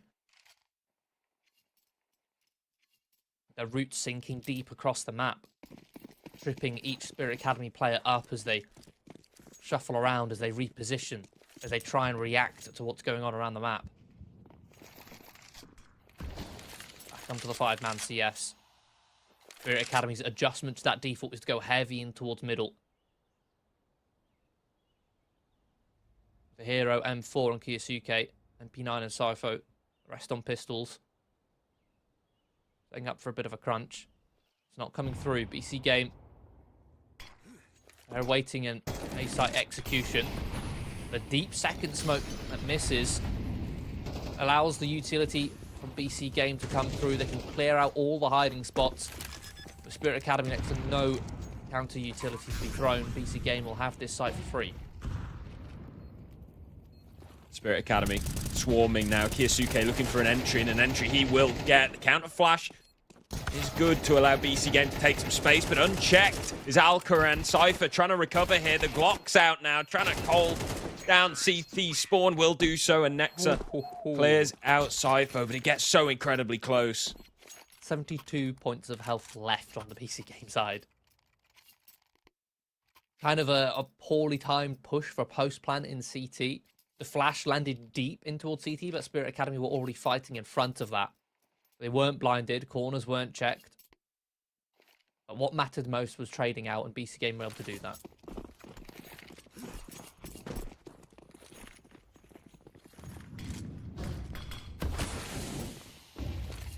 Again, triple smokes deployed in window.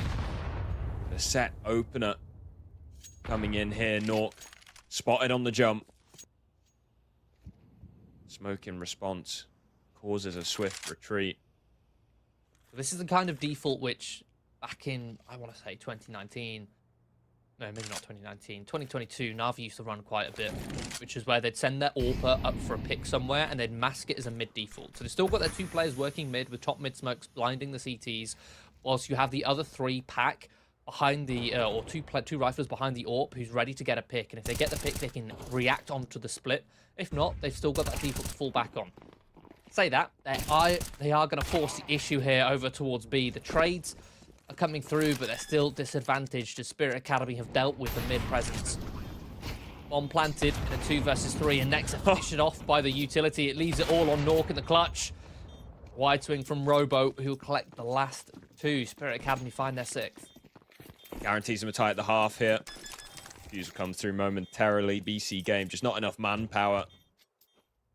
The time Spirit start their retake.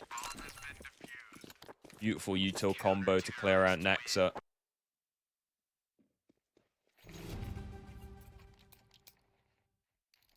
And Nork taken out immediately. Nork, absolute clutch demon for BC Game.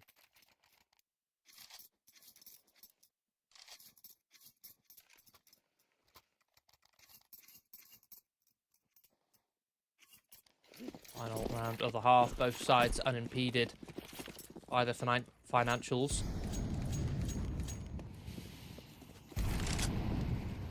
Jacob getting aggro in mid, playing around the top mid smoke here. Absolutely nothing in counter from Spirit Academy. They opt to take mid late instead. Kiyasuke now searches from short. Lands the kill onto Jacob. Cypher quick with a response onto Robo and underpass. 4 on 4. Neither team really with a firm grip of mid control.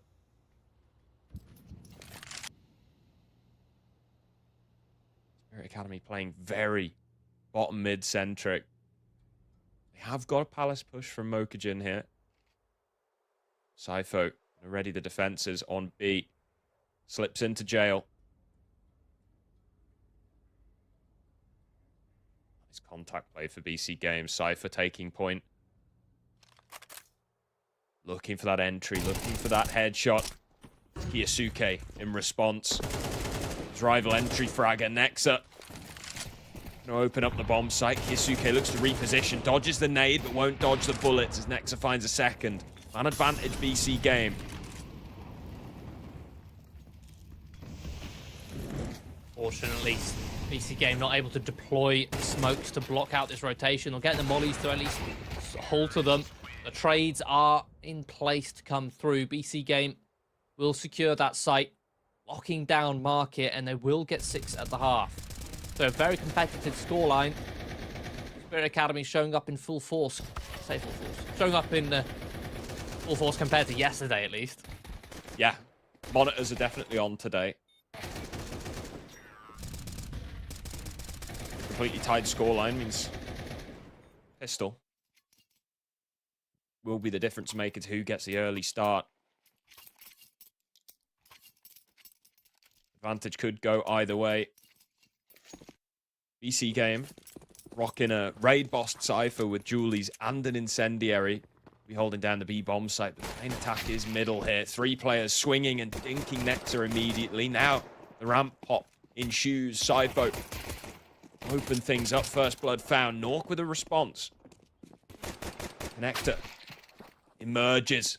1-for-1 trade yet again though. 3-on-3. Still no control of this bomb site. Cypher lurking. Running for the backstab. Here's all the steps. Lands a shot. It's problematic for Spirit Academy. The late rotation going to have to come through to B. Oh, that needed to be the kill. That needed to be the kill. Cypher actually pushes in ahead. Rather than using that man advantage to make sure he could trade, he decides to just cut them down at the post straight away. In fact, he'll do one more than that. He'll cut them all down. A triple kill from Cypher on the Julies. In pretty much those last 2 fights, the fundamental decision there should have been, or I say should have been, would have been to wait for your teammate, play the man advantage, because they just earned that. A 3 versus 2. You'd identified that the B site is lost, but Cypher just says, no, I'm taking it. I'm taking it back. Just runs in gung-ho. Man, it's crazy. Like, the Julie's a weapon that you usually buy for, like, their spammability, right? Like, Cypher's first bullet accuracy was just spot on with them. Every single one of those kills. You might as well have had a USP. Well, it's the same with the Glock, right? It's yes, the spammability is there, but the first bullet accuracy is really what's deadly. You land that headshot, your opponent is dust. Alcaran, also dust. Separated from his team on the B hit. Beats. Ooh. The rest of his team beating a swift retreat into the arms of Jacob with the FAMAS at the top of middle. Headshot onto Robo, and then this should be just clean up from Cypher. 4K from him. Say, diligence there from Jacob not to overextend. After starting to lose that fight, all he had to do was just take 1 step to the left. It would buy space for at least Spirit Academy, if they wanted to chase him down, would overextend into his teammates who were lying in wait on short and in window. Yeah, BC game off to a good start here in the second half. Bit of a bonus round now, working with MP9s and a FAMAS on Jacob. Spirit Academy themselves fully investing into the rifles. They'll start this one off with a bit of a default. BC game, not going to be the case. They're going to be using these weaker weapons to get aggressive in towards the extremities of the map. To fight in towards ramp control. See if they can isolate a lurker. And isolate Mokujin they did. He quickly identifies their intentions and gets out of there. A very quick reaction here from Spirit Academy. Seeing that A ramp aggression, they're grouping up immediately here for a B site hit. Where Nexa is actually the lone defender. His nearest teammate, Cypher, is up in towards the ladder room. Not in a position he can play off of him. Flashed off. Kiyasuke works his way in.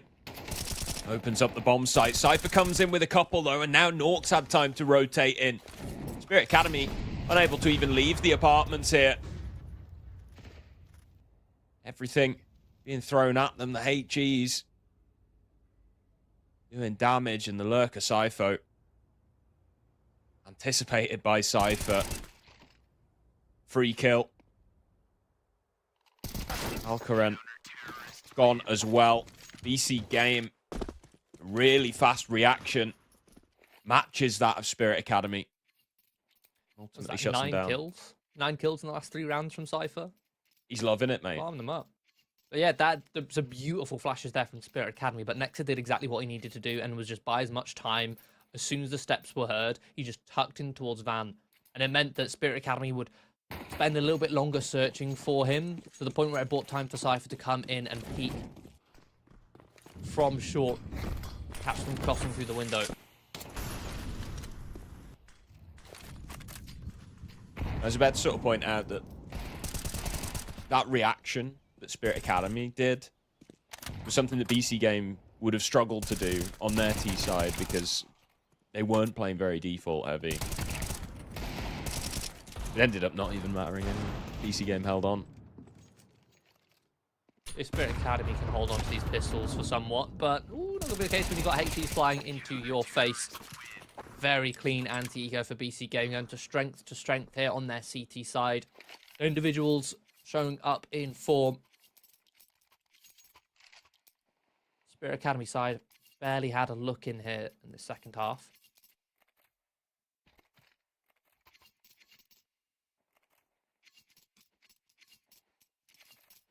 See if they can get something rolling here. Orps out on Alcaran. Full set of rifles. Good amount of nades. See if Spirit Academy have anything else in their back pocket for us here.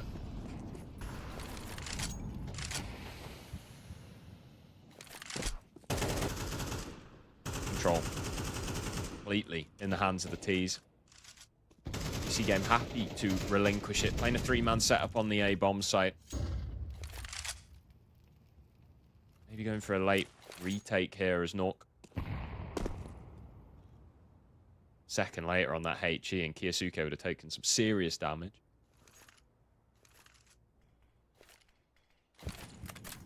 I love this gamble rotation from BC Game.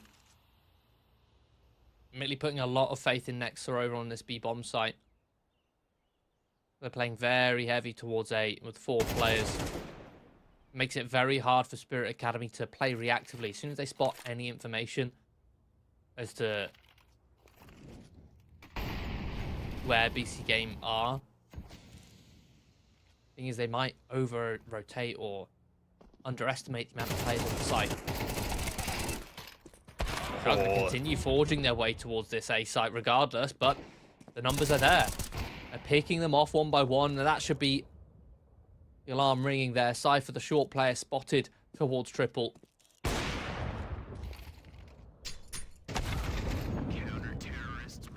HE will get one from beyond the grave, but Nork ultimately puts a stop to Alcaran's funny business in the 1v3. 11 rounds for BC Game. 2 required to lock in their map pick of Mirage. Spirit Academy still yet to put a round on the board since last half.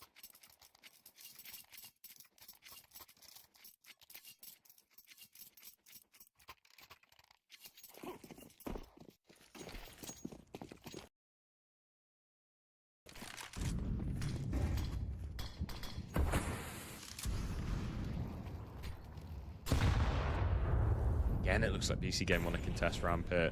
Prime Taps swinging in. He's alone this time. Mokajin finds a kill. Gives a man advantage to Spirit Academy, and Robo completely undetected in the connector. Pulls Jacob out of position. It's a 3-on-3 though. Nork popping the smoke takes down Kiyosuke. The bomb's still yet to be... Help him plan. Won't be able to deny that. Now it's just Nork left in a 1 versus 3. The health low on a couple players, but the AWP not going to be too heavy of a factor. Even locked in, so saving's not going to be easy. Yeah, Alcaran will deny that. I was about to say, start that round, one thing which I've noticed, as you called out, that they've been playing quite heavy toward ramp, have BC Game, but we've also noticed Mokajin on these lurks, he's almost always in ramp, and when I say in ramp, I don't mean playing towards ramp, I mean inside ramp. So my guess here is that BC Game have gone into this one, looked at the heat maps for the defaulting positions of Spirit Academy, identified Mokajin. Loves to play close up in towards the ramp in a position where he can, any timing of he choose, peek up on towards that A site, see if he can catch any rotations off guard.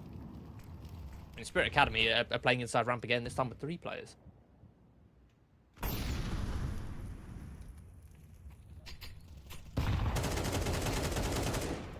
Oh, wild spray.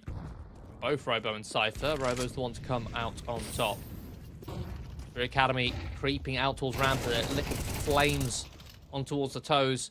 Gives away their location, so they speed up. Speeding up is how Prime Taps finds them all, catches them off guard. Spirit Academy's assault quickly falls apart. Yeah, Robo hopping out onto the B-bomb site, wondering where the rest of his team's gone. They've got a good idea of where he's at. Jacob clears him out. So despite getting early entry onto the bomb site, BC Games spring the trap. Jacob and Prime Taps both come in. Find 3 kills between the 2 of them. We're seeing a Spirit Academy timeout, their first of the entire game. Perhaps, I dare say, a little late.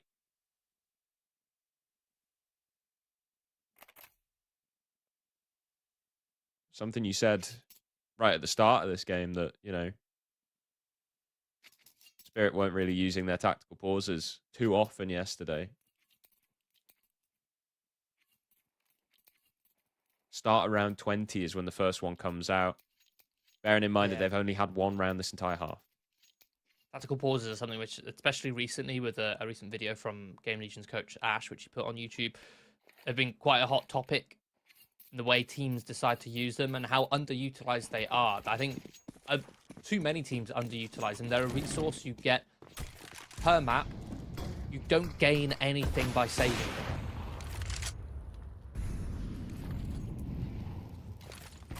You don't necessarily lose anything by using them other than timeout itself. A lot of teams should be using more, but right now,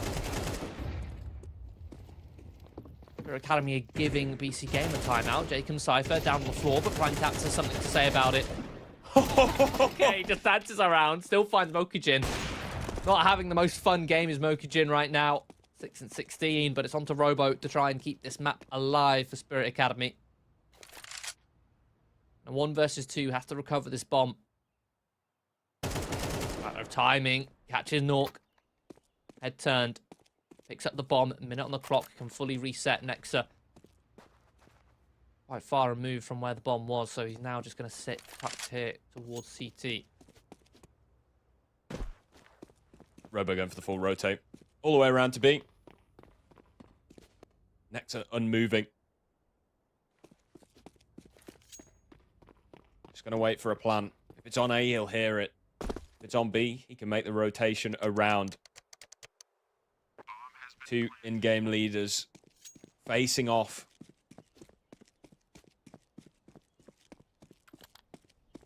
Next, picking up a kit. I already had a kit. It was the smoke he was choosing to go for there.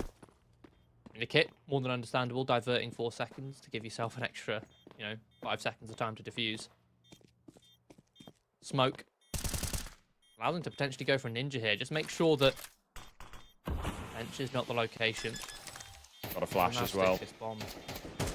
Robo tapping. Oh, surely not like this, Robo. Surely not like this. BC Game have won it. Oh, dear. Nexa just smokes it, sticks it. Pros don't fake, man. The presence of mind to literally go towards ramp to search and pick up that smoke for that exact play wins him that round. The small decision making from the experience of players to as they're running, look at the ground, find the utility that's on the floor. I see so many players who just completely neglect that even after a round's over to not search for utility to save the money in the next round, whereas Nex is doing it in the middle of a round to use on that round itself. And yeah, a really great showing from BC Game in that second half. Their CT side was formidable, but at the same time, on the other side of the coin, Team Spirit, again, looking quite weak on their T side of Mirage. Yeah, not looking too great. But that was BC Game's map pick. We're going into Spirit Academy's map pick of Ancient after a short break.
In the middle of best of three here between BC Game and Spirit Academy here at CCT, and this is Spirit Academy with their backs up against the wall, as this is a 2-2 match in the Swiss stage, meaning it's progression or elimination out of the tournament. And both teams, I'm almost certain, would love to make their way into the playoffs, Harry.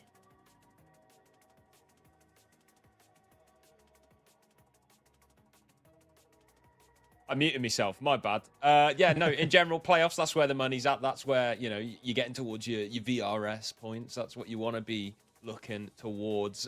So I think it will be disappointing, obviously, for either of these teams to go out here, especially as this is the sort of the last stage of the group stage, right? They'll have fought their way through this far. It'd be such a shame to, you know, miss that final chance. These are the two remaining teams that have yet to have their fates decided in this tournament. But it's not looking good for Spirit Academy at the minute, it's got to be said. They looked a bit better on their CT side on Mirage than yesterday, but the T side, same old problems, really didn't look too good at all. We move on to Ancient, which is their map pick. Spirit Academy look pretty good on Ancient. They've got an 80% win rate at the moment, which is pretty good. But also, this is a map that BC Game like. So it's still a bit of an uphill battle for them, I think. Yeah, definitely. I mean, Ancient, while this is Spirit Academy's pick, it's normally BC Games' first pick in best of threes. At least 36% of the time it is. And they've got a decent win rate on it too. And with Spirit Academy not showing the greatest form, especially when it comes to mid-rounding, it does beg the question, how far can they go? Especially when their T side being their weakness. And I believe they'll be starting on the T side coming into Ancient. So I just don't know how to pin this one exactly, but other than the fact that Spirit Academy are in trouble. BC Game, their players are firing on all cylinders. Some of their players are hitting some lovely highlight shots, the mid-rounding, even when the BC Game players are stuck in poor situations where they're almost trapped, where they shouldn't be able to get out alive. Sometimes they're getting away with killing one or two more players than they should be allowed to over on Spirit Academy, who aren't able to trade them, whose mid-rounding seems a little bit lackluster. It's nowhere near as complex as it should be. Yeah, I mean, you can see the experience shining through on BC Game compared to Spirit Academy, right? Like, it's evident. There's a massive age disparity between these two teams. You've got the likes of like Jacob on BC Game, who's 31, and then you've got players who are just 17 on Spirit Academy. So a big difference. I do think the game is ready, so we'll be going live momentarily with Ancient. Again, Spirit Academy just need to get themselves going. Like, Mirage, they got themselves going on the CT side. The T side was not very good this time. They're going to be starting on that T side. They can't let BC Game run up a formidable CT side like they did on Mirage, because the game will be over before they know it. So we'll see what they've got in store. It all comes down to the pistol round to kick it off. And we saw how Cypher was able to get a lovely triple kill over on Mirage with the Dualies. He's got the Dualies again this time on Ancient, but BC Game will be leaning quite heavily over towards that B bomb site. Spirit Academy, she set their sights towards A. It will be full retake for BC Game. Jacob, the nearest player, in contention here towards CT. Spirit Academy will patiently wait for the smoke to bloom in CT before they peek. Jacob takes a couple taps, but receives a dink in response. So 5 on 5, the bomb is planted. Flash into Temple is beautiful for Kiyasuke to get involved. He finds two. Sypho comes in with one, but Nork responds with two of his own. Limits the casualties in Temple, keeps the ground. Still a man advantage for Spirit Academy, though. Prime Tap's moving in through elbow. Need to be careful this Mokujin position up on the boost. Prime taps him out, but immediately headshot by Alcaran, leaving Nork to clutch out, and the instant dink from the Glock shuts him down swiftly. Spirit Academy 1-0. That's the disruptive style of play that we want to see from Spirit Academy, that we've been calling from them over the last couple days. It's so common nowadays for CTs when they retake this A site on Ancient to focus heavily towards Temple. And that's exactly what BC Game did there. They went 3-4 players pushing in towards Temple, maybe one towards CT to assist them coming out. And Spirit Academy, they got in their face, one single flashbang straight in towards Temple, and it shut them down. Gave Spirit Academy the man advantage to work with. Now, wanted to see them come into this map swinging.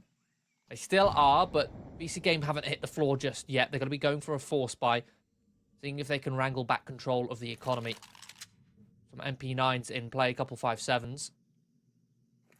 Now, up against a weaker investment, Spirit Academy know there's no utility to stop them taking middle.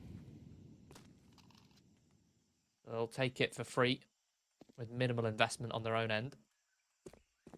Setting up early for an A split here. 3 towards A main, 2 setting their sights towards Donut. Crossfire, broken apart, traded, man advantage in Spirit Academy's favour after a 2-for-1. Alcaran taking control on the site. I think BC Game is going to give this one a save. I like to see it. You spent all that money on those pistols, on that MP9. Bit of utility you've got. There's no point throwing it away with a botched retake when you've got a massive disadvantage, both in weapons, position, and numbers. You save them until the next, have another stab at it, you'll be ecoed anyway. You get the loss bonus anyway. The Spirit Academy, I mean, it's not like they've got an SMG that they'll be happy to throw away here. They've got a bunch of Galils and AKs, so they're not going to hunt too aggressively either.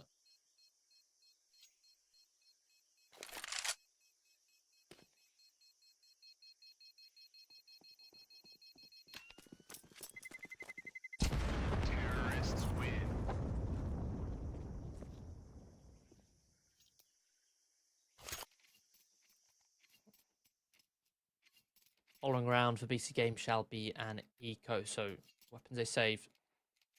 Important.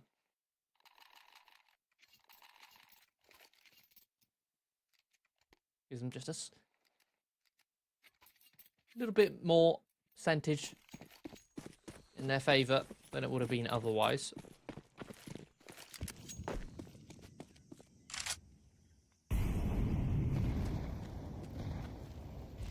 Heavy towards lane early on for Spirit Academy here. Cave going to be contested. The flashbang will blind Nork, and the flames keep him from retreat. Robo doubles up. Cheetah fully taken. One of the sets of Kevlar removed as well. Prime taps. A little bit of chip damage from the HE. Will remain in place. Spirit Academy still looking to hit this B bomb site. No map control taken anywhere else, which has allowed Jacob to search out of A. Cleared the mid elbow. Molly doesn't spread. A free-handed lineup. It will be cleared regardless. Gets Robo down low, but that doesn't really matter. BC Game need to be doing more. Just damage. They need to be finding the fatal blows. Now, though, they will just set themselves up for some exits, perhaps. If they can drop a rifle, save over into the next. Yeah, I don't hate this. Nice and diligent with the money. Yeah. The start of that round for BC Game, they intended to fight heavy towards Cave. You could see on the minimap there was a couple of HEs that were thrown over towards Slope, but the issue with the HEs to slow down the Spirit Academy players is, as I mentioned, the intention is to slow them down. But for you as a CT to be able to throw the HE at a point where it would hit Spirit Academy, you would end up having to wait a second and therefore losing your own timing to fight in towards Cheetah. So BC Game chose to throw them early. They didn't quite land their mark. They didn't exactly slow down Spirit Academy. And it meant that Spirit Academy were able to still, if they chose to rush in towards Cave, which they did, fight the timing on a normal timing against the players in BC Game who were stuck on that right-hand side, unable to cross to the left.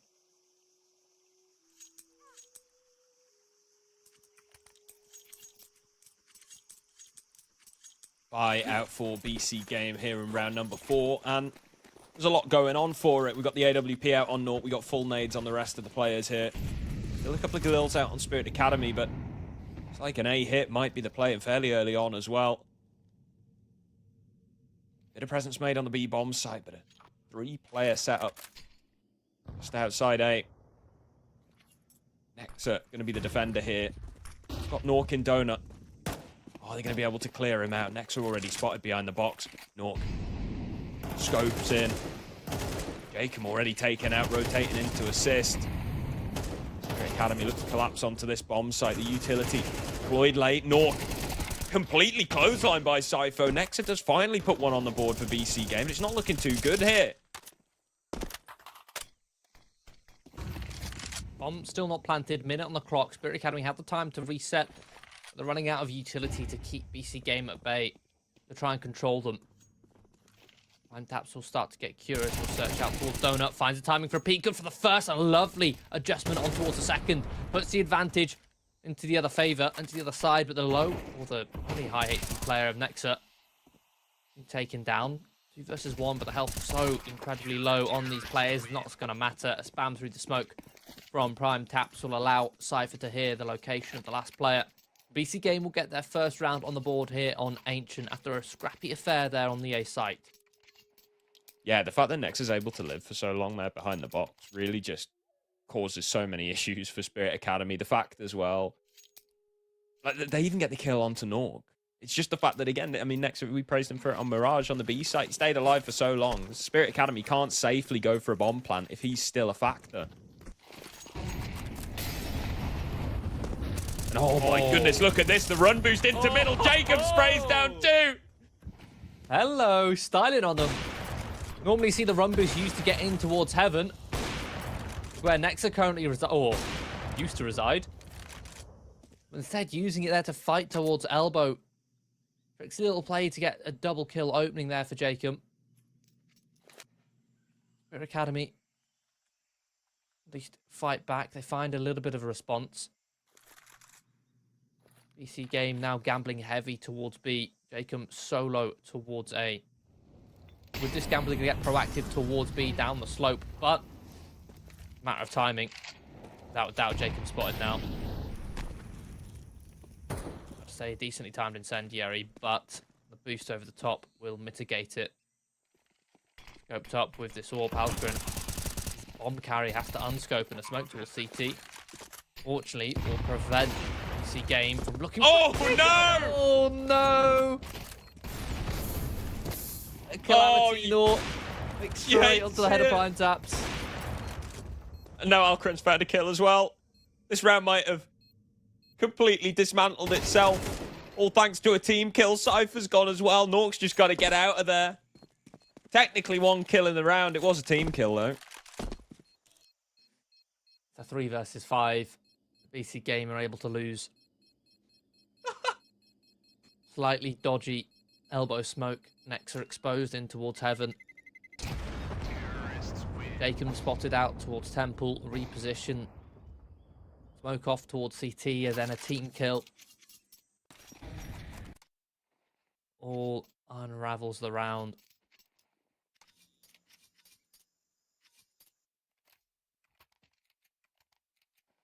Spirit. Scoreline looks like they're very much in the lead, but they are scraping by, only just, to be honest.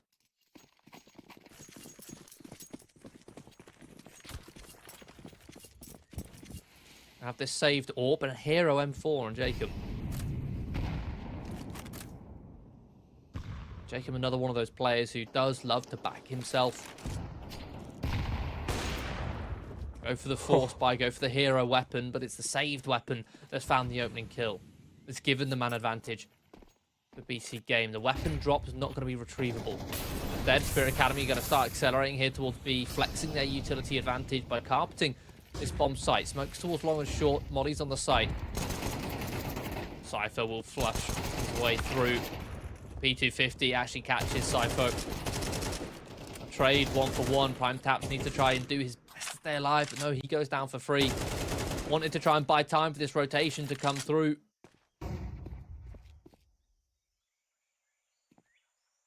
Difficulty here. Giving the kill. Split CTs. Spirit Academy group, though. I like this. Guaranteeing the tradability as they wide swing on long. Nork's going to hurt all of this, though. Misses the shot. Now gunned down by Kiyosuke. A pathway open to the A-bomb site. Jacob cuts it off. Swings out. Finds a double as well. The hero rifle in the 1 versus 2 gives BC Game their second. The investment pans out. He gets himself a triple kill. The amount of times I've seen this sort of buy, where your team's on a full eco and one player's just decided to buy a hero rifle, especially on the CT side. It's fundamentally, it's not very sound, but in terms of your economy management, it puts you so out of odds, staggers your funds with your teammates, puts you on a weaker investment. But the amount of times I see it pan out where that one rifle is enough to sort of stifle the opponent, get a triple kill, to close it out, find the clutch.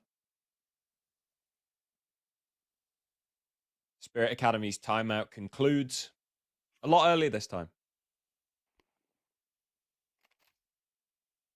Yeah, I mean, they lose 1 round, take a tactical timeout. Could have done with that on Mirage, maybe. But look, it's in the past. Another gun round forthcoming. Orcs on either side. Kiyosuke down on a Desert Eagle. Mokujin, his woes continue. 0 and 4. KG.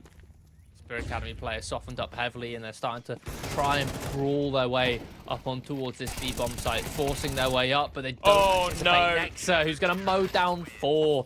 This Tuck waiting patiently in the first cubby on long. Man. Why is Kiyosuke on a Deagle?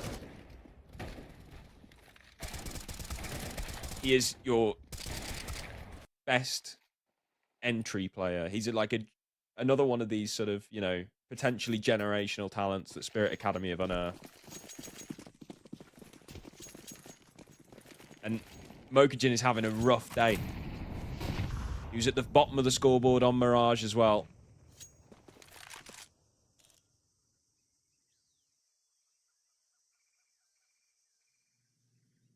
Yeah, he was the one with the rifle.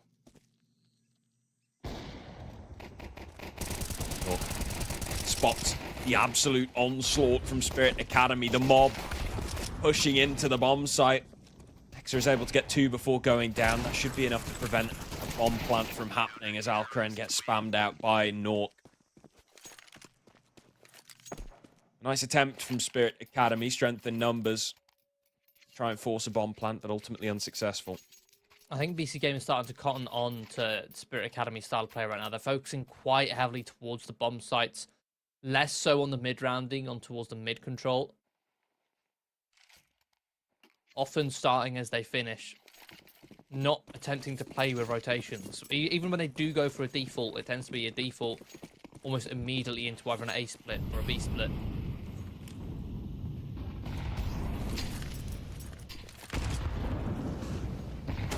Decisive, it's beautiful. Beautifully timed with a flash as well. Allows him to go for that peak to get the opening. And Prime taps Nexa at the bottom of this ramp. Play off of that contact very graciously. Oh, even another one through the smoke onto Kiyasuke. This round's done. Alkren and Mokujin, the 2 versus 5 here. Cypher eliminates Mokujin. His rough day continues. 0 and 7 now. Alkren not even able to get a bomb plant. The spam comes through. BC Game train starting to power up to full speed here on Ancient. And this is a 3-0 start. And 5-1 since then.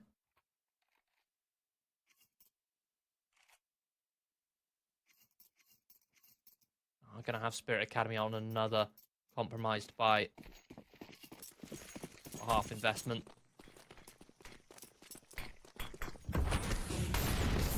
Tech 9s, couple Deagles. Tech 9s tried to go fast, but met with beautiful HE from Jacob. Spam from the Red Room, lining up the anti-rush. Find the opening kill. The rest of Spirit Academy will creep in behind their fallen comrade.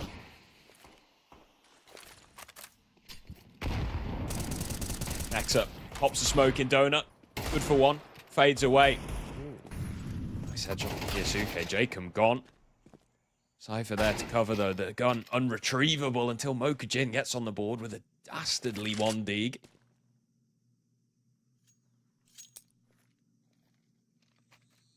Lovely way to get your first kill. Absolutely. Bit of confidence. Now, the BC Game players, with only 3 alive, they are split up, so they can be isolated. 1-for-1 trade will maintain that advantage for BC Game.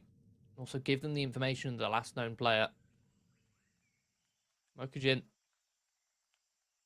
need to seriously step up to the plate here with 35 seconds left in the 1 versus 2, and this flank coming in right now from Prime Taps. Oh, he doesn't hard clear Red Room.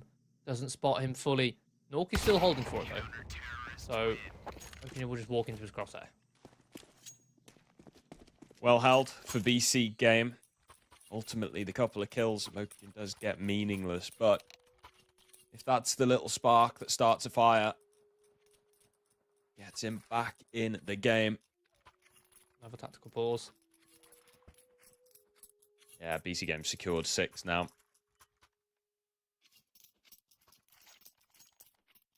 The least they're getting is a tie at the half.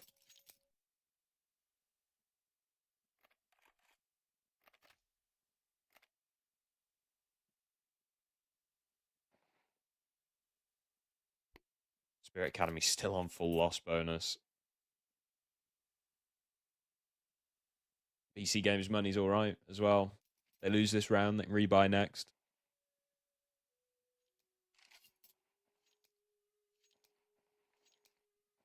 No problem at all.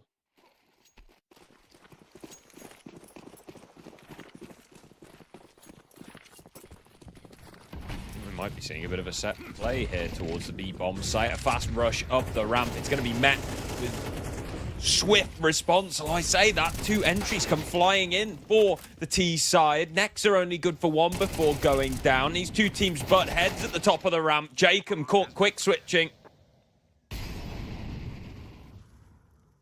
Nork's miles away. AWP 1v3. Still searching for a lurk there in the middle. Only 1 round left in the half beyond this one, so Nork may be tempted for the save. I'm not sure what the funds are on BC Game right now. With the bomb so far ticked, without Nork is going to give this one a go. Save the AWP, save the utility. Yeah, Spirit Academy just going for a Hail Mary B rush again, playing that explosive poppy upset style of Counter-Strike that we've been kind of wanting to see from the Spirit Academy, from the plucky underdogs. And it's timed perfectly because BC Game themselves wanted to go for a bit of a B rush on the CT side, rushing down that slope, and because they went for that, it meant that they didn't throw the anti-rush utility, they didn't throw the molly, they didn't throw the HEs at the top of the slope. And the thing is, the molly normally doesn't really stop a rush at all. Normally the molly just gets smoked, but by having the T's having to smoke the molly, it's an early warning sign. You can see that they smoke the molly. Okay, they're rushing. You can react a little bit quicker, but BC Game not seeing a smoke on the ramp. They reacted a little bit slower, but let's see if they react a little bit quicker here to a punchy A-site rush here. Nork scopes up and finds the first. Cypho traded on towards the site. HE blows open the smoke into the 3-on-2. Spirit Academy just losing players left, right, Oh, what? through the smoke. Straight on towards the third. BC Game shut down Spirit Academy there on the final round of the half. Cottoning on to sort of that explosive style of play that Spirit Academy brought in post-timeout. That's one way to do it. Beautiful. Couple of AWP shots to open things up, and then this one through the smoke. Oh, must have just seen a sliver of him. I don't even think he saw any of him. I think it was just Echolocation. Yeah. But a 2-round lead for BC Game on your opponent's map pick. Spirit Academy facing elimination here, just 6 rounds away from being knocked out here on the Swiss stage of CCT EU number 19.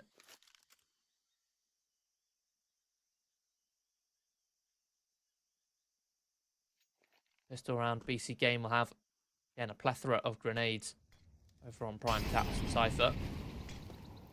And the same on Robo, the Spirit Academy side. They themselves looking to play retake B. Smokes towards long and short. The question is, how do BC Game choose the post plan? HE blows open the long smoke. Kiyasuke is able to drop the bomb. Man advantage. BC Game completely stalled out here.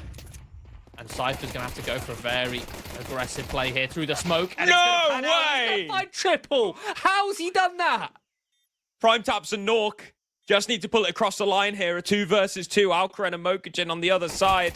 Creeping into the bomb site. Nork eliminated. Prime Taps gonna have to clutch up here. A free headshot onto Alkeren. Use Mokujin with the information, but none of the shots. BC Game steal a round away after it looked so good for Spirit Academy. That round looks so lost. I mean, BC Game, they've thrown the long and short smoke, right? Their indication on that B site is that they're going to post plant towards cave or perhaps fight through those smokes to catch Spirit Academy off guard. But one HE completely staggers them, stalls them completely. The engine is switched off. They decide to fight through long anyway, and Cypher, in an impossible play, solo walking through the short smoke, exposed to both CT and long at the same time, somehow pivots around and gets a triple kill. I wish we got to see that from his point of view. Yeah, that's mental. BC Game heavily in the driver's seat here now. Spirit Academy on a full eco. Stacking all 5 players up outside of A. Doing a shift here. They might catch Prime Taps off guard. That they will. He's only able to find 2, and the bomb's actually still in T-spawn. Yeah, but look at this absolute SMG squad coming in to try and claim the bomb back. It's a 1-for-1. Cypher manages to use that flashbang to at least a modicum of success, but BC Game will survive with 3 players. Pick up the rifles. Yeah, dropping the MAC-10s, making sure that those 3 weapons are saved is quite beneficial for BC Game there, at least for their funds. They're not going to be working with any SMGs on this one. Galil still able to make use of the fact of Spirit Academy skimping out on helmets on a couple of players on Alkeren and Robo.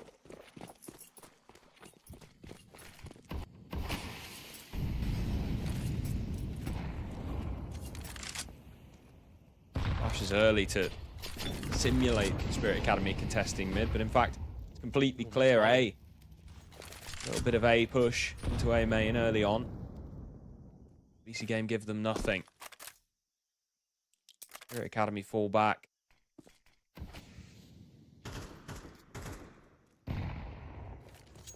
Trying to contain middle. Utility over here on B lane. You first missed the molly into cave that landed in towards heaven. Missed smoke on the site. Not sure whether that was intended.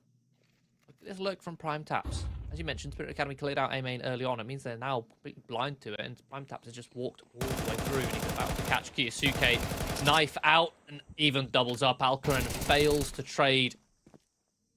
Mokujin is able to find some point of damage here, catching off the second player coming in the wake of Prime Taps.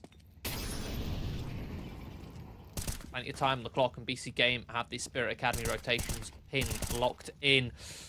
They're still failing to deal with Mokujin. Relying now on this flank from Nexa to close it out in towards CT. Robo and Mokujin tucked in towards Donut and Default, and Nexa will line them both up. Clean triple kill there from the IGL. Some nice individual moments coming from just about everybody on BC Game in this series.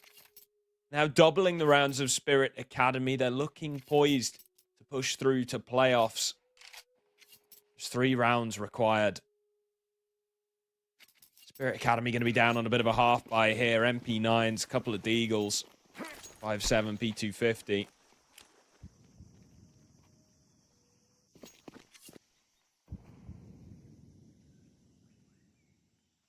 Jacob going to lurk out middle. No presence early on. No swing, nothing. He's going to take all this space for free. Regroup with his teammates at the top of lane who look to be setting up for a bit of a B execute. There are 3 players stacked here for Spirit Academy though. You need to be careful.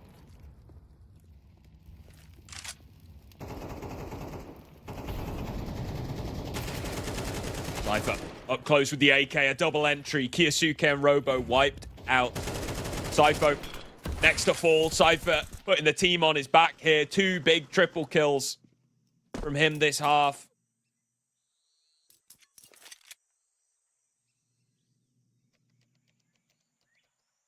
He's going hunting for more.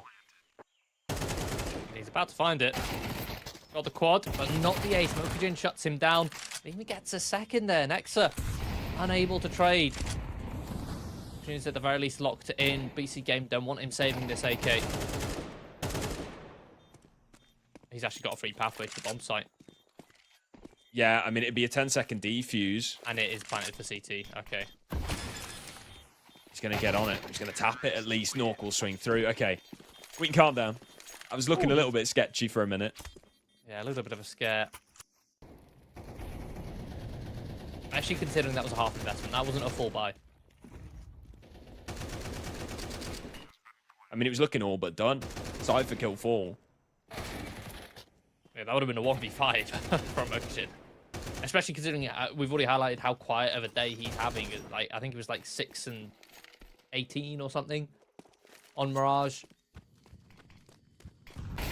Most of this game, he was 0 and 7 to start it off this map. Here we go, another opening for him. Heating up a little bit, but so is Cypher. What are those shots? Clean headshot on towards Mokujin, and such a quick adjustment for the Heaven player. It's such a threat to just pull out multi-kills in positions where he should, at best, only be getting 1. Now again in these mid-rounds, the lurks from these more experienced players on BC Game just catch Spirit Academy off guard.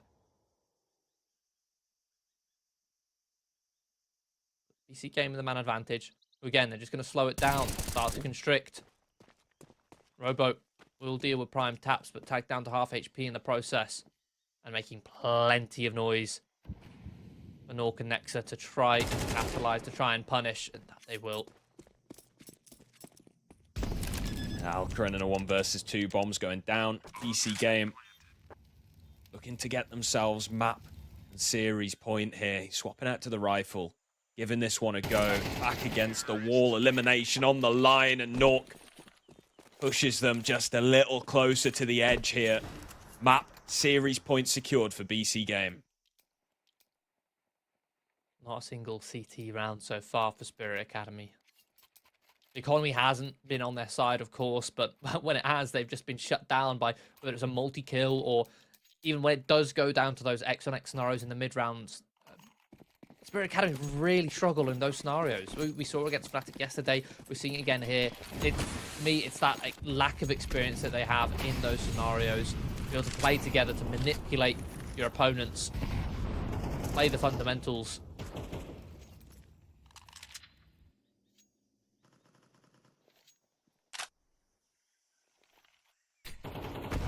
What they've got to keep themselves from elimination here is not great. 2 FAMAS, MP9, 2 M4s, 2 smokes, that's it. Flashbang flies in from Robo. That is going to give them the opening kill here, and a massive gamble rotate as BC Game explode onto the bomb site. Robo playing around in the smoke, going to get sneaky with it. Does pick up the kills, which leaves Jacob in a 1 versus 4. Dinked and eliminated by Mokujin. Spirit Academy survive.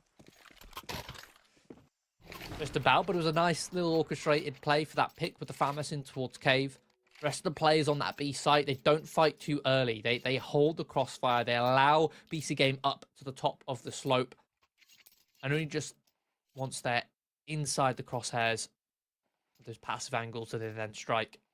Once they bought time for that rotation to come through. BC Game still with enough money to buy here. Prime Tap's down to a Tech 9, but they've still got Nork on an ult. Couple AKs, so in play.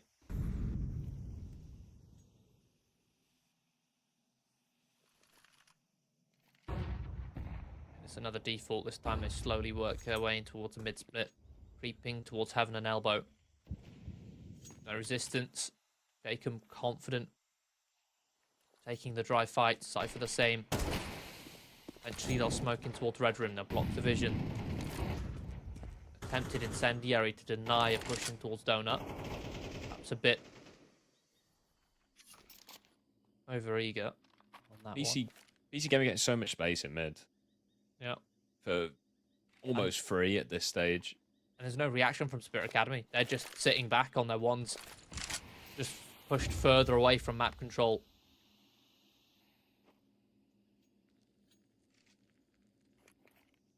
At the very least, they've established a decent little setup here in towards Cave. With the boost. Counter flash. He's going to stop Jacob in his tracks. Prevents that early opening, but 2 of them come through anyway. Cypher and Jacob both combine. Kayatsuke, it's a double. Gives a man advantage to Spirit. Alcaran makes it a 2-man advantage, leaving Nork. 1 versus 3 here. 20 seconds left on the clock. Finds the first. He wants this. Swings out. There's the second. Just 1 more required. And Alcaran's out of there. Playing it passive. Bomb will be planted by Nork. Clutch King for BC Game. Can he do it again? Steps heard. Dancing around the pillar. It's a game of chicken right now. And Nork is going to win it. BC Game knock Spirit Academy out here at CCT-19 and book themselves a ticket to the playoffs. In a 2-0 fashion. Very decisive. More so, it felt more decisive than that Fnatic game, even though that Fnatic game, Spirit Academy simply didn't show up. This one they did, yet this one was even more decisive. Again, I have to say, Team Spirit, you can tell that it's the experience, right, that they're lacking. It's those X on X scenarios, it's the mid-rounding, which is pretty much non-existent for them. They're having to rely on upset Counter-Strike, which isn't necessarily a bad thing, relying on an upset Counter-Strike, relying on those poppy plays. You could see when the tactical timeouts were called in that first half of Ancient, they then fell onto going for those fast plays. They went for a B rush, then the next round went for an A rush. But the thing is, if that's all you have, it then becomes a little bit more predictable. And you can see BC Game were prepared for it, both on Mirage and on Ancient. And then it forces their Spirit Academy to go into those mid-rounds, to go into those defaults. And the thing is, in those like 3-on-3 scenarios, what we see every single time from Team Spirit is that they just freeze up. because all the opponent has to do is just freeze all their players, send one lurk, and then it becomes an impossible situation, because if you're Spirit Academy, what do? Do you go for an aggressive play and search to recover the advantage? But if you do, just end up walking into a player who's sat holding for you. Or do you sit still and freeze up, which is what they ended up doing, and then you fall victim to a lurker who's somehow going to find the timing and get behind you and shoot you in the back of the head? That's literally what was happening in the mid-roundings. It just seemed very one-dimensional. There wasn't much more depth towards that from Team Spirit. Spirit Academy join Paravision and Iberian Soul as the teams eliminated in the twilight of the group stage. Nine Pandas, Monty, and Spirit and Sabisi Games, all secure their place in the playoffs. It's been an absolute far burner of a day. It has, yeah. A lot of 2-0s. Some, I don't want to say stomps. Well, there has been a couple stomps in here. Especially that early Nine Pandas game versus Paravision. It was quite disappointing from Paravision, especially again another team who we've mentioned who have had a little bit of that hype built up around them from the likes of James Rating since he's moved over. They've looked like a bit more of a well-oiled machine with Kickert coming in on that IGL role as well. But yeah, a couple stomps there, and it's sad to see a couple teams go. But you know, that's Counter-Strike. The winner must go on. Yeah, absolutely. Right. Well, playoffs is around the corner. That will be taking place. Can we have a look at the standings? Soon. We could have a look at the standings again. I believe those are ready. There we go. So, our playoffs team, Navi Junior and 500, both 3-0, sailed their way through the group stage. GTZ and Fnatic, as well as Gun5 up there in the 3-1. BC Game, Nine Pandas, and Monty are the 3-2 teams. They got on the last train to the playoffs. Can they take it all the way? Yet to be seen. But that is us done for today here on the CCT. Thank you very much for joining us. Make sure you tune in for the playoffs, and we will see you